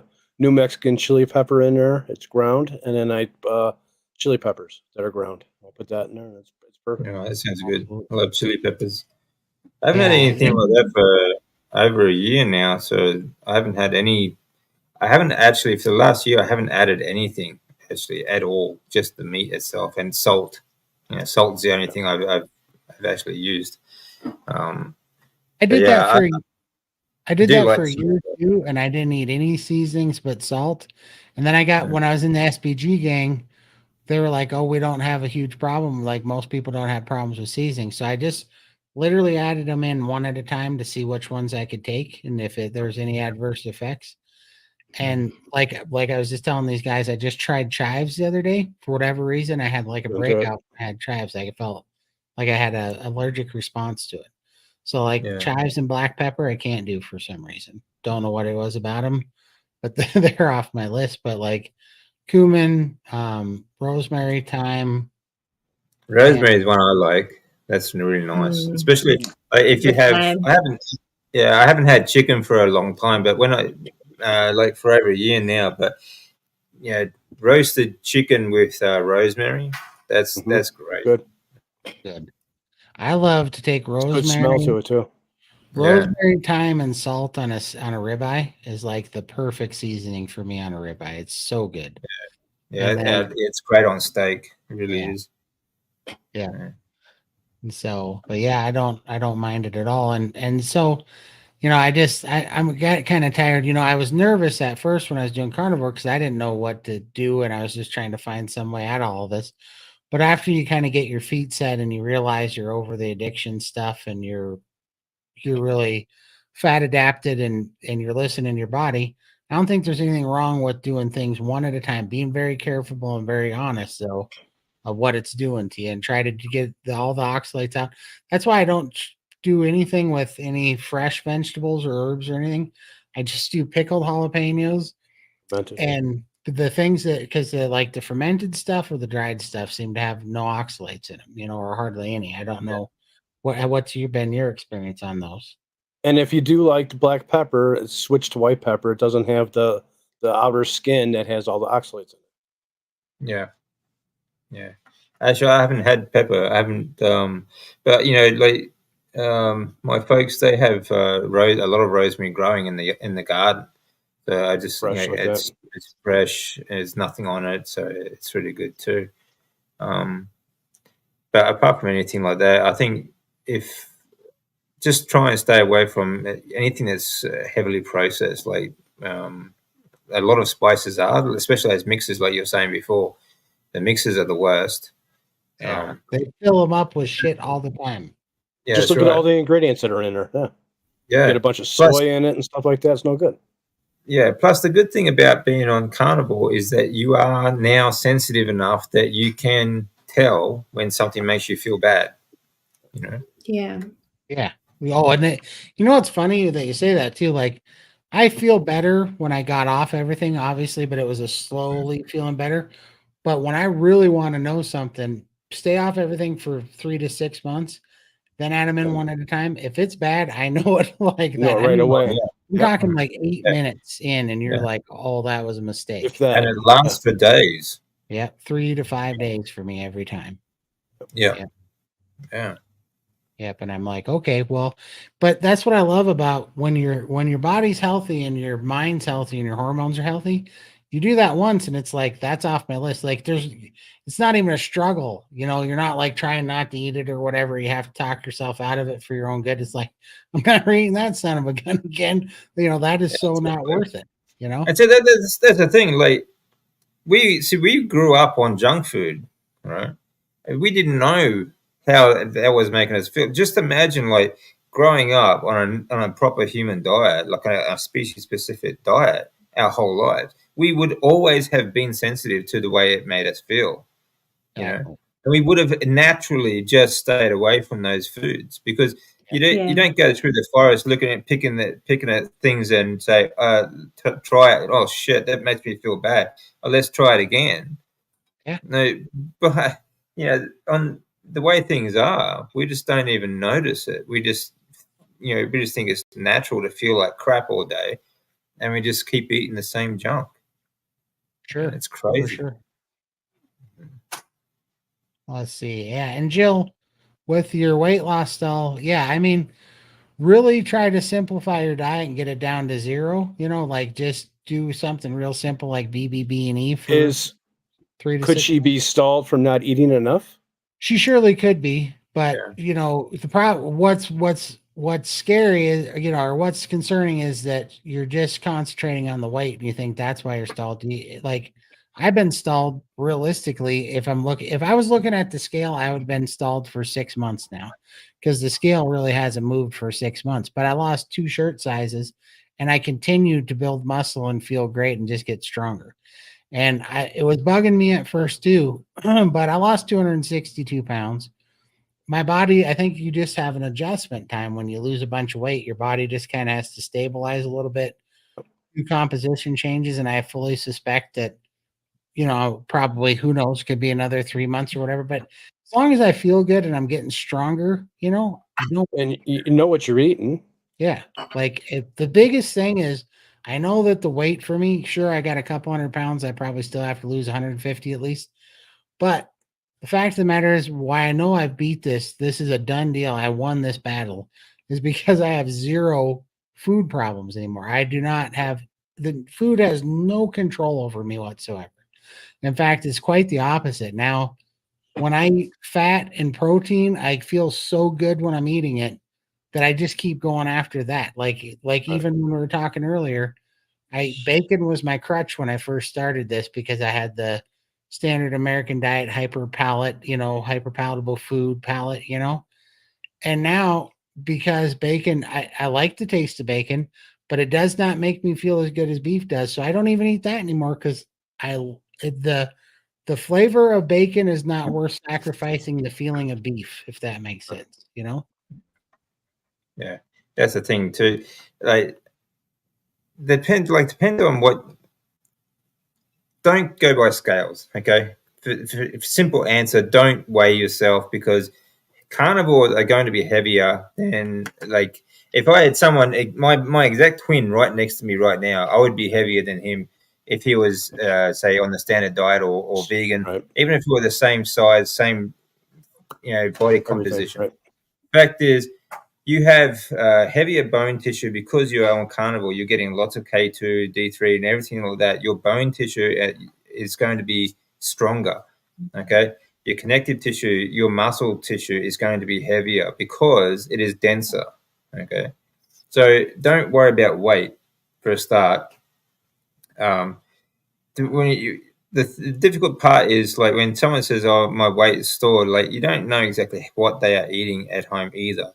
Like there's some carnivores. I saw I mentioned this to Lindy last week. Is like this guy was saying that like he fasts or he's fasting and he's strict carnivore, and at the same time he's sucking down this giant latte from Starbucks that's full of like enough sugar for half a box of donuts and seed oils, like just full of seed oils. Right? They have like 5 different types of seed oils in these damn things. Okay, all right. Which I did a video on the other day. Actually, you should go check it out because these coffees and these drinks, these lattes, all these things that you get from these coffee shops like Starbucks and many others, they are toxic. Okay, and it's not just the drink itself; the cups that come in are also toxic. Right. So you can't say like if you got things like that in your diet and you're having stalls, okay, for example, then that's the reason why. Okay. So you got look at your diet exactly what it is doing exactly. Be honest with yourself. Okay. Don't try and make excuses for okay, but I need my coffee BS sort of thing. Be honest with yourself, but again, don't worry about the scale either. Just if you are doing it right, then trust the process. Your body is healing. It needs to heal before you start to lose weight or lose fat, I should say. So give your body time. Okay. I just And posted that video that you just did about the Starbucks. cheers, mate. Yeah. Go right to the end, because I mean the first part of that is just talking about the sugar. The second half is talking about the seed oils, which are just toxic. Okay. So there's a lot of things going on in your body. Your body knows exactly what it's doing. If you are feeding it the right food, then it will do what you want it to do. You just have to give it time. As simple as that. And of course, there are other things that you can do carnivore wrong, like with processed meats as well. You like salamis and all this sort of other stuff as well. So be honest with yourself. Look at your diet. Don't worry about the scale. Worry about, like Todd said, shirt sizes, pant sizes, that sort of thing. And how you feel. Yep. Yeah, and how you feel. Exactly. If you feel good, just keep doing it. Your body will react. You just have to give it time to heal first. Right. And especially, I don't know if you've lost a bunch of weight, but I had to get my head wrapped around this too, because Ken Berry was like, I was complaining. I'm like, I don't know, man. I feel like I kind of stalled out for the last like 5 or 6 months. And he goes, you need to start taking vitamin P. And I'm like, vitamin P. He's like, patience. He said, your body, you just lost 260 pounds of mass in, 8 months. And he said, your body, that was a big shock, and your body needs to like normalize it. Like your body doesn't want to be bleeding body mass that fast, because if it kept going, he goes, you lost a full human. He said 100 years ago, nobody loses 260 pounds in 8 months. So he's like, your body's just trying to get its bearings. He said, some people stall out for a year, throw away the scale, don't worry about it. But what DC is saying is absolutely right. As long as you are being honest with yourself and you know that you're doing it right and you know that you're feeling good, then do not worry about that stupid scale. Throw that thing away and just eat for health, She says she's dropped 30 pounds in 6 months for her. Right. But here's what's funny. Awesome. That's it. That's really good. And it could be, you may have lost a higher body percentage than I did at 30 pounds. Because you don't look very big. I was huge, Yeah. So 30 pounds is not insignificant depending on your scale, Right. That's a good point, Todd. Yeah, that's a good point, Todd. I mean, it's all relative. Like if you're 100, say if you're 150 pounds, okay, and you want to lose 50 pounds, okay, and in the same time, like Todd's over 700 pounds, and he loses 200 pounds. That's not because like he's on a better diet than you are. That's because your composition is completely different. Like it's gonna be a lot more rapid for Todd than it is for you, for example, in that size. So and as you get leaner, it gets slower. All right, it's just the way your body works. Yep. Because you start getting down to the point where your body wants to be able to survive a famine, a hard winter, right? If we're built to carry a little bit of weight, and our body wants that. We've been programmed to believe that body fat percentage equals bad health, and like too much of it. And it's not true. Body fat is a parallel symptom from a disease, right? So the disease is causing the body fat, but it's not the body fat that's causing the disease or the bad health, right? It's just a parallel symptom. And so we got to stop looking at that. Yes, there's health problems with carrying around that much body fat, and you got to get it off. But at a certain percentage, you're better off. Your body wants to be more like 25% body fat or something than it wants to be 10% body fat. It just does, And as you get leaner too, you have to think about adjusting things. So, for example, your water consumption. If your water consumption is too high, your body will sort of store water, and it also sort of flushes out electrolytes and things like that as well. So you need to sort of adjust these sort of things as you get leaner. Okay. Absolutely. Congratulations, Sandra. That's what we're talking about. Those are the things that matter. And yeah, maybe the 2.5 kilograms, did you gain any shirt sizes, or were you just having a composition change, That's right. Yeah. All muscle. Yeah. Yeah. Yeah, 2.5 kilos. When you're on a carnivore diet, you can put on 2.5 kilos very easily in muscle and bone tissue. Yeah. Yeah. I would definitely agree because, it's crazy.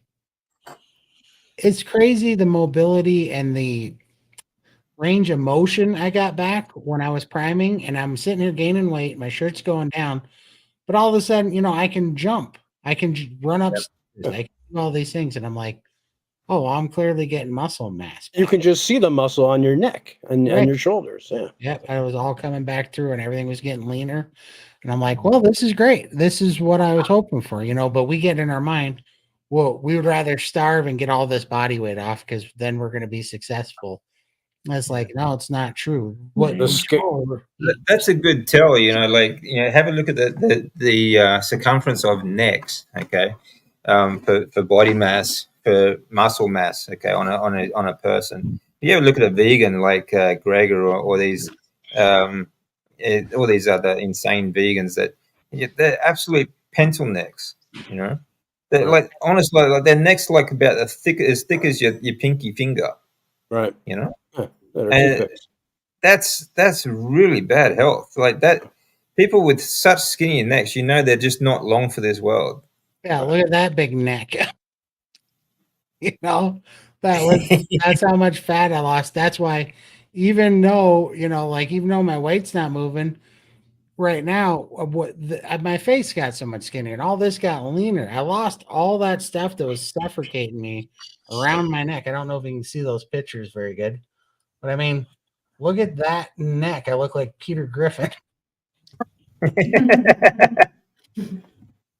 That's why you couldn't breathe. Couldn't breathe. That's what causes sleep apnea. Compared to that neck, it's much better. Yeah. That was a terrible look because I was trying to get my camera to focus. But yeah, those are the things that I worry about now. I mean, that was when I was at my heaviest, is about 715 to 720 pounds. But it's just all gone. That face was just full of inflammation, just completely gone, So those He are all. couldn't. I wasn't that big, but you see, my face was like that. Small. The photo on my YouTube channel, you see my face was all puffed up like that. It's what they call moon face because of all the steroids that they had me on while I was going through treatment. Yeah. That whole period, it was so bloated. It was weird. Yeah, it's so crazy, isn't it?